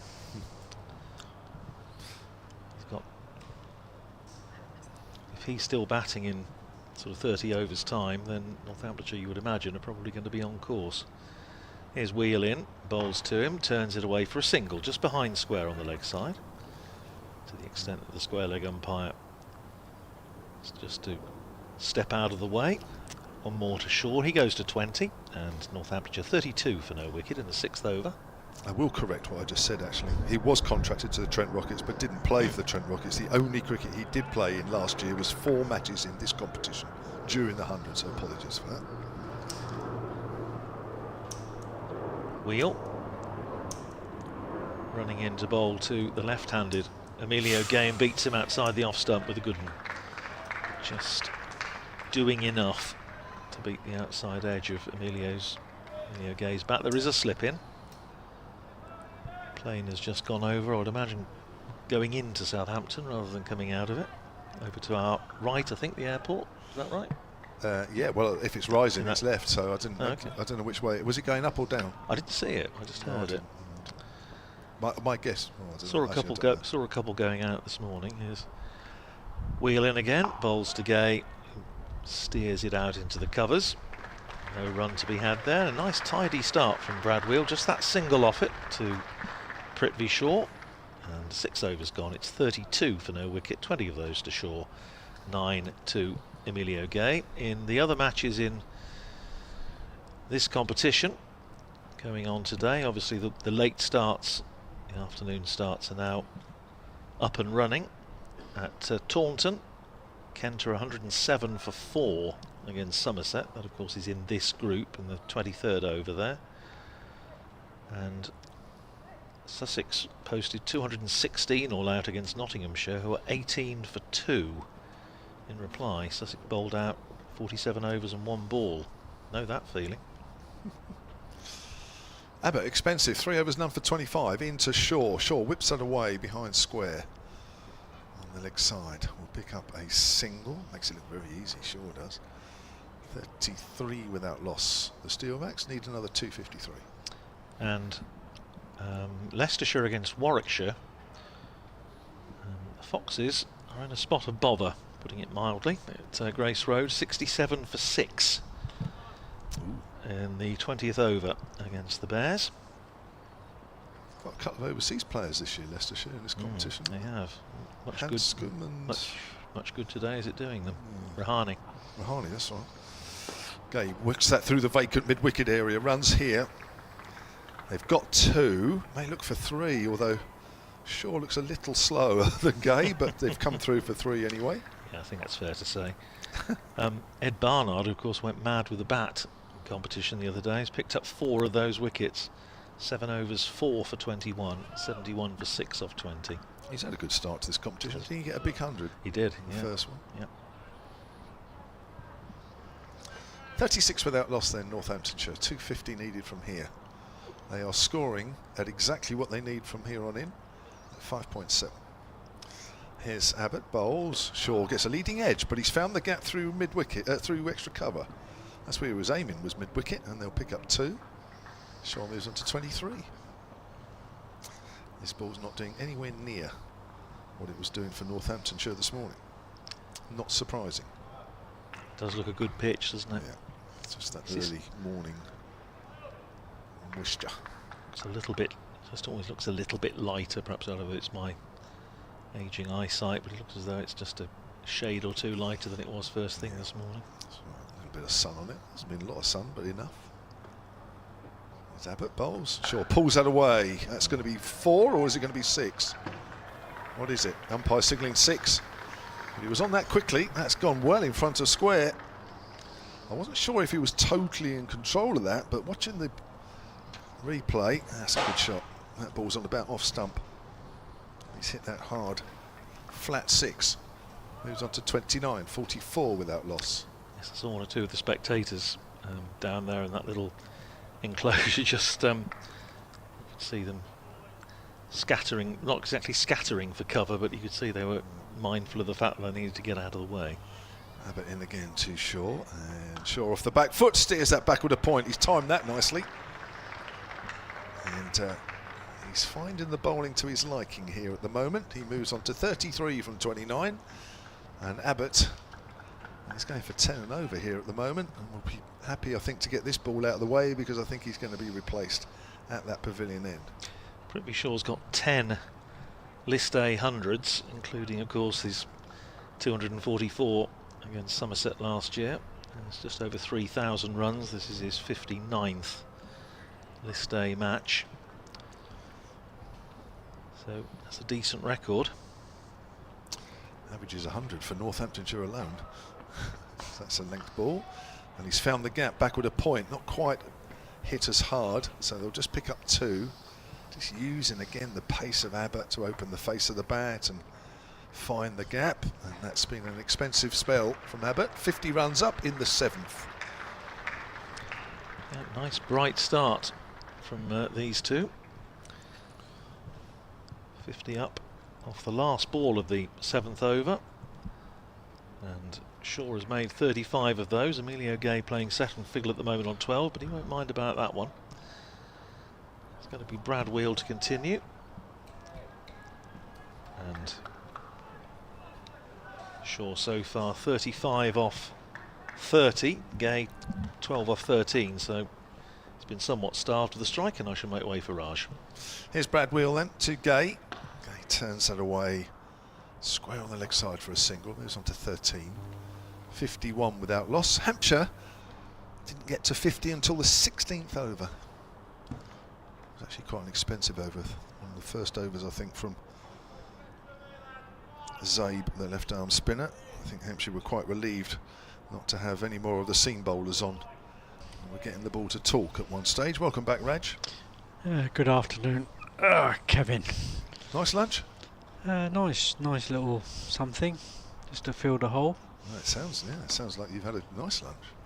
Nice long walk. Yeah, here's Wheel, short, pulled, top edge, down for the fine leg, where there's no fielder, and that bounces away for 4 runs. Well, they're testing Shaw out with a short one, and well, that wasn't quite as well played as the one off Abbott, but nevertheless, it's brought him a boundary. He seems to have so much more time at the crease than any batter today I've seen. His execution has been that much more clinical. Yeah. He's much talked about young player, wasn't he? So I think people expected a bit more of this guy, I think, by now. Nice shot off the back foot, punching that up to mid-off. He's 24 years of age now, but when he was in his teens, he was talked about as the next Tendulkar, wasn't he, in India? He was, and then you had 2 more names crop up. Gill, one of them, and Gaikwad, and so all of a sudden there's a lot more competition. There is.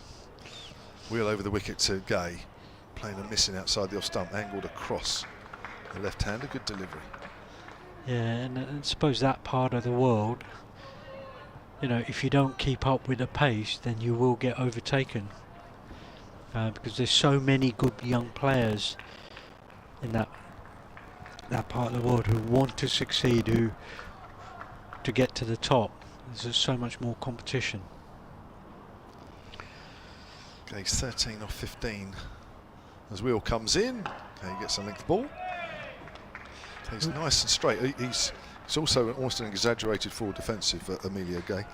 Prithvi is all show, isn't he? But he's pretty to watch. There's no doubt about it. But you're right. I mean, there are so many batters in India, aren't there? There is so many, and the list is endless. Do you know what I mean? Even the two we mentioned, they didn't even get into the World Cup team. So, and they're two of the best young batsmen in the world. Here comes Wheel again. Gay gets the length ball. That's pushed out into the covers. You watch a lot of this cricket and this competition. You've seen a lot of young men, international players around. Who would you say will be the international man of mystery in this competition?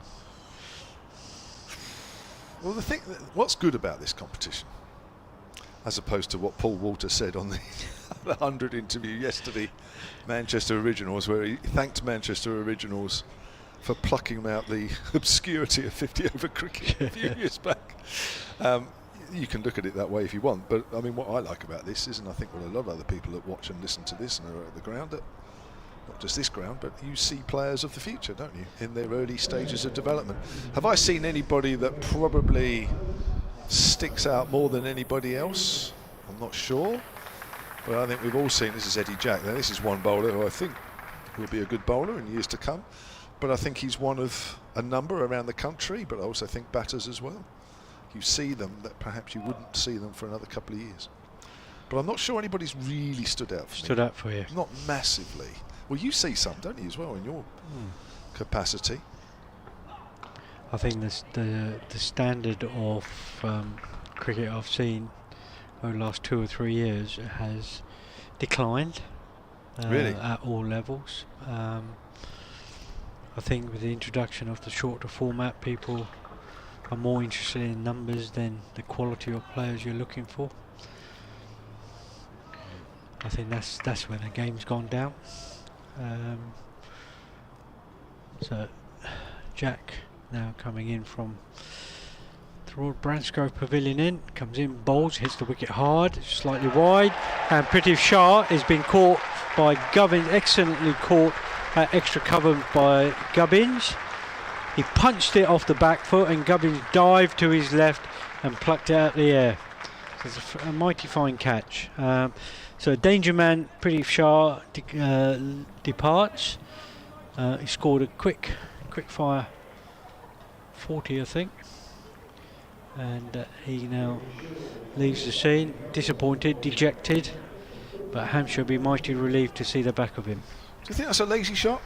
It was a lazy shot. You know, when he said earlier on that there's a lot expected of this young lad, and when you watch him and it's just his body language in the field, and when he's been batting, he just looks that laziness about him, and not that sort of bright spark where you think he's busy at the crease. You know, it just looks that laid back type of character.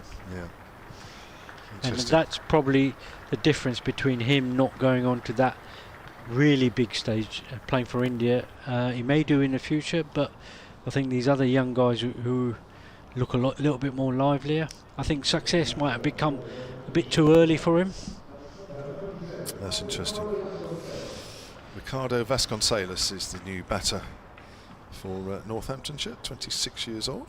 South African, but has a Portuguese passport, so he qualifies as homegrown.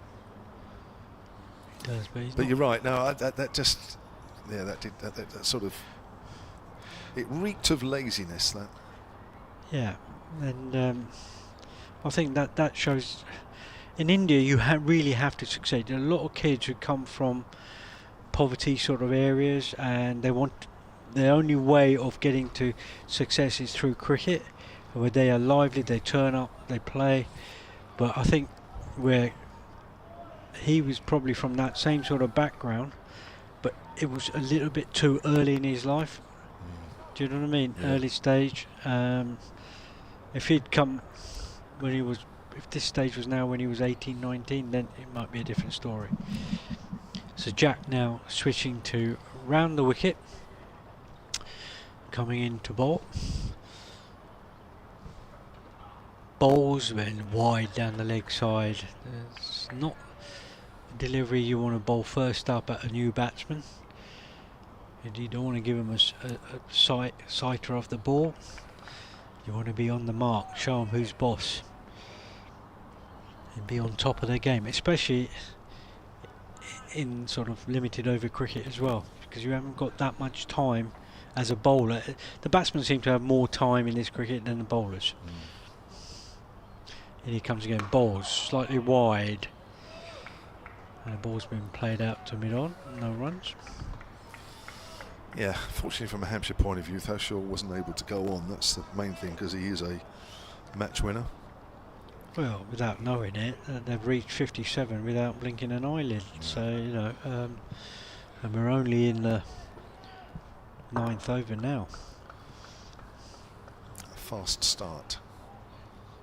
But for Hampshire to get back into it, they need to pick up some quick wickets. Jack comes in again, bowls down the leg side, and again that's a wide. I'm not too sure about the tactics where when you're bowling to a right hand batsman over the wicket, get a wicket, left hander comes in and you switch straight away to bowling around the wicket. Don't know whether you want to try a couple more over the wicket first, make sure you know, and then try something different. Here comes Jack again, bowls short, and he just clips him off his legs down to short fine leg. No runs. Well, he bowled at Sam Curran in that penultimate T20 game where Curran won the game for Surrey at the Oval with his first ever 100 in T20 cricket, and it just looked as though Jack did struggle a little bit more against the left-hander, and he was actually bowling over the wicket to Curran, and he didn't quite get his lines as well as he did to the right-handers. Just wondering if that might be something that he needs to work on. In comes Jack again, this time pretty straight and played out to extra cover, well fielded by Gubbins. No runs. And it might be that he's coming round the wicket because of that. Because of that. They probably worked on it. Just to trying to counteract what happened last time to. Yeah. And he also watches Abbott and the Bass bowl round the wicket a lot to the left-handers as well. Right. So that may be a lot of influence by them. Jack again, this time outside off stump. That was a better line and better length, which was left alone and went through to the keeper Brown. End of the over. So still back to 58 for 1. Should we have a quick look at the Test match? Because I haven't seen the score on there for a while. Let's have a quick look. Where are we? West Indies were struggling at 120 for 5 when I. Oh, 194 for 5 now. 194. Pushed on a bit. So there's a bit of a partnership between Jason Holder, 42 not out, and De Silva, who's 35. Well, they're the two who looked the most comfortable in that last test. Yeah. De Silva's the keeper, isn't he? Keeper, yeah. I think he top scored first innings. That's right. Here's Wheel. Gay plays that late to backward a point, but finds the fielder. His background isn't the West Indies, is it, initially, if I'm right in saying? De Silva? Is it? De Silva, no. I think he... I'll probably get myself tied up in knots here. I'll have a look at that in a minute. 58 for 1 then. We are in the 9th over, 228 required by Northamptonshire as Wheel comes in. Gay turns it away on the leg side. He's very strong, isn't he, off his pads? Seen 1 or 2 nice shots from him already in this innings. Do just need to keep it off that middle and leg stuck line to him. Looks like he will quite comfortably work that away. I think just looking at these two batters, I think if you bowl off stump, just outside off stump line to these two, I think you can sort of have a little bit more control. Yeah. Will now decides to go around the wicket. And he comes, runs away from us. As Gonzalez plays that late down to third. He's off the mark with the 5th ball he faces. And the Steelbacks are 60 for 1 here. I'm just trying to look that up whilst we're talking. Joshua De Silva.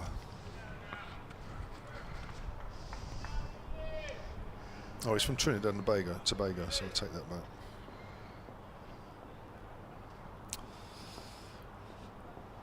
So we were switching over the wicket to Gay. It goes big over mid-on, and I think that's going for a maximum. That's a really nice pickup. Heard it just hit the boundary boards away to our left. Lovely shot. That was a fantastic shot. That was just a length ball on middle leg stump line, and he just picked that up. Full flow of the blade, straight over long on for 6. Made it look so easy. Just hit through the line. Field up, mid on and mid wicket. 66 for 1. As Wheel comes in and bowls. He pushes that out into the covers. Gubbins fields. I think what you'll find, with the pace off the ball now, this is where, this stage of the innings, I think the batters will struggle to try and get the ball through the field. With more pace on the ball, they can just use the pace because the wicket's flattened out now. So much easier to use that pace to get the ball away. Neil bowls. That's a length ball which is pushed out square on the offside. That's the end of the over. So 10 overs have gone. That's the power play done. First power play anyway. And the Steelbacks are 66 for 1 after 10 overs. Hampshire were 36 for 3. So bit of a comparison there. Email here from Neil Prowse, who's in the Shane Warne stand, silentcricket@gmail.com. He says, just a quick note to say, great to have Raj on commentary today. Great to have someone who clearly feels the same and has most of us cricket fans who see the damage that short form cricket is doing to our beloved game. I think we'll be getting some more short form cricket, or more of it, in the future. Yeah, I think it's going away. It's trickling down to all sort of formats now. League cricket, local league cricket's all going to short format of the game. Schools cricket's coming down to a shorter format of the game. Because you're at Lancing College, and how are you finding pupils and what they think of cricket? I think the schools who are cricket pro,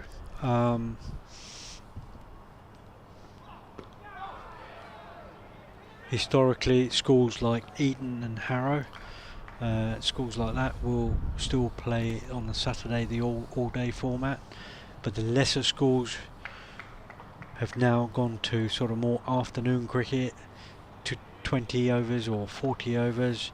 It's a shorter format. Midweek is all 2020s now, and they're now introducing the 100 into schools cricket as well. Oh really? The 100 is trickling down. In Sussex independent schools we play 100 competition at first team, under 18s, under 15s and under 14s. So that's difficult. So the kids are not learning to bat the longer format, to build innings and to go on as they come through the schools like they used to in the past. So that ball was worked off the legs down to fine leg, and they pick up a single. He just slipped at the non-striker's end, Gay. Tried to turn around to come back for a second, lost his footing, slipped, and that just denied him coming back for a second. The thing is, Raj, and what you say is true, and I think a lot of people will certainly agree with you. But the trouble is, and if this happens, and we think it will happen, that the number of first-class games that's currently 14 will actually reduce again. I think that will come at some point. Why would you, as a young up-and-coming player, play for that competition when you can play in lots of one-day cricket? That is true, but in comes Jack again, round the wicket.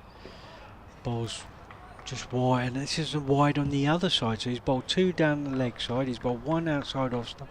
So the inconsistency in line is not there. It's not creating the pressure we saw when the Steelbacks were bowling, where they bowled a pretty good straight line. And the Hampshire seem, their line and length has been a little bit ill-disciplined this afternoon. And that's what it is that if you play the shorter format of the game, you're not learning the basics of batting. You haven't got time to learn the basics because it's just quick fire. And we're not producing the players at the top end coming through schools cricket like they used to in the sort of 80s, 90s, who could go in and bat and get you big hundreds. You've got batsmen who can come in and get you a quick 30, 40, 50, but not players who can go on and score 100, 150. because they just don't know how to bat that length. Jacks again, round the wicket, bowls. Ball's been punched out to extra cover, fielded by Gubbins, and no runs. Thing is, if I was, I don't know, 8, 10, 12 years old or whatever, and I was taken to some cricket by my parents or friends or whatever, and I went to a 100 game and I saw all the stuff that goes on with that, and I went to a T20 game and saw all that, and then I went to a championship game, maybe even a 50 over game here, and you look at that and you think, well, what would I rather be in front of? Yeah, but it's rather being in front of and how to learn to play the game. You learn to play the game in the longer format, learn the basics of it, and then you can adapt to the one-day competition. What you can't do is to play that one-day stuff and then adapt to when your team's in trouble. Like this morning, when Hampshire were in trouble, they couldn't. Those first 4 or 5, they couldn't work their way out of it because they hadn't experienced that. Do you see what I mean? So that is the real difficulty see at the moment.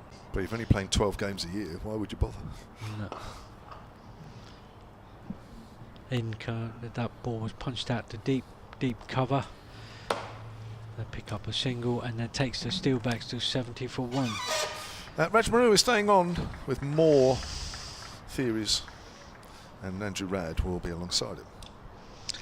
Yeah, lots of theories going on, but my view is that I think to learn to play the game of cricket, you need to play the longer format to learn the basics, and then once you learn the basics, then you can adapt to any one-day format going. I fully endorse that statement, Raj, for what it's worth. But as Kevin was saying, it's a wee bit of a tough sell at the moment, but I think partly the problem is I was thinking back to when I started watching county cricket in the 70s, started watching Northamptonshire, and there was lots of championship cricket to watch in the summer holidays. Now, of course, there isn't, so I'm not quite sure how young people are supposed to get into county championship cricket if it's not available for them. But anyhow, Felix Organ is going to bowl for the first time. Bit of off spin, round the wicket and bowls to Vasconcelos, who drives out to deep cover. There's a single, 4 to Vasconcelos, 71 for 1 Northamptonshire at the start of the 12th over, the target 286. So decent start for the visitors, but also rather share your view, and I know Kevin's as well. That was a lazy shot from Prithvi Shaw to get out to. It's just a bit easy. It just seemed to be just too easy for him today, wasn't it? And so he hasn't really, well, he hasn't got, that's his high score of the season for Northamptonshire. So a couple of championship matches and a couple of 50 over games now, as Organ is in bowls to Gay, who drives up to long off, where it's fielded by Joe Eklund coming off the boundary. 1 more to Gay, 22 to him, 72 for 1. Now this is where the longer format helps. Now Organ's come on to bowl. He's got a pretty defensive field, and there's so many gaps in the field, and these batters now, I feel, are just going to milk him for 1s and 2s. Or rather, as and he's been successful in championship cricket because of Barker bowling left arm over the wicket, creating that rough, and he's bowled into that rough to the right hand batsman. With the 2 left hand batters, not too much rough out there. I think he bowls. He doesn't bowl it quick enough, or he's just going to get milked for run a ball. Well, and indeed that's what's happened, because Vasconcelos square driving for a single, and then Gay off driving again up to Eklund at long off. So 4 balls, 4 singles, and it's rather as Hampshire did as soon as Saif Zabe and Rob Keogh came on earlier. 2 Northamptonshire spinners. That's driven to backward point, half stopped, which allows them to come through for a single and keep that sequence going. 5 balls, 5 singles, 75 for 1 Northamptonshire. We're saying these two, Vasconcelos and Gay, Northamptonshire's regular red ball opening partnership. Here's Organ, and in bowls and driven, and very, very well fielded at extra cover. It's tight in there, looking to save the single, and Gay got hold of that one, and it was a terrific bit of fielding by the captain, Nick Gubbins, leading by example. So 5 singles off the over, 75 for 1 it is, 12 overs gone. So still backs are ahead of the game now, so that's all they have to now do is just knock it around for 1s and 2s, wait for the bad balls which they can put away, and they got time to build an innings and partnerships and go on. The DLS, which I know I don't think it's going to be an issue because I don't think it's going to rain, but it's always a useful guide, and Northamptonshire comfortably ahead on that at the moment. 57 is the target score. And Jack round the wicket bowls, which has been slapped to cover on a 30-yard circle, and they don't pick up any runs. That said, we had the bizarre spectacle, Raj, on Wednesday at Northampton, where Northamptonshire at one stage were over 100 ahead on Duckworth Lewis against Derbyshire when they were 79 for 7, and Derbyshire finished up winning, so it doesn't necessarily mean a lot. So in comes Jack to the shortish Van Celsius, bowls, they put forward defensive to extra cover, doesn't pick up a run. It's a lovely afternoon now, isn't it? There's all of the sort of heavier cloud that we had before lunch has disappeared. It's got a little bit cooler, it's a little bit more comfortable. The ball's not swinging as much as it did this morning. No. The wickets sort of eased off in pace, so this is where the bowler's got to be disciplined in the lines they bowl, the lengths they bowl. Jack again bowls slightly wide and driven again to cover on the square cover on the 30-yard circle. See, it's interesting conversation you're having with Kevin about the number of younger players that you see coming through in this competition. I see Archie Vaughan, son of Michael, is making his debut for Somerset today. Just trying to think of the international man or mystery in this competition, international player. If a young player coming through, somebody like a Shaw, if there is any youngsters now coming through, and that ball sort of run down to third man and they pick up a single. 76 for 1. I can't think of too many young overseas international players. No, not in this. No. Struggling to think of very many. Struggling to think of any at the moment. In comes Jace, changed to over the wicket to Gay, and that's just tucked him up, just hit him on the thigh pad and pick up a run. I mean, Northamptonshire's big bonus this year has been Matthew Britsky, the South African who came over to play in the T20, and I mean, it wasn't particularly well known. He had played in a bit of international T20 for the Proteas, but proved a very, very good acquisition, and really the innings he played up at Old Trafford last Friday to win that game was astonishing. Jack over the wickets, bowls to Gay, who drives him down the wicket. He's well fielded by the bowler himself. No runs. 76 for 1 after 13 overs.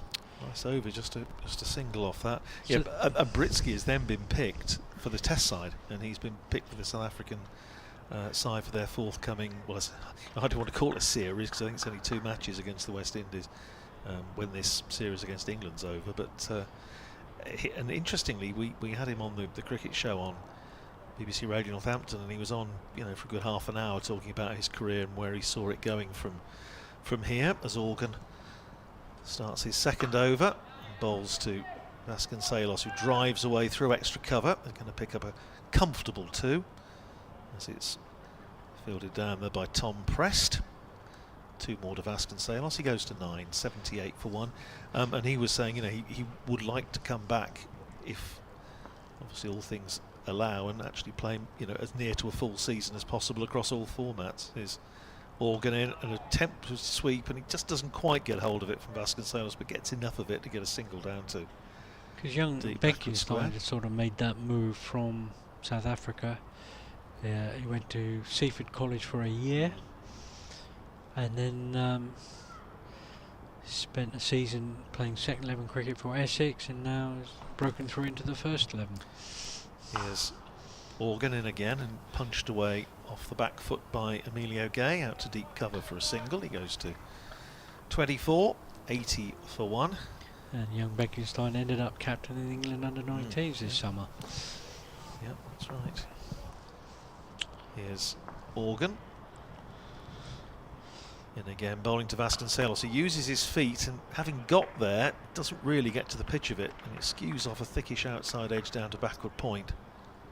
And there's no run, so Vasconcelos making his intent clear enough. I don't think they're going to let Organ settle down. I think they're going to just try and milk him around, move him around, make him do something different. Clipped away by Vasconcelos down to deep square for a single. He goes to 11, 81 for 1. It's been so easy for them to milk the ball in front of square on both sides of the wicket, rather than trying to struggle to try and hit it through one side and just keep it to the one to the other. Organ to finish the over, and attempted sweep by Emilio Gay, doesn't make contact, bobbles out into the onside, and that's the end of Felix Organ's second over. 5 runs off it. He's bowled 2 overs for 10, and Northamptonshire, after 14 overs, are 81 for 1. They need another 205 to win in the remaining 36 overs, which is not really that testing. We're looking at, it's just about 5.5 and over, 5.7 required, and they're going at 5.8, so it's okay at the minute for the so it's no risk visitors. that's got to be taken. They've just got to bat. It's all, the pressure's all got to be on Hampshire. They've got to try and do something different, trying to give them wickets to win the game. Because what they need is somebody also to take, Northamptonshire needs somebody to take responsibility and say, I'm going to see this as far, you know, as deep as possible. And that's so often, and I'm not just saying about Northamptonshire, but so often side it just doesn't happen for whatever reason. They don't want to be boring. No, it's just the pressure of the game, and as we said earlier, it's a numbers game for them. And if their strike rate is not up, they don't think they're going to be in contention to get in the team next game, so they're trying to get their strike rate up all the time rather than trying to win the game for the team. Did that last ball keep a little bit low from Eddie Jack? It just looked to, fortunately it was from Vasconcelos' point of view, it wasn't straight, but it just looked to hustle through a little bit outside the off stump, not maybe get up as much as he was expecting. Yeah, I don't think he hit the wicket as hard as normal. He's come round the wicket, he's come in. I think he's just trying to mix up his pace. It's slightly at back of the hand, slower balls. Looks like he's hitting the wicket hard, but the ball's coming out slower. As I say, first time I've seen him, and he's he looks the part, doesn't he? Impressive, very impressive. But so it's sort of the fielders, the body language of the fielders is, it's not as positive for me. It's not as bubbly as I would like it to be, to try and create the pressure to get wickets. Jackson again bowls round the wicket, ball played out to extra cover and no runs. It just doesn't seem as that the fielders are buzzing around. If I'm just looking at the guys in the circle for a point, extra cover, mid off, mid on, mid wicket, there doesn't seem to be any sort of, as they call it, bubble in the field. You've got something from deep cover on the boundary, but nothing from inside, which creates pressure on the batters. Jack round the wicket, bowls. The batsman misses it, goes through to Ben Brown. And also, for Maiden here, it looks like it's not carrying because Brown is stood back a lot further as a keeper than what McManus was for the Northampton guys. He's about, I don't know, 8 to 5 yards deeper than normal. Now I like that. Emilio Gay's just gone down and had a word with Vasconcelos, as I say, the 5 dot balls, and I hope he said to him, just don't worry about it, don't fret, because Ricardo, if he can sometimes beat himself up a little bit if he feels that either he's missed out on a scoring opportunity or something. So that's good from his partner, I think. Jack round the wicket and the ball's played out. It does look frustrated because that was like a one-handed shot to extra cover. He's looking at the toe of his bat, his shoulders are dipped. because he hasn't scored a run off that over. But that was a good over by Jack, a maiden, and the score remains on. It's still a 81 for one. I know, you just want to look at the score and and the scoreboard has gone offline. It disappears for an advert or something. So a couple of consultations out there at the moment. The two batters having a chat with the umpire, and Eddie Jack's having a word with his captain, and I think that last ball has probably cracked Ricardo Vasconcelos' bat. It didn't make a very nice sound, did it? And it was quite a quick ball and a Yorker, and he's not happy with it. He's not happy with the bat. When you're not happy with it, you'll always find something wrong with the bat. I think this is Alex Russell trotting out with a selection of alternatives. While he's doing that, let's just bring you up to date with what's happening elsewhere in the Test match. West Indies 194 for 5, just about to start again after tea at Edgbaston. In this group of the Metro Bank Cup, Kent 153 for 6 in the 38th over against Somerset. Sussex 216 all out against Nottinghamshire, was 76 for 2 in reply, so you probably back them to get those. Leicestershire all out for 88 in 25 overs and 4 balls against Warwickshire. Ed Barnard, who made 173 not out in the Bears' first game in the competition, 4 for 21, and Craig Miles 3 for 16 as Organ starts a fresh over to Emilio Gay, who drives. Good half stop by Felix Organ, but he just deflected out towards mid-off, where Gubbins tidies up, but they're able to come through for a single. Gay to 25, 82 for 1. So the defending champions, who of course beat Hampshire in the final last year, not going well today. Organ, there's the bowl to Ricardo Vasconcelos. And Vasconcelos aiming a sweep, big appeal, not out, says the umpire. Just have a little look at that on the replay. Around the wicket, going down, I think. Yes, just at the angle where he's coming around the wicket, if you draw a line, it just seems to go down. Down the pitch comes Vasconcelos, and that was what he was aiming to do a couple of balls ago. And this over from Felix Organ, and this time he does so successfully, manages to hit it away out through extra cover for 4. I think if you bowl it at a pace, Organ bowls slower pace, and an orthodox spinner in this situation with the field set back, there's plenty of gap. It's easy to find those gaps when you hit the ball.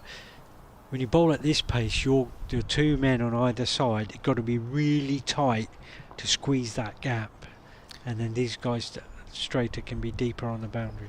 Organ in, bowls again to Vasconcelos, clips it out to short mid-wicket, and there's no run. Vasconcelos is 15, 86 for 1, with a couple of balls to go in the 16th over. Organ in again, bowls to Vasconcelos, who drives up to long on for a single. I think they'll just be interested in just milking Organ for 4-5 and over, and then the odd boundary, and just see him through. And if they pick up 50 or 60 runs off him in his 10 overs, they'll be happy with that. 87 for 1 with that single. Organ to bowl to Emilio Gay, last ball of the over, and Gay giving himself room, cutting it away out to deep cover to pick up a single and keep the strike, well counted. End of the over, 88 for 1 Northamptonshire after 16 overs, so scoring at 5.5, just need 5.8, so that's not a worry for Northamptonshire at this stage. 26 to Gay, 16 to Vasconcelos, and all this on a quite beautiful afternoon down here on the south coast. If you got wickets in hand in this competition, as Hampshire proved at the end when they had 4 or 5 wickets left in the last 6 overs, you can actually score in the region of 50 to 60 runs to push that total up.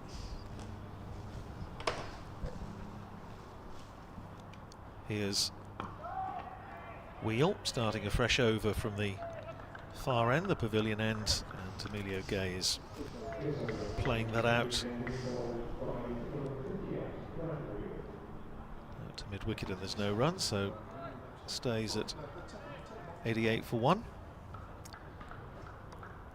Field, well, 3 saving 1 on the onside, 3 saving 1 on the offside in front of square, as Wheel is in, bowls, and that's turned away by Emilio Gay down to long leg, coming back for 2. They had to hurry a little bit. Not quite a question of the afterburners, but come back for 2. Takes Gay up to 28 and Northamptonshire to 90 for 1 as Kevin James is back in harness. The amount of wires around it was about that as well. Gentleman's abdominal support. Emilio Gay taking strike against Brad Wheel, and he clips that away down towards deep backward square. There's 2 fielders down there, and it is such a long boundary down there, as we discovered earlier on in the day.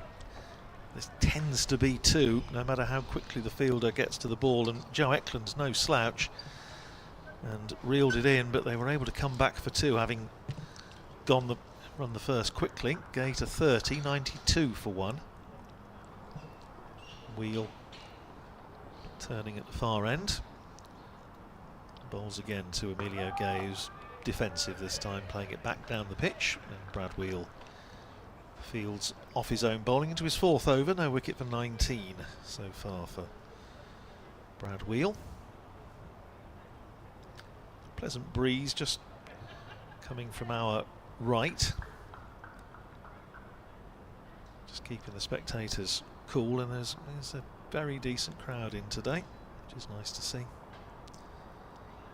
Here's Wheel in, bowls on leg stump again, and clipped down to deep backward square by Emilio Gay.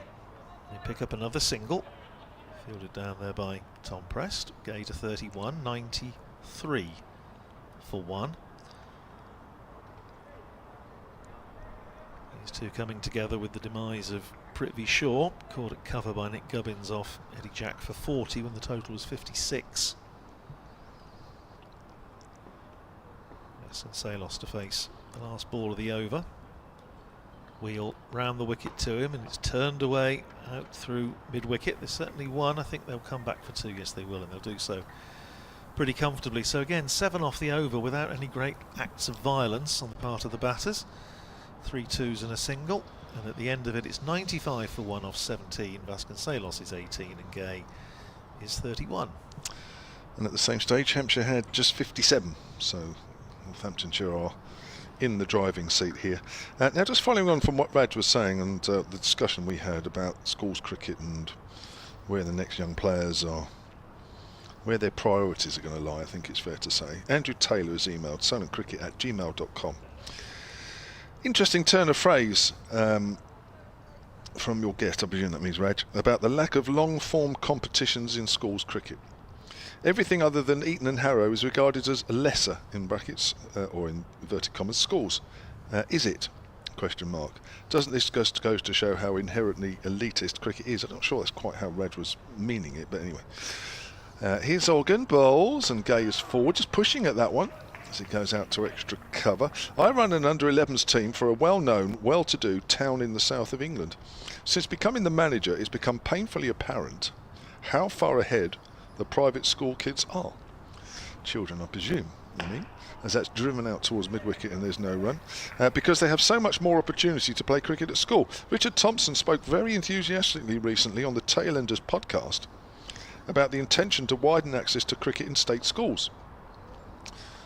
Here's Organ again round the wicket. Gay drives down the ground where Joe Eklund fields at deep mid-off, and total moves on to 96 for 1. Getting any form of cricket in state schools should be the priority, not bemoaning the lack of long-form cricket for the privileged few. I don't think he was moaning about that, but I can't put words in Reggie's mouth.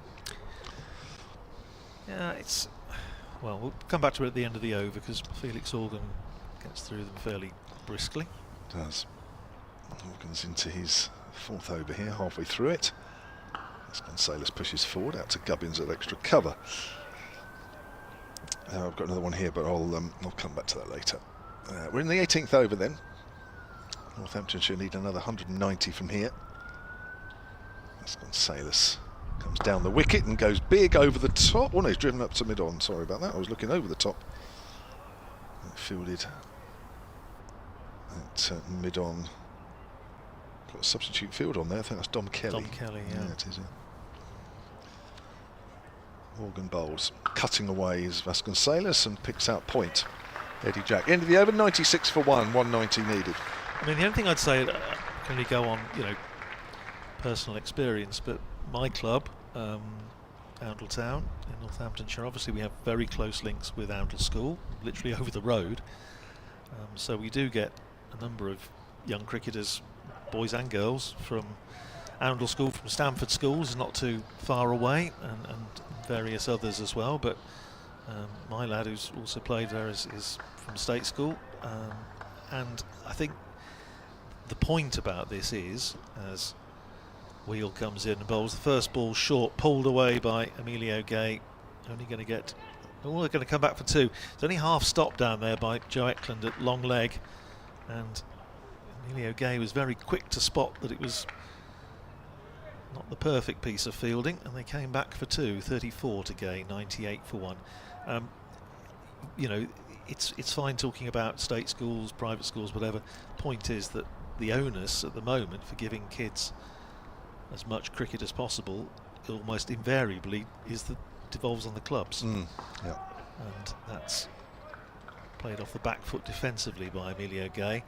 And the clubs, to my way of thinking, are the great unsung heroes, heroines, whatever, of English cricket, because the amount of work that they do, and I can only, I speak from my own patch, but I know in our club and in all the clubs that I know of around Northamptonshire, there's a huge number of people that give up a vast amount of time to provide cricket for young people. Here's Wheel in, bowls, and that's speared away up in the air. He's going to be caught, and he is caught. And, well, Emilio Gay, having got in, has got out and went over the top. It's skewed away out to deep point and provides another straightforward catch. Gay goes, caught by Toby Albert, off Brad Wheel for 34 off 43 balls, and just when Northamptonshire thought they were sailing in relatively calm waters, just a little loss of concentration proves fatal for Emilio Gay, and Northamptonshire 98 for 2. Yeah, I'm not sure how much of that shot was premeditated, if I'm honest. It wasn't quite the right ball to be hitting. It was too good, just short of a length. Gay looked like he was going to go through with the hit shot anyway. Well, you've seen Ricardo Vasconcelos just getting a bit, starting to fret a little bit. We know he does that. He, as I say, does tend to beat himself up a little bit. But it's interesting his reaction. I don't know if you saw when the catch was taken. He was running down to this end and he was giving it punching his bat, and how annoyed he was on his partner's behalf, presumably. But Rob Keogh coming out. It's an important little innings, I think, for Rob. As I say, he struggled. We talked about this earlier, Kevin. He's really struggled on Wednesday against Derbyshire. Just played so little cricket in the last month or so, and scratched around for 7 off 22 balls. Just didn't look remotely the player that we know he is, and his record shows that he is. So yeah, interesting. It's quite an important innings for him. But yeah, just to go back to that point, it's easy to talk about, and because I know traditionally, obviously, a lot of cricket, both state schools. I was lucky in my state school because we did play cricket. The facilities weren't brilliant, but we had a grass wicket. We did have some matches against other schools. But these days, so much of it devolves on the clubs, and the clubs are really where I think, if they're going to put money into developing cricket, that's where it needs to go. Yes, you can have development sessions at state schools. That's brilliant, or whatever sort of school. But when it comes to actually organised youth cricket, the clubs have just got this vital role to play. Keogh to face his first ball. Short goes Wheel, and Keogh just watches it sail harmlessly by. taken by Ben Brown. 98 for 2, it stays. The only little thing I would add with the state schools is that if you freed the teachers up a little bit more, because they have absolutely no time to do anything, then there might be some time to play some cricket at some point. Here's Wheel in, bowls to Keogh outside the off stump. Well, yes, I know. I mean, my wife's a teacher and in a state school, and yeah, absolutely. I know there's a lot of members of staff at the school where she is, and I know in other schools who are really keen on cricket and would love the opportunity to do it. But at the moment, as you say, the curriculum and the various pressures on them just don't allow it. And of course, facilities as well. A lot of school playing fields are no more, which has probably not helped the situation over much. His Wheel in, bowls to Keogh, and he's off the mark as he just turns that one down to fine leg for a single. The substitute fielder Dom Kelly comes off the boundary. So success in that over for Brad Wheel. 5 overs, 1 for 26, and Northamptonshire after 19 overs are 99 for 2. Still needing another 187 to win at a required rate of run a ball 6 and over. Yeah, which has actually just cracked up a fraction. It has, yeah. I'm just wondering if Vasconcelos a little bit. I'm just wondering. I don't know him that well, but my guess is that he has to be careful. He doesn't put too much pressure on the opposition, on his fellow batters out there in the middle. He's not scoring particularly quickly at 50 runs per 100 balls. And the longer he's out there, of course, that actually isn't the required rate that Northamptonshire want from here on in. So I'm just wondering if, I don't know, maybe he's out there thinking I should be a little bit further on with my innings than I am. Yeah, maybe. As I say, he tends to be quite hard on himself, and you can see him very often. He's one of the more demonstrative cricketers, and you can see very often that he is getting frustrated. You can see it from from our commentary position wherever we happen to be.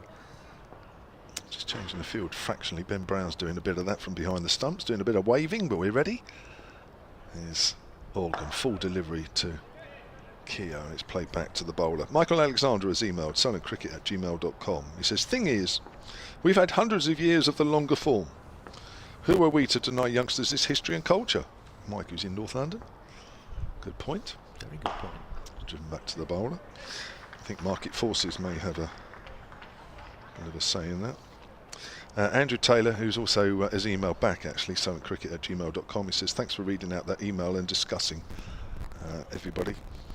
Good to stimulate a bit of debate on the subject. Says there's a sweep shot wrapped on the pad, not out, says the umpire, as the ball trickles out behind square on the leg side.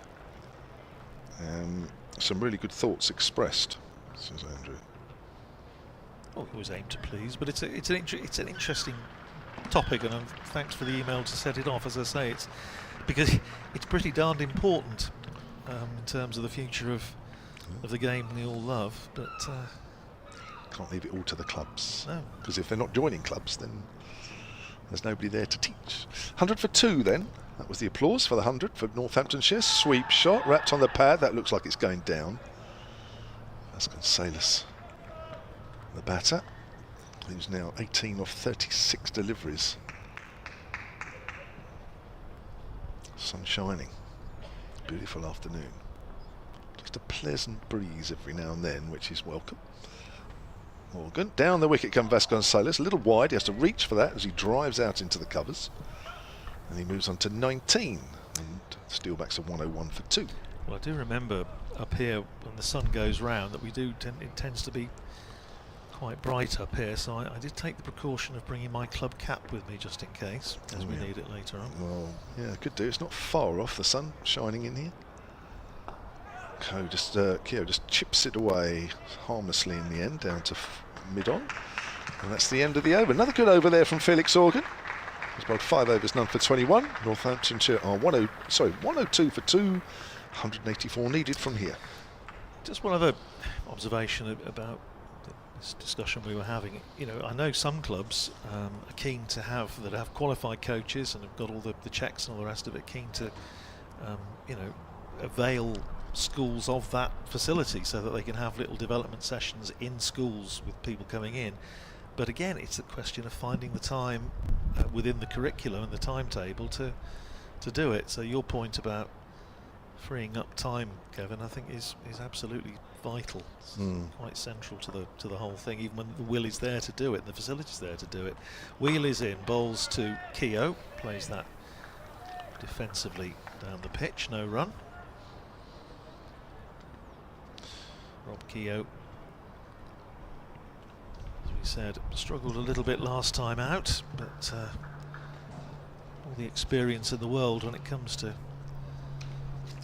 50 over cricket. This is 69th match, scored closing in on 2,000 T20 run, 50 over runs.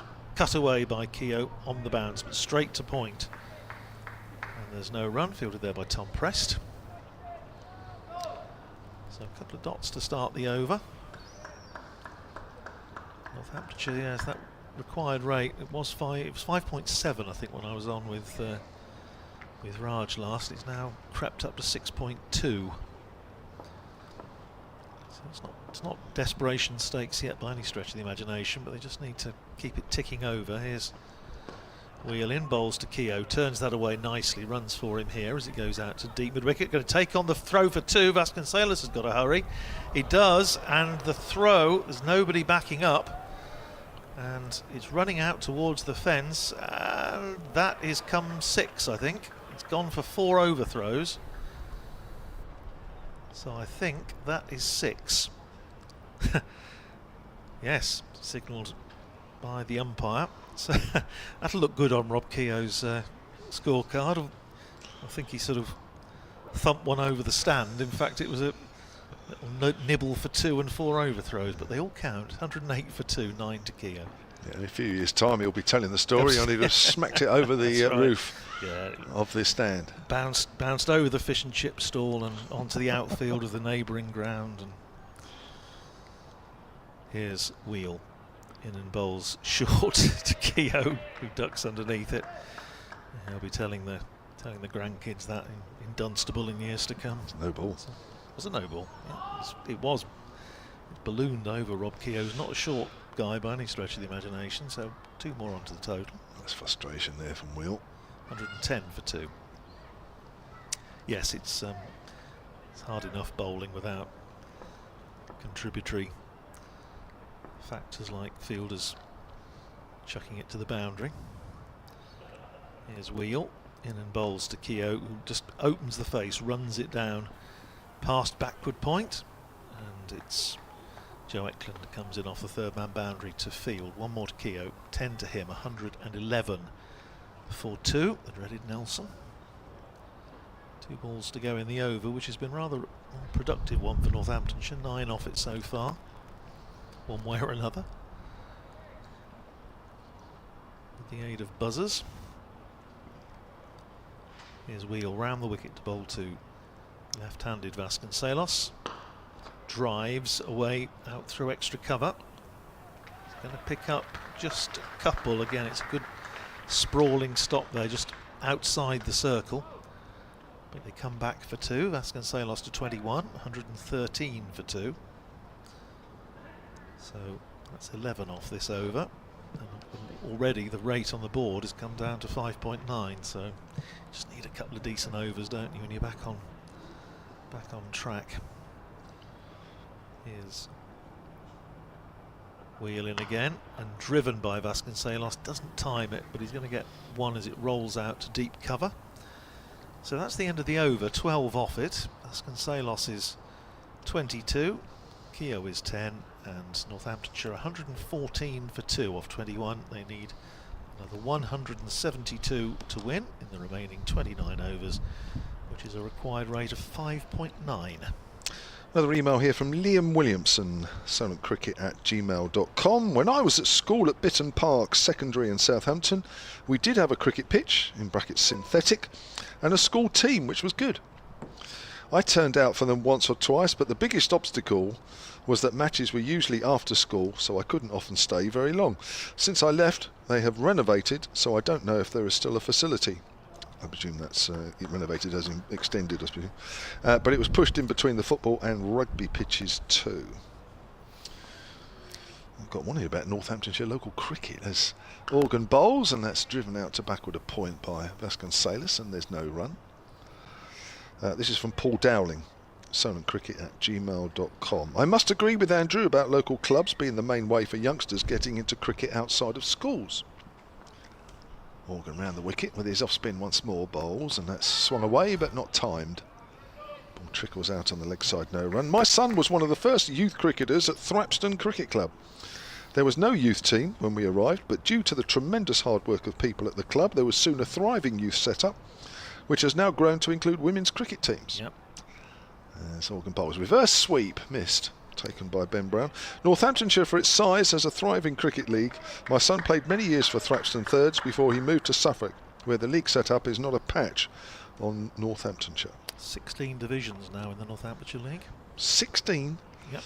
That's driven off the back foot. Great stop. Dick Gubbins diving to his right. Picked it up cleanly as well. Mind you, that I suppose, yeah, that would incorporate every league, wouldn't it? I suppose you might have had a Premier League and County League, and they've all amalgamated, have they? Four leagues came together. Like it, yeah.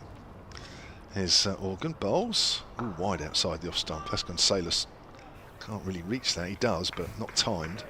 Keogh looked like he wanted the single there.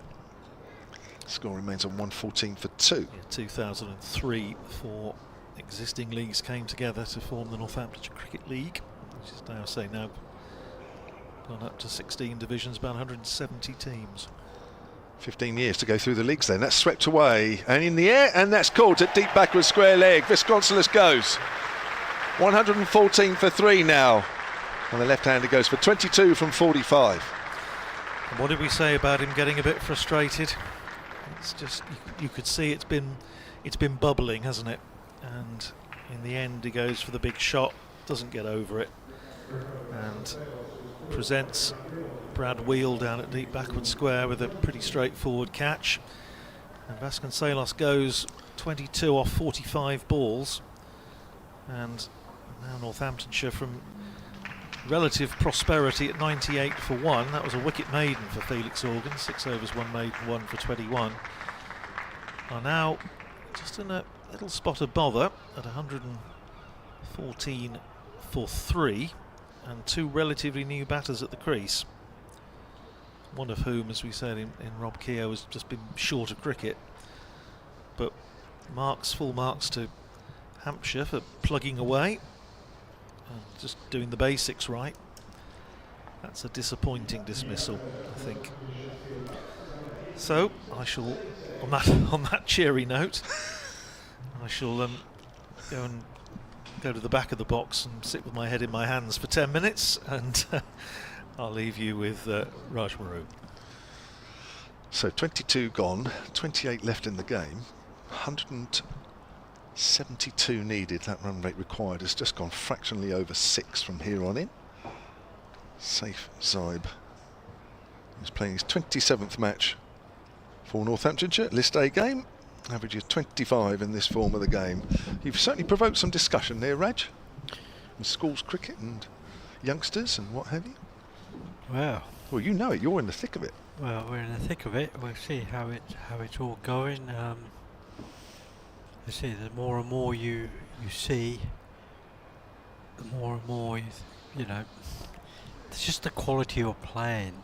Nobody's scoring big hundreds, you know. And that's the disappointing part about it. Kyle Abbott's back into the attack from the pavilion end and bowls to Keogh, who's well forward. Goes out into the covers. Now Abbott was expensive in his first 4 overs, went for 43. But has a chance of pulling those figures back now in a very important stage of the game. And with scored cricket, you know, bowlers, you know, you can't bowl more than 5-6 overs in a game. You know, what do you actually learn in that space of time? And with the exam periods now getting bigger and bigger, there's less and less time to play the cricket. It is. Here's Abbott, bowls, and always kept low, and Ben Brown doesn't take that cleanly. And that will be a bye. Bounced awkwardly just in front of him there. Or was it? Yeah, byes, yeah. It's a late signal from the umpire. 115 for 3. Yes, it's a discussion that I think will be going on and on for a few years yet. 'cause it's not going to be. It's not going to change overnight. We did, as HMC Schools had a head of cricket's conference at Lord's early part of the season. We did have the ECB chairman who came in, addressed it all at X, Y and Z, and where we wanted to play that game, it's just that time doesn't allow with the exam periods. How are we going to make it happen? Have it round the wicket. Saib has a little flash at that one. And one of the discussions was to try and extend the season when you go back to school in September, is to play in September until October half term.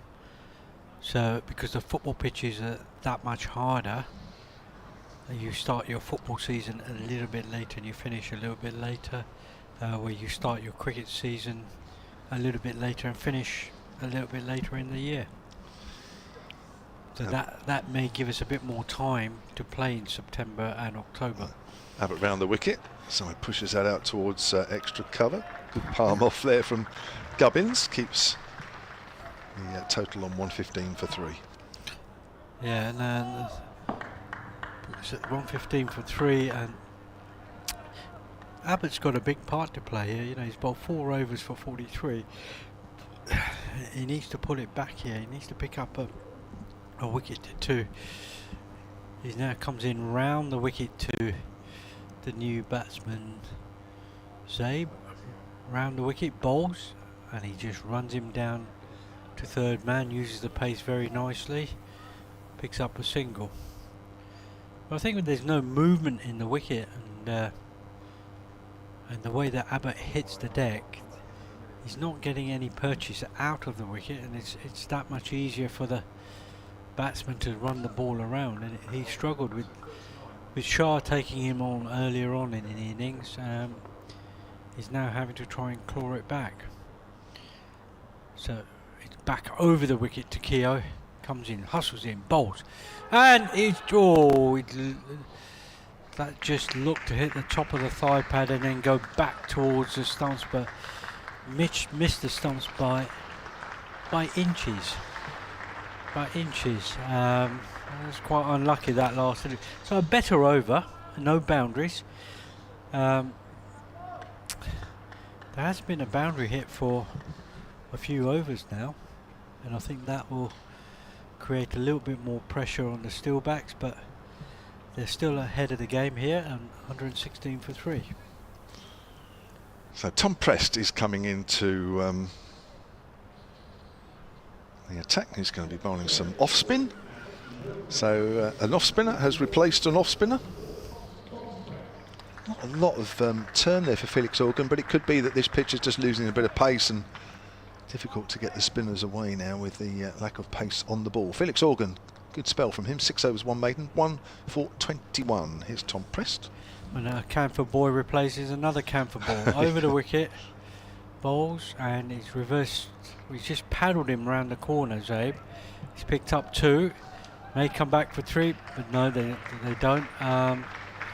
They pick up 2, so that was quite an easy. Just use the pace. There's nobody around the corner, and he just helped it around. That's a free hit, really. Anything on, if he gets anything on it, he's going to get a run or 2. 168 needed from here. Tries to pull that away from outside off stump through the leg side, misses. Were they appealing for a caught behind? Were they appealing for stumping? Probably both. Did you see that stumping off Crane yesterday for Bairstow? No. Guy was on the back foot playing the shot. Pushed up to mid off, 119 for 3. And then somehow he misbalanced or whatever, and his foot was about half a centimetre off the ground. Bairstow had taken the bails off, and it was halfway deep in his crease as well. Wow. And he got it. He got the stumping. Didn't even touch the grass. Didn't just even above touch the grass. Just above the grass. Prest then round the wicket to Keogh. Keogh pushing forward back to Prest. Yeah, there's no real pace on the ball from Prest now, and the batsmen have actually got to do the running now. They've got to look to try and hit the ball. and with the two new batters, with Keogh on 10 and Zabe on 4, to break away from the spinners is going to be a tough ask. Press round the wicket. Bowls to Keogh. He goes to reverse slap him. Hits him on the pad. Full toss. And that's given out. LBW. That's a crucial wicket for Hampshire. The Keogh goes. LBW to press for 10. That is a crucial wicket. He tried it the ball before and missed it. He tried it again the next ball and it was a full toss. Missed it. Hit his pad. And it goes LBW back to the pavilion. A shot he probably didn't have to play. He just had to keep hitting it down the wicket. But once again, a few dot balls, lack of boundaries, created a lot of pressure, and then he had to play that, and he struggled on that one. So a crucial wicket there for Hampshire, and the Steelbacks are now 119 for 4. Abbott has bowled 5 overs, 0 for 44, and pressed his first over. It's taken a wicket for 3 runs. And the new batsman now at the crease is George Bartlett coming out to bat. This will be a crucial role for him. I've seen him play as a youngster in Somerset, and he showed a lot of talent when he was young, but I haven't seen him play for the last 2 or 3 years, so it'll be interesting to see how he gets on here, moving from Somerset to play for the Steelbacks. The sun is shining. The crowd have now livened up a little bit. They've woken up. The lunch has gone down. It's amazing what a wicket does to the crowd when they all sort of come to alive. People moving around, people chatting. Just a talk of discussion now. Well, Northamptonshire looked like they were cruising, didn't they, really? 56 for 1, 98 for 2. But it goes to show again, the ill discipline's about, it's the numbers game. When you're not hitting those boundaries, your strike rate's not going up, and all of a sudden that pressure tells. And to get that strike rate up, you're trying to do that because they're worried about their place in the team for the next game, because the management team are looking at people's strike rates and numbers and not the context of the game. That's right. Yeah. There's nobody out there really taking the pressure off the run chase, is there really? Prithvi Shaw, 40 off 34 deliveries just made the game look easy, but he was the first wicket that went down. Emilio Gay, probably a lazy shot, got caught out at deep point for 34 or 43, and they just haven't really taken the ball by the horns here, Northamptonshire. Hampshire bowled well. But when you look at it, when Steelbacks got their first 3 or 4 wickets, it was good bowling, it's the bowler who got the wickets. It wasn't poor shots.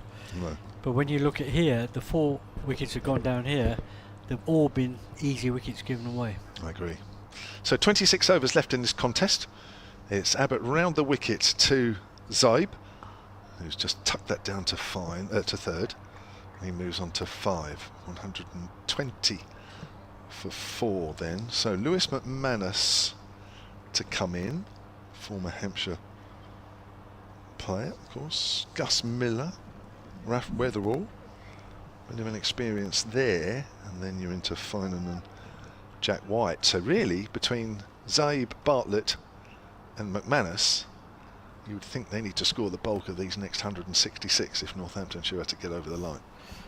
They will do. There'll be a lot of pressure now. Where at one stage they looked at cruising, it's now a different game. Bartlett to face Abbott, and he's off the marks. He turns that away square on the leg side. Bartlett in his first year as a Northamptonshire player, having signed from Somerset. He showed a lot of talent when he was a youngster At Somerset. Yeah, 31 list A games he played. Averaged 30 there. Good move for him though. Again. This, when you look at the field here, I just feel as though he needs somebody catching it at sort of gully area. Short delivery. To Zabe. Played out on the leg side, quick single. Because he tends to run the ball down, yeah, and it tends to go towards that sort of fine gully area. But I don't know where you've got your man deep square on the boundary. I don't know whether he does need that man on the boundary to him. If he's going to bowl that line, off stump, outside off stump, he may as well just bring him up into that catching area, because you need the wickets. And you got a person catching, that's going to create more pressure. Abbott, nice drive through extra cover, beautiful shot off the bat of George Bartlett. That's a classical extra cover drive, brings in 4 runs. Lovely shot. But that's what you're looking at when you're a new batsman coming into bat in a good situation, and when you're under pressure, you've got nobody catching. You know, there's no real pressure on that batsman. Do you think they should have one for Bartlett? I think they should have a catching person for both these batters, because they're both on 6 and 5 now. Yeah. They haven't got away. Short ball, good one. Bartlett just sways inside the line. And then you're making the batsman play in a way he doesn't want to play. Do you know what I mean? There's a pressure. He's looking around him all the time. And also, when you walk to the wicket, you always feel like there's a chance of an edge, don't you? Until you actually get used to it. And sometimes that can take a few balls. Sometimes it can take a few overs. Yeah. Sometimes you can go out there feeling $1 million. It doesn't matter. But I think all batters, no matter how good they are, how bad they are, will all tell you that first few balls, anything can happen. There's Abbott, bowls, and nice drive again by Bartlett, only as far as mid-off, but they will come through for a single. Yeah, we mentioned George Bartlett's move, 26 years of age. I think another one that sort of moved just to play more cricket, really. I think wasn't always getting a look in at Somerset. They're finding more and more of that with the overseas players coming in for 2 weeks and 3 weeks and 2 games and whatever. The young players are not getting that opportunity to sustain their place in the squad or in the team. They become squad players rather than a team player, and they're just looking to move. So you can see a lot more movement going on, youngsters moving county to county. Yeah, that's for sure. Well, there's lists published now, isn't there, really, of who might become available, whose contract's running out. You know, that all comes out before the end of the year. Never used to be like that. It was all word of mouth, wasn't it? And press now round the wicket to Bartlett, bowls, and he tries to work him round the corner, gets a leading edge to point, picks on the single. It's not where he wanted to hit it.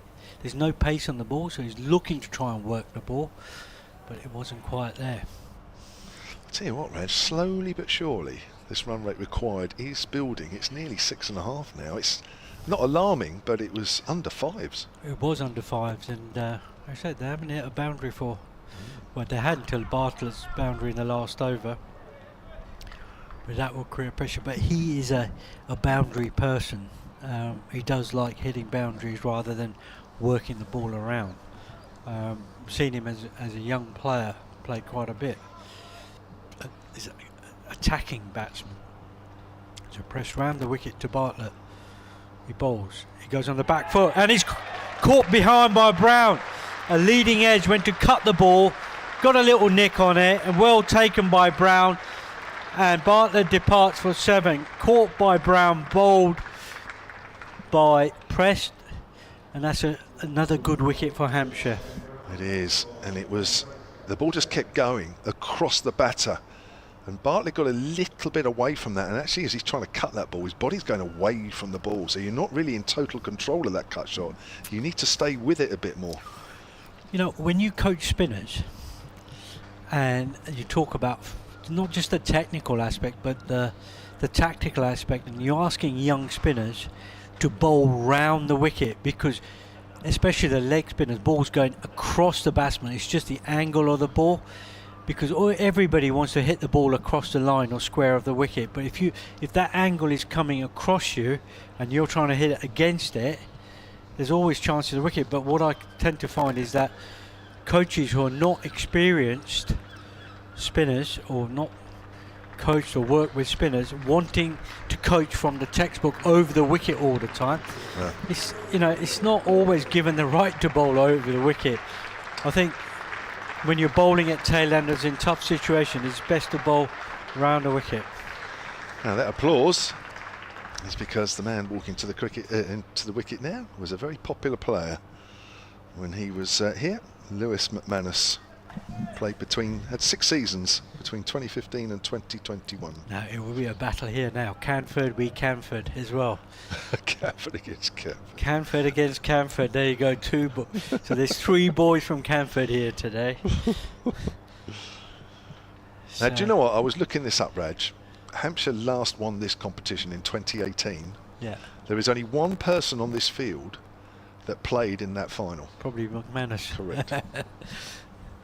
Yeah, press round the wicket to McManus. He bowls.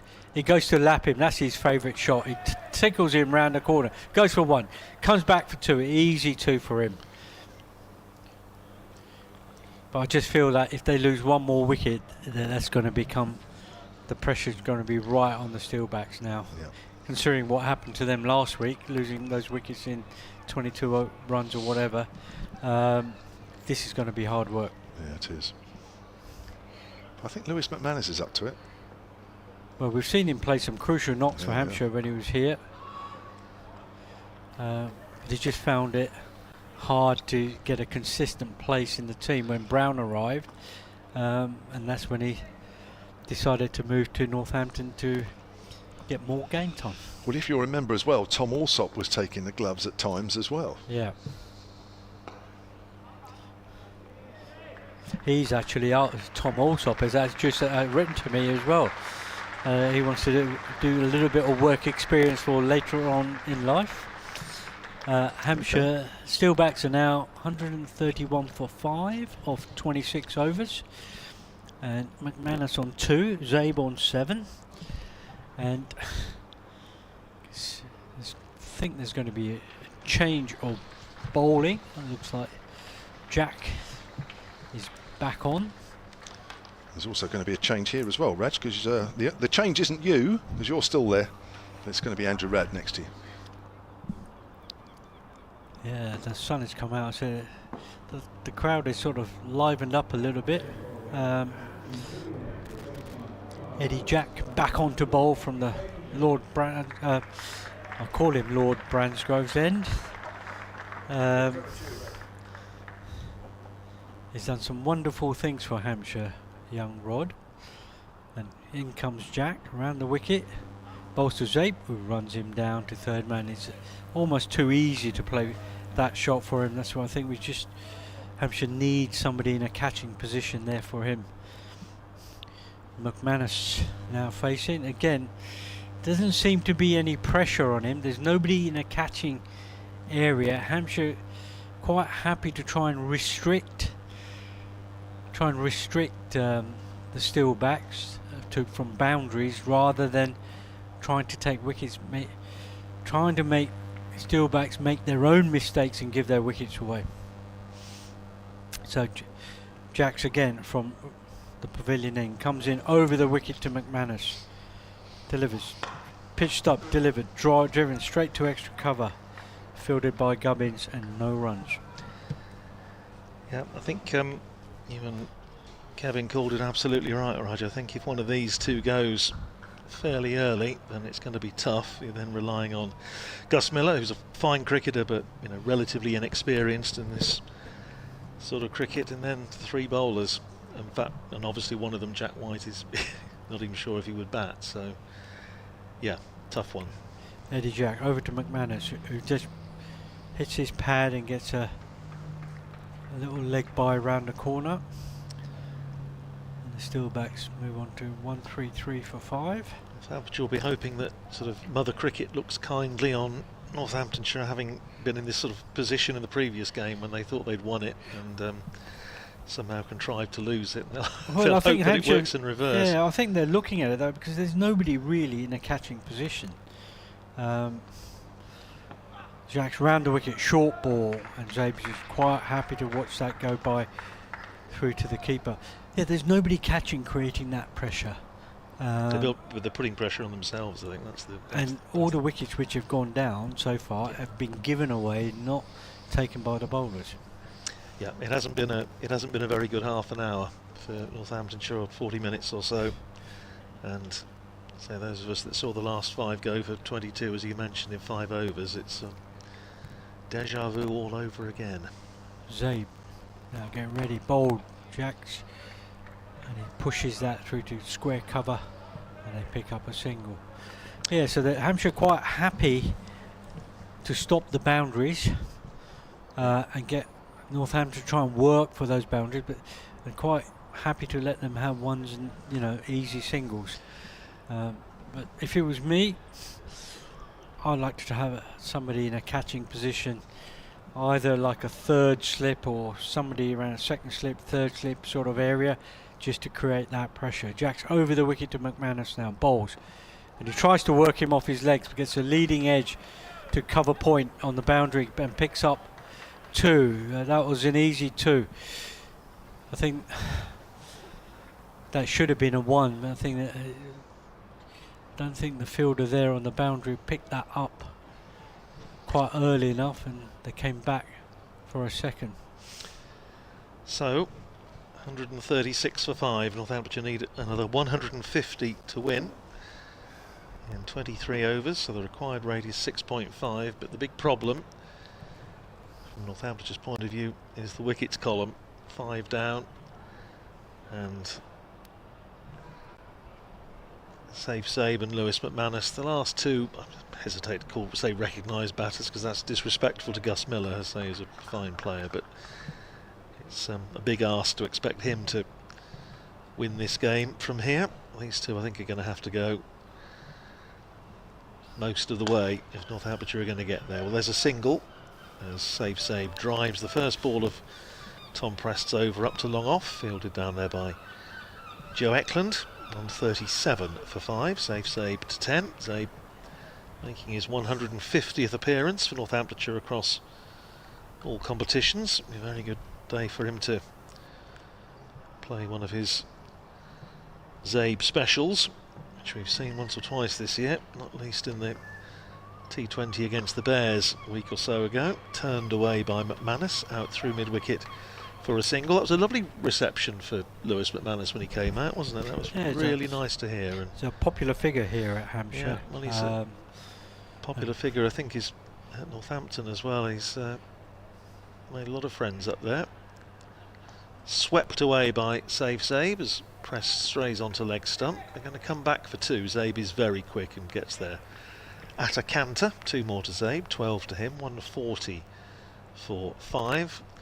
And I mean, I have to say, from our point of view, from the media point of view, he's an absolute dream. He's very always prepared to talk, win or lose, which is helpful. Cut away by Zabe, but can't get it past cover.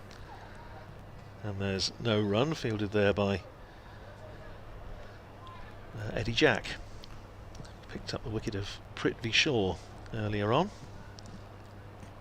Here's Prest in again, bowls to the left-handed Zabe, punches it up to Gubbins at extra cover. Prest doing a really good job here. He's in his 3rd over at 2 for 11 with the wickets of Keogh and Bartlett. And to finish the over, Prest in again, bowls to Zabe, takes all the pace off it, giving Zabe absolutely nothing to work with, and he plays it again up to extra cover, and that's the end of the over. 140 for 5. 5 to McManus, 12 to Zabe, and the equation now 146 to win for Northamptonshire off 22 overs. The asking rate now up to 6.64 to be precise. There's a saying for the bowlers, there's ins and outs. The ins and outs means that you have to learn to bowl into the over, so you go for minimum damage in the first 2 or 3 balls, and then out of the over, which is another, you know, limited damage at the end of the, which Prest tends to do. In comes Jack, bowls over the wicket to McManus, drives to mid-off and no runs. So Prest did that. So he went for limited damage at the start of the over and at the end of the over, which then creates that much more pressure on the batting side. He's done a superb job for his side. The other match in this group, Kent 267 all out in 49 against Somerset, so they haven't quite batted the overs. Somerset will need 268 to win down at Taunton. Jacks comes in, bounds in, bowls. McManus drives to backward point, and there's no single. Really well fielded there by Middleton at backward point. It was a surprise to me, Raj, when Lewis McManus made his 168 not out at Cardiff in the Championship earlier in the season, which was a fantastic knock and set up a winning chance for Northamptonshire. In the end, they just fell a couple of wickets short. That he hadn't scored. He'd only got one Championship 100, and that was for Hampshire some years ago, about 8 years ago, which was, given what a good player he is, was very surprising. Jacks to McManus, who hits him on the pad. They go up for an LBW, but the umpire turns it down. No runs taken. I will bowl that by Jacks. Pitched up. McManus tried to whack him, trying to flick him through mid-wicket. Missed it. He may have got a little tickle on that one. The umpire wasn't interested in that. Both the bowler and the keeper went up.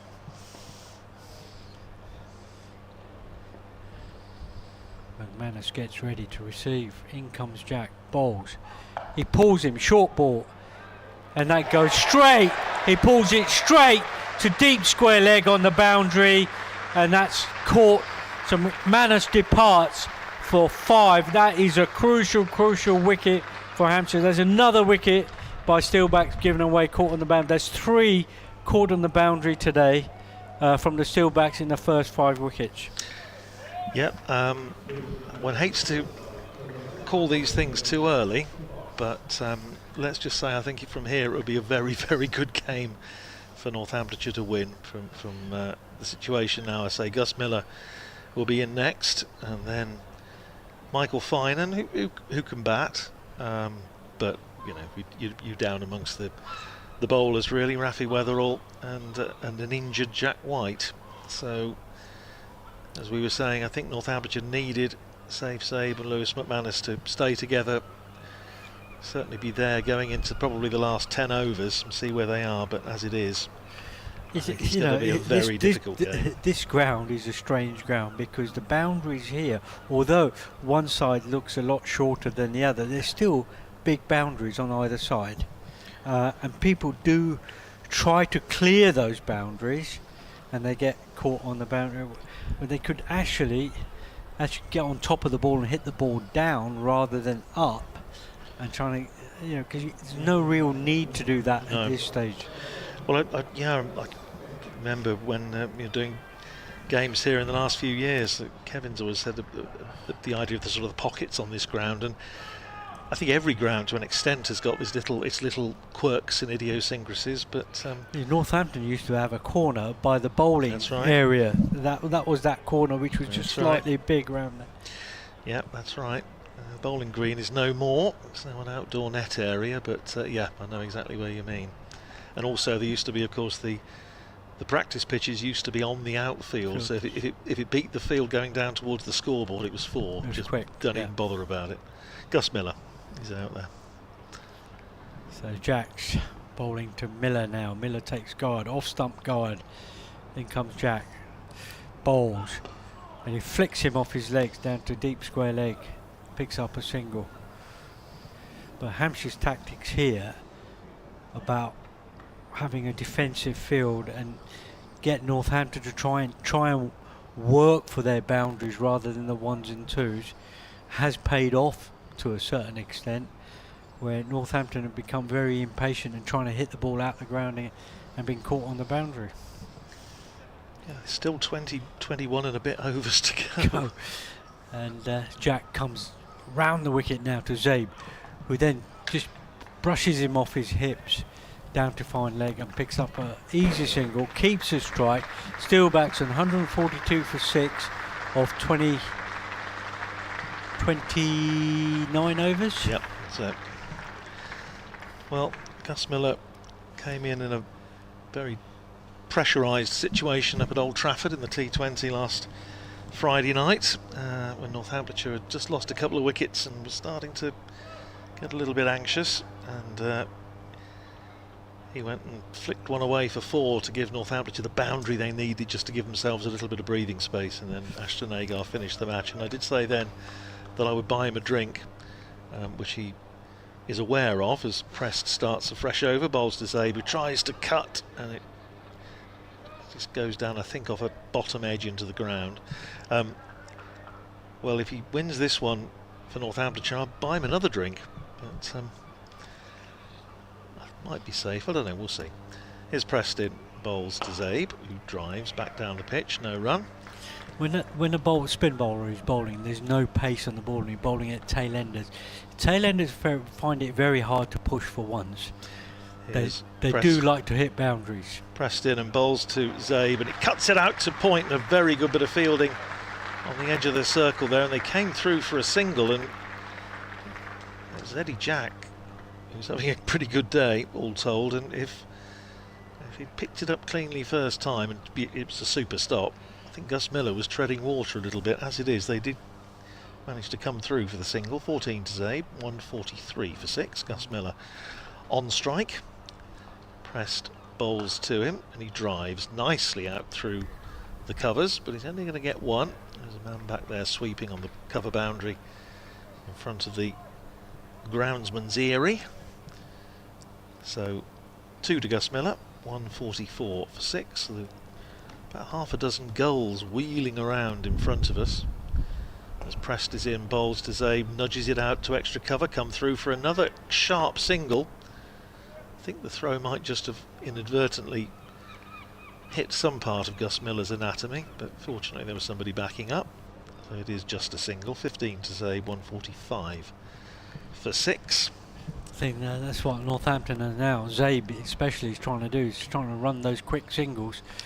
Preston again, bowls on leg stump, chipped up and very nearly caught at short, well, sort of silly mid-off by the time the fielder had got there. It was a terrific effort, diving in as Miller was trying to work that away on the onside, took a leading edge, it flew and it was hanging tantalisingly in the air, and a despairing dive there by Felix Organ, and he almost got a hand underneath it, couldn't quite get there. End of the over, 145 for 6. That's 30 overs gone. So in the last 10 overs, Northamptonshire have scored 43 runs. Well, that's okay, but they've lost 4 wickets, and that's the killer in that particular stat. So they need another 141 to win off the last 20. Crucial time now.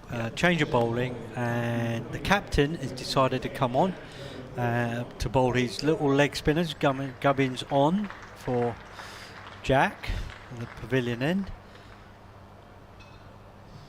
and in he comes, bowls over the wicket, bowls, and Zabe just works him to square leg, and they pick up a single. This is going to be really interesting because it's got a low arm, no pace on the ball. He does spin the ball. He's a little bit inconsistent at times, as he's only a part-time leg spinner. Bowling at a tail ender, whether the tail ender's got the patience to wait for the bad ball or to try and go it, because if he looks to try and push the ball, I think he's going to struggle. So Gubbins comes in over the wicket, bowls short, and that's a bad ball, and he just waits there, Miller, and pulls in for 4. I think this is a poor decision to bring himself on when you've got a world-class seamer in Abbas still around to see if he can pick up a wicket. Gubbins has decided to bring himself on. Yeah, in he comes again, bowls. This time leg stump full, and Miller just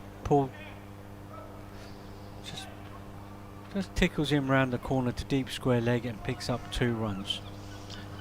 Well, so I would put Gus Miller certainly not in the tail ender category. He's a better player than that, but he's just starting out on his cricketing journey, as it were, first team level.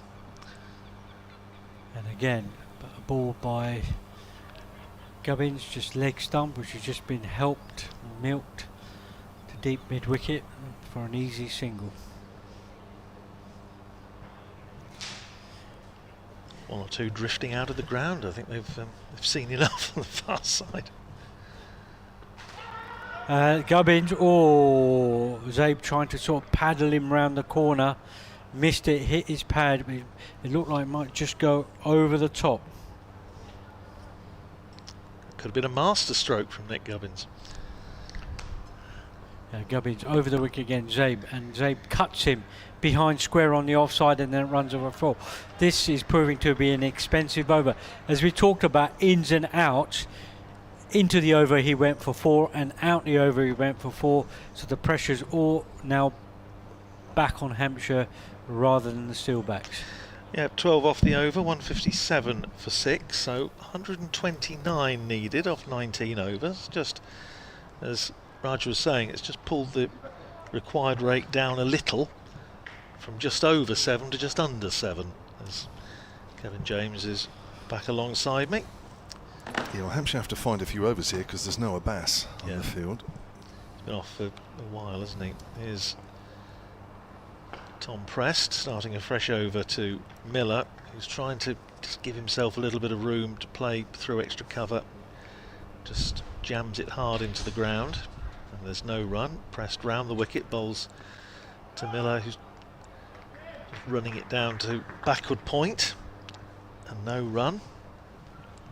So Prest has done what Nick Gubbins didn't and has started off the over well. In again bowls, and Miller drives back past the bowler. He's going to get a single as the substitute fielder Dom Kelly, rather as James Sales did for Northamptonshire, finds himself on for pretty much the whole innings. And they come through for a single. Miller to 10, 158 for 6. Pressed into bowl to Zabe, who gives himself room, plays that away out through the covers, back to the man sweeping on the cover boundary, and they're through for 1. Zabe to 21, 159 for 6. Pressed in again and bowls to Miller, who's trying to manufacture a little shot away through the covers, and he's beaten. It goes through to keeper Ben Brown. And here's Pressed to finish the over, and it's just chipped it wide of the bowler up to long on, and that's a single to Gus Miller. 160 for 6. That's another tidy over from Tom Prest. 5 overs, 2 for 17. 160 for 6 with 21 to Zabe, 11 to Miller. 32 overs down. Northamptonshire need 126 off 108 balls. 7 and over, but only 4 wickets in hand. Ralph Brooker has emailed, silentcricket@gmail.com, says, hi Andrew, Raj and Kev, didn't know Vice Captain Tom Prest had this string to his bow. Nice, he says. Yeah, well, he's been used in this competition in the past. I think he's bowled the odd one in first class as well, actually. I'd have to look that up, but he does get the odd bowl. Now, Nick Gubbins needs to tighten up here. First over went for 12, 160 for 6 then. And it's Miller, who's got a runner ball 11 facing the right-hander. Bowls, and that's turned away to mid-wicket where Morgan fields, and there's no run. So good game in prospect, you're right. 6 down might yet be too much of a handicap for Northants, but at the moment, sort of run for run, at the comparison, we're about the same. That's driven nicely up towards deep mid-off. Zabe's running the first one quickly, just in case there's a misfield. Gets in the way of Ben Brown as the throw comes in to this end to the keeper. Well, again, it's a good opportunity for Gus Miller to show what he's got. High score of 31 in this competition. That was on the Isle of Wight, I think, wasn't it? Was it? On debut.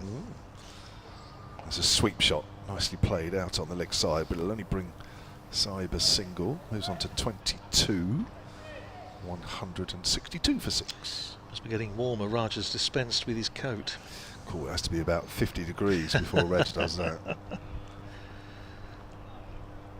So 124 needed from here on in as Gubbins bowls. It's flicked away. Oh, fine, it's going for 4. Past a diving Toby Albert. Again, it's just too much leg stumpage there from Gubbins, who hasn't quite got it right here. He's still very much a part-time bowler. That's well down the leg side. Nicely flicked away. Takes the youngster on to 16. 166 for 6. At this precise moment, I'm rather glad my club cap is black, because at least it's keeping the glare off. It's very bright now, isn't it? It's beautifully so. Gubbins bowls. It's quietly played on the leg side this time. Coming towards the end of the 33rd Hampshire at this stage, at the end of the over, had 164, so that will show you how close it is in terms of runs. And Northamptonshire will move on to 167 at the end of that over from Gubbins, who conceded 5 off that one. Is that right? Yeah, no, 7. But what Hampshire had was a batter in Ben Brown going in at number 4 and prepared to just say, right, I'm going to set my stall out and bat for as long as it takes. I mean, he went in obviously in the midst of that carnage early on inflicted by Jack White and batted for what, 47 overs, something like that, and wasn't worried even when he's having a few dot balls. He was just prepared to be patient, and that's what Northamptonshire so far at least have lacked. To say Safe Zabe is still there, but it's a fairly sizable ask from here, but there's still a game to be won and lost. And here is Tom Prest, and Miller drives but straight to mid-off, and there's no run. Gus Miller also had a very good run in the seconds in the T20 competition recently, scored a lot of runs and got them quickly. Pressed in and bowls, and pushed again up to mid-off by Miller, no run. 17 off 18 so far. Pressed round the wicket, bowls to Miller, who on drives. He will get a single this time as it goes up to Joe Eklund rather. Thinking of Joss Ackland there, the actor, for a single. Dear, it's my thespian background. 1 to Miller, 18 to him, 168 for 6 brings Safe Zabe back on strike. Have you got an actor background then? Afraid so, Have yes. Yes, my late father was an actor, so my grandparents were on the variety stage. So. Pressed in, a big appeal for LBW, went out, and Zabe has gone, and that, I think, is probably just about that. Zabe going for the sweep, and the umpire taking his time, thinking about it, and then sending Safe Zabe on his way for 22. It's a 3rd wicket for Tom Prest. He goes LBW for 22 off 28 balls, with just the 1 boundary, and Northamptonshire now 168 for 7 with the bowlers to come. Well, I wouldn't say that's stone dead. Coming round the wicket, it's got to straighten a bit, and he's well down. I know he's straight. I know he's playing a sweep shot just literally off a straight ball, but he actually is playing a long way down the pitch, and that ball's got to do a bit off the turf, straighten and hit the stumps. I mean, I think that's one of those where some umpires would give, some umpires wouldn't. Yeah.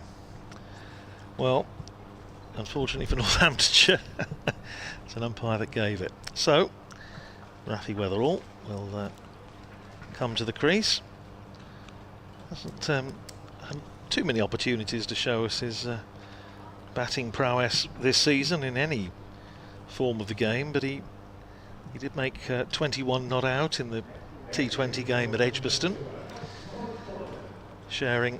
Sorry, it's Finan, beg your pardon, it's not Rafi Weatherall yet, it's Michael Finan. Yeah, Weatherall did make 21 not out, sharing a record Northamptonshire T20 last wicket stand of 40 at Edgbaston, but the game had long gone, and it was just a question of trying to bat the overs and boost the net run rate a little bit. So Finan comes to the crease, didn't have a great day with the ball. 5 overs for 44, though, as I think Kevin would verify, I think early on his figures didn't quite do him justice, but when he came back second spell, just a little wayward. His press then bowls to him, and he's pushing it down off an angled bat down to backward point, and there's no run. Yeah, it might be why he's probably not done better in the game, because I think with the new ball he looked very threatening, but I think he probably bowls too many let-off balls. Here's pressed in, bowls to Finan, drives pleasantly away through extra cover. He's going to get a single to open his account. Out to deep cover, and well, fan favourite, Tom Prest, and I don't blame him. Figures now 6 overs, no maidens, 3 for 19, 169 for 7, 34 overs gone. Northamptonshire need 117 off the last 16 overs, and the rate now up to 7.3. Well, it is Tom Prest's career best in List A cricket, because before today it was 2 for 28, and he has actually increased his total wicket haul in this competition by a third. He now has 9 wickets, so yeah, quite a couple of big milestones for him today. Power to add. Hey? Power to add as well. Well, there you are. So, Hampshire, I don't know what the swingometer is or whatever they call it, win predictor, that's the word I was looking forward to. If you're watching the 100 on the TV, the old win predictor, I think Hampshire are got it all well in their favour now, that's for sure. Probably have for a little while. Nobody really in the Northamptonshire innings has been up to this run chase, not since the opening pair. Prithvi Shaw and Emilio Gay. Forward is Finan. To Brad Wheel, start of a new over for him. He has 6 overs, 1 for 37. Noah Moabas, who's still off the field. 2 overs, none for 5. It looks like he's got, I don't know, some sort of side strain or side pull, muscle pull just in the small of the back below the arm. That can sometimes be a little bit painful and sort of stops you pulling through your action. Well, he's just 2 overs earlier. Might be a doubt for Sunday as Wheel bowls. Finan is forward. Goes out into the covers. Not to ask these lower order Northampton batters now. That run rate is going to very quickly climb unless somebody plays a few shots. It's 7.5 and over from here on in now. Where are you? Have you got Sunday? Somerset here. Oh right, okay. That'll be a steady game. Who have you guys got next? Middlesex at Radlett on Monday. Oh, lucky you. Pull shot missed through to Ben Brown. Good bouncer. Yes, a ground I've never covered a match there. I've played there once many years ago, but never actually covered a game there. So I don't think Northamptonshire have ever played there. Chelsea tractor country. I can imagine. That's a nice little ground. 169 for 7. Into the 35th over here as Wheel comes in again. He's forward, gets an inside edge as the ball goes down to fine leg where Dom Kelly fields. He's been doing quite a bit of fielding, Dom Kelly, in for Moabas, who's been off since the early overs. Sunshine is warm. It is, isn't it? Beautiful now. Hasn't quite started to shine in here. It's getting close. It's got some of the equipment, hasn't quite got us yet, but it is slowly making its way around. That's why I'm leaving my laptop at the back. Yeah. Wheel again, turned away nicely down to fine leg by Miller, who moves on to 19, and it's 171 for 7 and 115 are needed. Top scorers in the Northamptonshire innings, both the openers, Shaw and Gay, with 40 and 34 respectively. 98 for 1. Northamptonshire were going quite nicely. Gay was out in the 19th to make it 2. And it's been a bit of a struggle since then. Here's Wheel again. Bit of short ball played to backward a point. Well fielded Tom Prest, who's looking lively. No doubt buoyed by his best bowling figures. Throw at the bowler's end. Into the over. Wheel has 7 overs, 1 for 39, and the Steelbacks are 171 for 7. Yeah, and asking rate is just continuing to creep up. It's now only 7.7 and over. And as you were saying there, Kevin, it's a big ask for Miller, Finan and Weatherall and White if he bats. And just in case you're joining us late on, Jack White bowled a superb opening spell. 6 overs, 3 maidens, 3 for 6 to have Hampshire 25 for 3, but he went off shortly thereafter in taking one of those wickets with caught and bowled. He went down and jarred his knee, and he's off the park and has been off the park for most of the Hampshire innings. James Sales was on, and well, hope for the best. It's nothing too serious. Only 4 runs between the two sides at the 35 over mark, but difference in wickets, of course. Driven by Miller. First ball of Tom Prest's next over, and it's a good bit of fielding on the edge of the circle. Keeps it to 1. Dom Kelly. He's certainly earning his he is, isn't today. He? Oh, yes.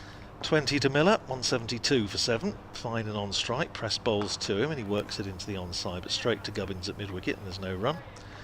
It's a lovely story of Northamptonshire playing Yorkshire in a championship match in 1934 up at Bradford. Here's pressed in again, punched back down the pitch by Finan, but fielded by the bowler, no run.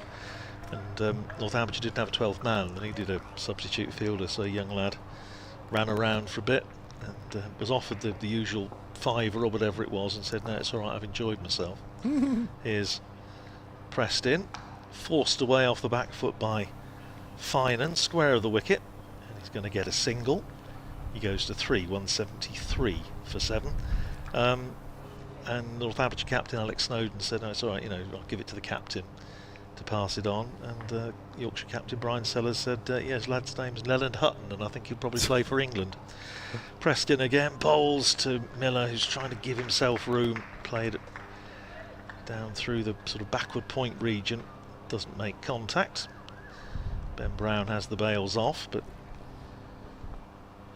Miller had his back foot planted. He's pressed round the wicket again. Bowls to Miller, turns it away, looking for a single out into the onside. Can't get it. Just 2 singles off the over. And Tom Prest tightening the screw here. 7 overs, 3 for 21. 36 overs gone. Northamptonshire 173 for 7. Needing another 113 to win. With the asking rate spiralling upwards. Tom Johnson has emailed silentcricket@gmail.com. Obviously just missed what I said earlier about Mohammed Abbas, because he's asking, is he injured, because he's just tuning in after work. Yes, he is. Went off, definitely feeling his side, or just behind his side, his sort of side of his back, just below his arm. Looked like there's some sort of strain or muscle pull there, so he's been off. And I say, would be probably a doubt for Sunday, but we'll have to wait and see on that one. It's miraculous what things happen in a couple of days. So 113 to win from 84 balls as Wheel comes in and bowls, and it's mispulled by Finan, and the ball should have gone out on the leg side, and it somehow trickled to Preston backward a point. Score remains at 173 for 7. Finan's 3 off 11. Miller's played nicely for his 20 off 23, but he's going to have to up that rate somewhat, because that rate now is climbing from here on in. It's now over 8. Again, not too alarming if you can have a few big overs, but there hasn't really been any big overs in the Northamptonshire innings. Finan plays and misses outside off stump. No, they haven't, and no point really since that second wicket fell when Emilio Gay went of Northamptonshire really been able to push any pressure back onto Hampshire. I mean, it had that one costly over from Nick Gubbins, but yeah, even then it made a slight dent in the required rate, but a minimal one. Another email here, come back to that in a moment, as Wheel bowls, has a heave on the leg side, and that's going to be caught right on the boundary rope. Toby Albert right on the rope at backward a square leg. Finan just helping the ball away, didn't quite get enough on it, and he goes for 3, and it's 173 for 8. Yeah, it's hard to criticise Michael Finan really. Again, I mean, he hasn't had a fantastic match here, but in those sort of situations there's not a huge amount you can do. You've got to try and get on with it. It's you can push and dot the odd single if you've got one of the top 3 or 4 in at the other end, and you're just looking to try and give them the bowling as much as possible. But he felt, I'm sure, that he just needed to try and find the boundary a couple of times to at least give Hampshire something to think about, and fair enough, went for it. Didn't quite clear that leg side boundary. I have to say, Kevin, today he's by no means alone in that among the Northamptonshire batters. No, that's for sure. So John Haskell has emailed silentcricket@gmail.com. He's also sent me a little picture of the field of play, and he says, hello. He says, what are all those white lines where the wicketkeeper stands when a fast bowler is bowling? Picture enclosed. That's right, John's in Whitney. It is literally the cans of spray paint where the bowlers mark out their run-ups at the start of play, and they put a line, and I think their initials or something anyway, as to where they start their run-up. Now, in of course days gone by, you would mark your run out, and then you would use your spikes to scuff up the outfield. Well, the grounds people these days are a little more precious, and they don't like players scuffing up their lovely grass. So they ask that some of the old disappearing paint is put down instead. So that's exactly what that is. And of course, bowlers do it at both ends, from both sides. So that's why you get a load of white lines at different distances away from the stumps. Interesting to see, as Rafi Weatherall comes in, whether Jack White will bat. Just having a little look on the balcony, see if I can see him. Yeah, he's out. I think he is sitting out there, so maybe he will go out with the runner because he injured during the game, I suppose. Yeah. As Wheel comes in, it wraps Weatherall on the pad. 174 for 8. Oh, that would be fun. If nothing else, the runner always injects a certain amount of cheerful chaos into proceedings. So. Yeah, I won't need any mix-ups, will they, with still 112 needed, or whatever it is when the number 11 walks to the crease, because there's an awful lot to do now. Hampshire well favourites. Wheels from that pavilion end, bowls pulled away out to Albert along the ground. Miller moves on to 21 and 176 for 8. I noticed earlier there were, twice there was little stoppages, wasn't there, from the far end, and there was a photographer that stopped play briefly, walking left to right as we look, and then a few overs later he went right to left and stopped play again. And I do hope the Hampshire media team are taking note, because there's accreditation for the next game needs to be looked at, as that's pushed out on the offside by Weatherall, because he clearly doesn't know the etiquette of the game, and I suggest maybe a little email goes his way if he applies again, and just explaining to him what he should and shouldn't be doing on the ground. 175 for 8, end of the over. Wheel has 2 for 40 from 8. 111 to win. The comparison now just starting to move emphatically in Hampshire's direction. They were 190 for 5, so they still have that in the throes of that partnership between Ben Brown and Felix Organ, which added 118 for the 6th wicket, and Northamptonshire for their part. Now 175 for 8. It's going to be Tom Press to continue. His first ball to Miller is just played back down the pitch. No run. 21 off 25. Now Gus Miller has pressed round the wicket, is in bowls to him. Goes for the reverse sweep, appeal for LBW, not out, says the umpire. Feel a bit for Gus Miller at the moment, because it's hard to know quite what to do to be right here, isn't it? With 17 overs, 12 overs rather, 12 overs and 4 balls still to go. Well, he's driven that nicely all along the ground up to mid-on, where he picks up a single as Joe Eklund comes in off the boundary to field. 22 to Miller, 176 for 8. Rafi Weatherall taking his guard. So 110 to win. 12 overs after this one. Pressed in and bowls to Weatherall, who drives up to mid-on. They're going to go for a single. He might be, oh Christ, Mikey, he might well have been run out there. Crikey. What a great throw. That was not a great. It was that actually. Cricket was the loser there, because it wasn't a great shot. It wasn't a great throw. If it had been a better throw, I think Northamptonshire would be 9 down. Here's pressed in, paddled round the corner by Miller, straight to the man on the 45. No run. So just 2 off this over so far, and Tom Prest continues to do a superb job for his captain. Last ball of his 8th over coming down, and just driven back by Gus Miller. 8 overs, 3 for 23. Tom Prest. It gets better and better for him. 177 for 8. Northamptonshire need 109 to win, just 12 overs to go, and I shall make way for Raj. David Boyle's emailed. Yes, David, I've passed that message on to Raj. Thank you very much. Michael Alexander, sunandcricket@gmail.com, emails and says, oh, for the days of scuffing up and jam jar lids. That's right, yeah, you could use anything on the old outfield. In those days, nobody cared really. Little discs and what have you. But they are no more. Eddie Jack back into the attack, and Raj Maru back into the commentary box. Or back into the commentary position.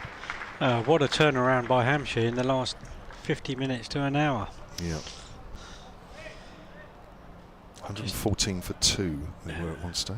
How many Northampton batsmen caught on the boundary today? A few. I'm just trying to work it out actually. So the catches. Well, Prithvi Shaw was caught at extra cover, wasn't he? Eddie Jack over the wicket, back for his third spell. Ball driven to extra cover for no runs. Emilio Gay caught at deep cover. Deep cover. Vasconcelos caught by Brad Wheel off Organ. Yeah. That was in the deep, wasn't it? George Bartlett caught off Tom Prest. Just trying to think of that one. Who caught that one? I can't read my own writing. I've been caught behind by Brown. Oh, it was caught Ben Brown, yeah. Lewis McManus caught on the boundary. Michael Finnan. Jack's Final. in to Weatherall, who plays him off his legs to backward square leg for an easy single.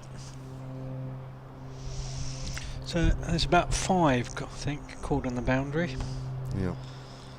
And it's not the biggest boundary, is it? That way to the left. But on this ground, it's not the biggest. It's still a big boundary, if you see what I mean. Yeah, it is, compared to most grounds. Yeah. Yeah. As we are playing to the left towards the tunnel area. Not much, but enough. Miller goes to pull one, misses it. It's down the leg side, another wide. Just thinking about the Hampshire bowlers, the only bowler in the Hampshire side who's bowled wides today is Eddie Jack. Looking at that, he's bowled about 4 now. Yeah, 4. Exactly right. No other bowlers bowled one. You're right, Raj. Jack's over the wicket to Miller, comes in, pitches out full, and he guides it to backward point for no runs, fielded by Middleton. Which makes his figures of 2 for 15 from 6.5 overs even better, because if you'd cut those wides out, it'd be about 6 for 11. Yeah. Oh no, yeah, of course. He's bowled well actually. I mean, yeah, well, he's slung a couple of wides, but he's actually, nobody's been able to get him away at all. No. Once more, bowls. Miller comes down the wicket and he sort of flat bats him from about waist high to deep mid wicket and picks up 2. Organ picked that one up on the boundary, but he sort of bent down to suggest that he had some sort of damage to his leg, a knee or an ankle, I'm not too sure. But he's gone back to his mark. Jacks to Miller, hits him on the thigh pad. Jacks follows through and picks up, prevents them taking a single. Can't remember when the last boundary was hit, Kevin, and what over. I shall look that up for you, Raj. Being the helpful person that I am. But not hitting the boundaries has created the pressure for them. The batsmen really haven't got to grips of trying to just keep rotating the strike. It's either been one or boundary or nothing. In comes Jacks, and Miller splashes him to deep cover, picks up a single. End of the over, and the Steelbacks 182 for 8. Is that Fletcher Middleton out there? No, Middleton was in backward point. Oh right, so that's. Oh no, you could be right. That could be Middleton. No, Press was at backward point, so that was Middleton on the boundary. Fielded. Right, the last boundary was the 4th ball of the 33rd over when Nick Gubbins was bowling. 33rd over, so that's 6 overs ago. Yeah. And then there was 2 boundaries in the 31st, and then you have to go way back before you go into the 25th. So yeah, they've been few and far between. Hampshire are a good Press, and Miller drives him, hits the non-striker on the pad, and they don't get a run. He hit it so hard the non-striker couldn't get out of the way. Press comes in, bowls, and Miller just pushes him off his legs, looking for a 2, but I don't think he's going to get there. Jack quick off the boundary, picks up, gets it in. Score moves on to 183 for 8. Weatherall now. He's got 2 of the 5 balls he's faced so far. Hampshire want to try and keep him on strike now, not to get him off strike. Let him try and take the bowler on. And I think the pressure is going to start telling sooner rather than later. Weatherall flicks him to mid-wicket for no runs. I think you just keep bringing him forward on this wicket, and sooner or later he's going to hit one up in the air. Incompressed, pitches it up, it pushes him through mid-wicket, and they pick up a 1. Picked up by Gubbins. There's 2 balls left in the over. It's 10 and over from here on in. Somebody's got to do something. Somebody's got to try and take at least 1 boundary and over. You've got to try and take him on. And Miller goes to reverse slap him, and he's successful, back with a point, and it runs away for 4. Very nice reverse sweep there. Right length as well to play that. Yeah. Right out the middle. So that is that's a good shot, and that should help relieve a little bit of pressure. But he's now going to try and get a single to get back on strike at the start of the next over, which he does. Flicks it to deep square leg, picks up a single, and the Steelbacks move on to 189 for 8. Well, that's good play in that over, but they've got to do at least that and then some. And a From bit here on in. more, yeah. So Preston's now bowled 9 overs, 3 for 30. Hampshire had 213 at this stage after 40 overs. They were neck on neck at 175, 174 at the same point. Yeah. And Northampton had lost 1 more wicket, but since then they've fallen behind and lost another 2 wickets. And you wouldn't say Northamptonshire have batted brilliantly this afternoon. Hampshire were handicapped, of course, by those 3 early wickets and the ball darting around a bit, both in the air and off the seam for the first quite a few overs actually. So here's Jack again then. Bowls, and that's driven down the ground. That's a lovely shot. Beautiful shot off the front foot. He doesn't look a bad player coming in as low as he is. Gus Miller. It looks a fantastic shot. He's now looking. I think he's just realised what the score is and what the asking rate is, and he's just starting to stamp his authority a little bit. Came in Trying at to use his feet. Came in at number 8, and he's now got his highest list A score, 35. It's hammered away on the leg side. Is that going over Felix Organ? It is, and that's 6 runs, picked up off a length. That was a full toss, I think. Oh, was it? That's a poor delivery. Apologies, didn't see it in this bright sunshine. Raj's eyes are far better than mine. Your hearing might not be as good, but your eyes are better, Raj. So between us, we're a good team. Yeah, the hearing, you're right, the hearing is not good. Bun. 199 for 8 then, 87 runs are needed. Well, as long as this Raphael Ratherwell was out there, it's possible. Still 9 and over needed though. As Jack comes in and Weatherall drives, goes to backward a point, Pressfields. Miller is 41 from 40. Weatherall's 3 from 7. Did I say Weatherall earlier? I should have meant Gus Miller. Gus Miller. That's what I meant. What you will find is that the bowlers, inexperienced bowlers now, will be looking to try and get wickets, and not being patient enough in doing what they were doing successfully in bowling that line in length and creating that pressure. Jack to Miller. Just turns that away for a single. Didn't try and hit that too hard. Knew exactly what he was doing. And that's the 200 up in the 41st for Northamptonshire. Remember, 286 is the victory target. In the old days, we were sort of taught that when you're bowling at a good player who's in, you give him a single in the first 1 or 2 balls of the over, then you put pressure on the other batsman and keep him on strike. Yeah. Jack bowls. It's driven by Weatherall. I don't think, was he hit into the ground, or was that half a chance? It was into the ground, wasn't it? Hit it into the ground, bounced that way. And then at the end of the over, you give the good player, you keep him on strike, or you get the bad player, just sit back and let him have 1 and then bowl at him again and try and keep the pressure on him. As a bowler, I'd like to bowl at Weatherall and not Miller. That's right. Weatherall's 3 off 8. Faces Eddie Jack from that pavilion end. Length ball. Well, they're not taking a single there because that's the last ball of the over. So the score remains on 200 for 8. 86 are needed with 9 overs left. That run rate is a fraction under 10 and over from here on in. But you will see where Miller now looking to take it on. He's made his intentions clear 2 overs ago and last over. Yep. He's looking to use his feet. He's looking to be a bit more aggressive. And that's probably what Steelbacks need.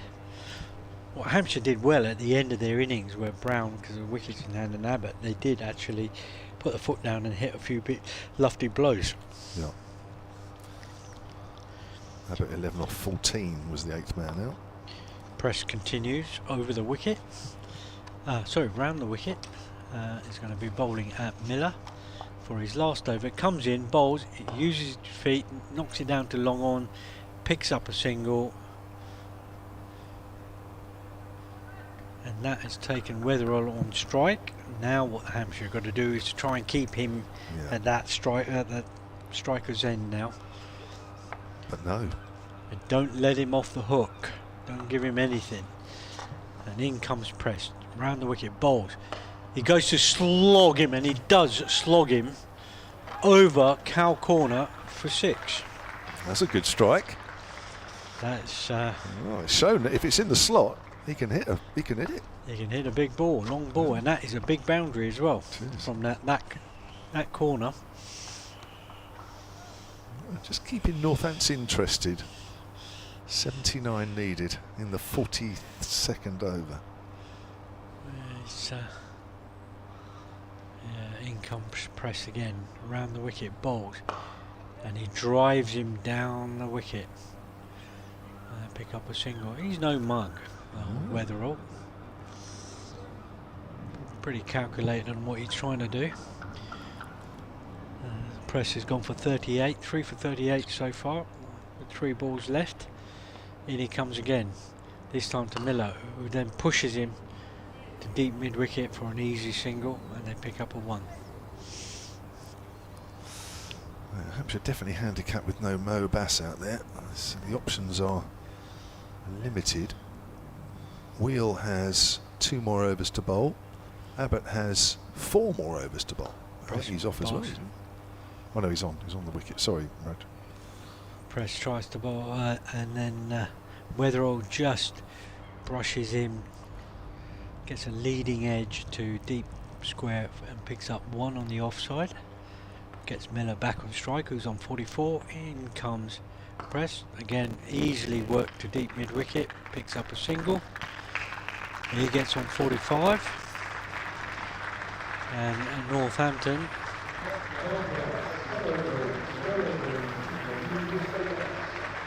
so Press spell 3 for 41 from 10, a career best in List A. Got really nicely for his first 6 or 7 overs, and in the last couple of overs they looked to get after him and hit a couple of boundaries. But now you've got a think tank going on. You've got Abbott, you've got Brown, you've got Gubbins, Brad Wheel. They're all having a chat. Who's going to bowl, where they're going to bowl, how they're going to do it. And it looks like Abbott's on. And a man with a lot of experience, international experience as well, one-day cricket. 6 overs went for 52, so he needs to just drag it back a fraction. But you're right, Raj, he does have a lot of experience. But especially in pressure situations like now, where got to try and get the ball in the right areas and get the right field set. Yeah. Well, this game's not put to bed yet. There is still a bit of life left in it. Well, these 2 are at the crease. Kyle Abbott. 38 these 2 have put on from 33 deliveries. If they keep doing this, they'll get reasonably close. Ooh. So Miller on 45 faces Abbott. Abbott's in from the pavilion end. It's full outside off stump, and Miller can't do much with that as the ball trickles out to extra cover. Good start there from Kyle Abbott. Doesn't play a lot of one-day cricket for Hampshire, doesn't play in the T20s. Last list day game was back in August 2021, so he's a bit rusty in this format, I think it would be fair to say. The field now is set right back. All the fielders are on the circle now. Want to give Miller the single to try and get Weatherall on strike. Yeah. He's looking for boundaries. Drives again, it's full, and he can't do any more than drive it up to mid-off where there is a single. And he'll pick up one, which brings Weatherall on strike. And now, whether the fielders are going to come in and squeeze that single now, make him actually work for every run. The field has changed a little bit. So 46 balls remain and 74 are needed. Got a fielder now on backward point. Deep mid-wicket has come into mid-wicket to save one. Fine leg is going back on the boundary. Mid-wicket, extra cover in tight, point in tight. Three fielders trying to squeeze that single. In comes Abbott. Pass to Weatherall. Weatherall drives, doesn't time it, goes out to mid-wicket to try and look like he was coming across that a fraction. He's replaying that shot over extra cover. I think his main shot is over that cow corner area.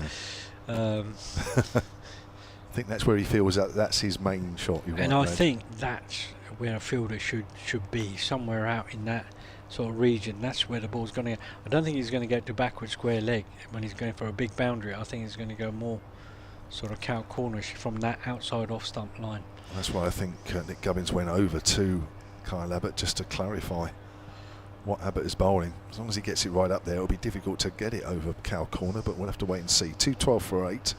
Abbott bowls. Weatherall gets a short one. He almost falls over there as the ball goes out to Albert. That backward of square leg. Almost tripped over his feet there. Weatherall moves on to 12, keeping the game alive. 2-13 for 8. 73 needed and 44 balls are left. Well, into the over, he's done pretty well. He's only gone for 2. And now he's got to bowl the last 2 out of the over for minimum damage. No boundaries in these next 2 balls. And the run rate required is back up to 10s. Deep mid-wicket posted back. There's a deep mid-on. In fact, deep mid-wicket's going a little squarer. There's a deep backward square leg as well. Those are the 3 men out on the leg side boundary away to our left, which is the slightly smaller boundary of the 2. Abbott's in. Miller gets a full delivery, digs that one out, but it can only go as far as extra cover. That's good bowling. This is where your experience tells. I think that could be the story at the end of the day when what's his name got injured. White got injured, didn't bowl his allocated overs, and then you had inexperienced bowlers at the end when Hampshire were looking to take it on in the last 2 or 3 overs.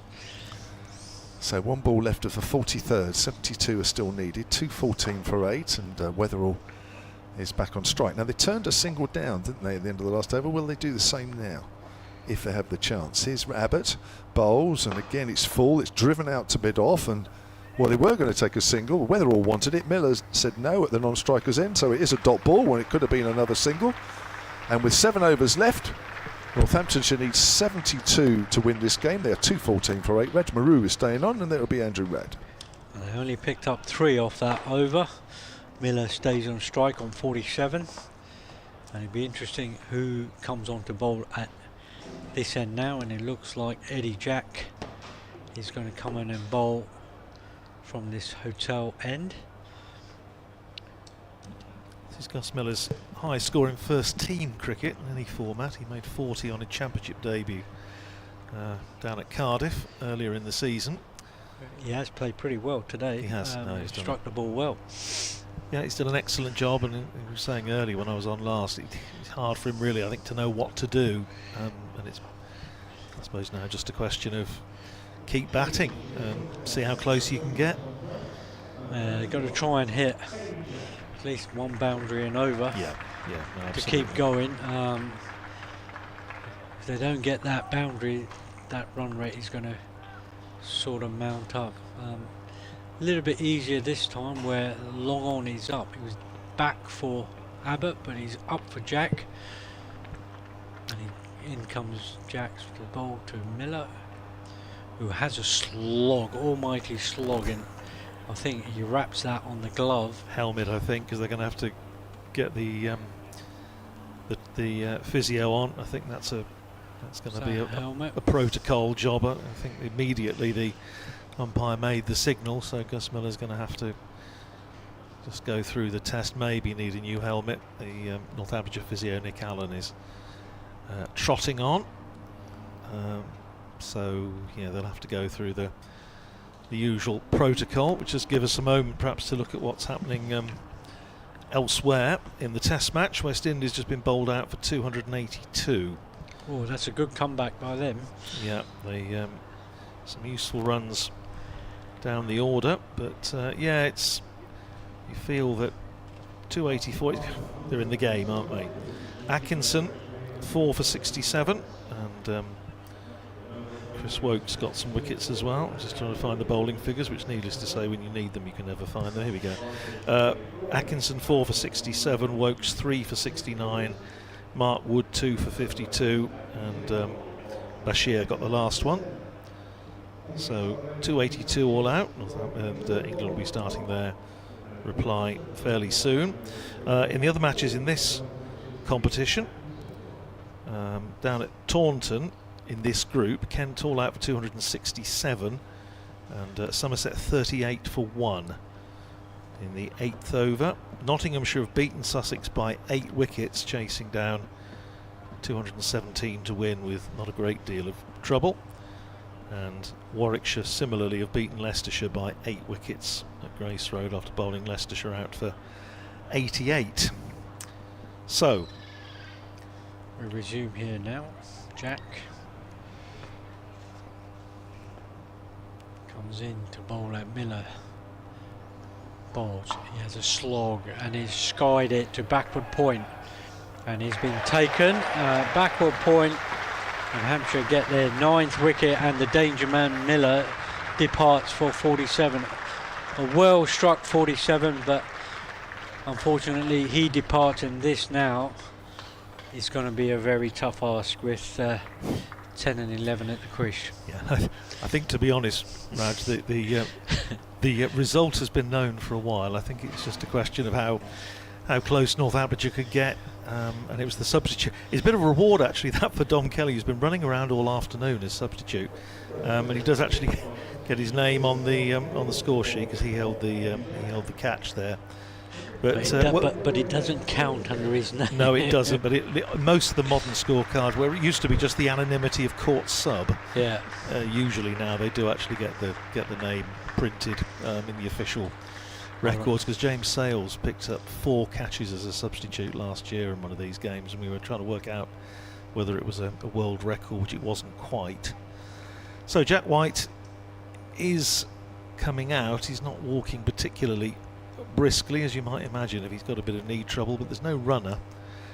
I don't think you're not allowed runners anymore. Oh no, and in some competitions you are, but only if they agree, if the two captains agree. Oh, okay, right. Yeah, there's no runners allowed anymore. Well, I don't think, as far as Jack White's concerned, it would make a huge amount of difference to the way he played. He doesn't tend to block too many,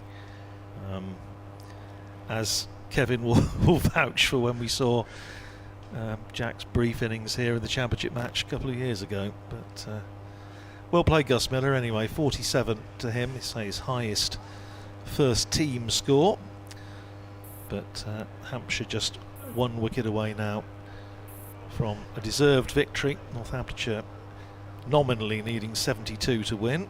If Rafi Weatherall and Jack White get Northamptonshire over the line, then there might be a steward's inquiry, I think. Well, Jack's has had impressive figures so far. 8.2 overs, 3 for 29, and he's coming to bowl his 3rd ball of the over to White, who, as you suggest, may just look to try and hit everything out the ground. He's better doing that, I think, to be honest, Raj. I don't think nudging and nurdling is Jack White's forte somehow. In comes Jack to White. who does sort of put his leg wide outside leg stump and tries to run it through offside and misses it. Yeah, it's interesting to see. I was going to say, what if Jack White is not going to be around to play on Monday when Northamptonshire go to Radlett to play Middlesex? Presumably Ben Sanderson will come back in, but whether Northamptonshire might look to get Luke Proctor involved, or whether the other two younger all-rounders, James Sales or Justin Broad. Interesting to see what John Sadler and Lewis McManus come up with. Jack's round the wicket to White, who again tries to run it down and misses it. Goes through to Brown for no runs. So still remain on 214 for 9. He's not, I mean, as a coach, Reggie, he's not quite getting in line, is he? Is he, Jack White? And you know, as a bowler, it's so difficult when somebody's not getting in line to try and hit those wickets. Yeah. You try so hard and he just either goes over the top or just misses it. Giving himself some room. There we go. Bowled all over the place by Eddie Jack, who finishes with, is that 3 wickets? 4 wickets. 4 wickets. For Eddie Jack, so well done him. 4 and for 29. Northamptonshire all out for 214, and Hampshire victorious here by 71 runs. Teams shaking hands. Last man out, Jack White, Jack bowled by Jack for naught, and it's 214 all out. And Eddie Jack's figures: 8 overs and 5 balls, 1 maiden, 4 for 29, and for Northamptonshire played 2, lost 2. Well, a crucial man in this game was Ben Brown, whose 100 was so crucial, the way he played and how he guided that total on, brought the tail in with him. That was a crucial knock, and I think that was a match-winning innings for Hampshire. I think White was the main bowler for the Steelbacks. He bowled pretty well. Put Hampshire under a lot of pressure early on, and got picked up 3 early wickets with not many runs, and then he managed to get injured and couldn't get back. So I think that handicapped Steelbacks quite a bit. But saying that, Abbas got injured as well early on. He only bowled 2 overs, but Hampshire managed to pull off a victory, which I didn't think they would do at the start. After the way they began their innings, but all due credit to them. Bowlers bowled pretty well. They took pretty good catches, created lots of pressure in the field, and that was it. Hampshire win. Raj, pleasure to work with you. I shall just make way and get Kevin James come in just to sign off and tidy up, just to talk to you about, I'm sure, 1 or 2 things, but from my point of view, many thanks to Kevin and to yourself for your company today. Pleasure. Thanks to everybody at Hampshire. Always a pleasure to come down here, and hopefully see you again fairly soon, but certainly let Kevin James come in to finish off. Yeah, Hampshire will be really pleased with this victory, because as I said, they lost a few early wickets, but the way Ben Brown played, and what a good call to bring Ben Brown back into the team at late notice. He went on to bat, score 100, create a good pressure, really well supported by Lewis McManus, who got a 50, and Jacks, and then Abbott at the end with a few lofty blows. But that set a good target of 280 odd. Yeah, a few career bests today. Career best list day for Ben Brown and a career best list day for Eddie Jack with 4 for 29. A win for Hampshire by 71, which in the end was quite a big margin. Could have been a little closer than that. Raj, thank you very much. Hope you've enjoyed it today. Former left-arm spinner Raj Maroon. Thank you, Andrew Rad. And a win for Hampshire. That's 2 defeats now for Northamptonshire. And from a Hampshire point of view, we'll be back here on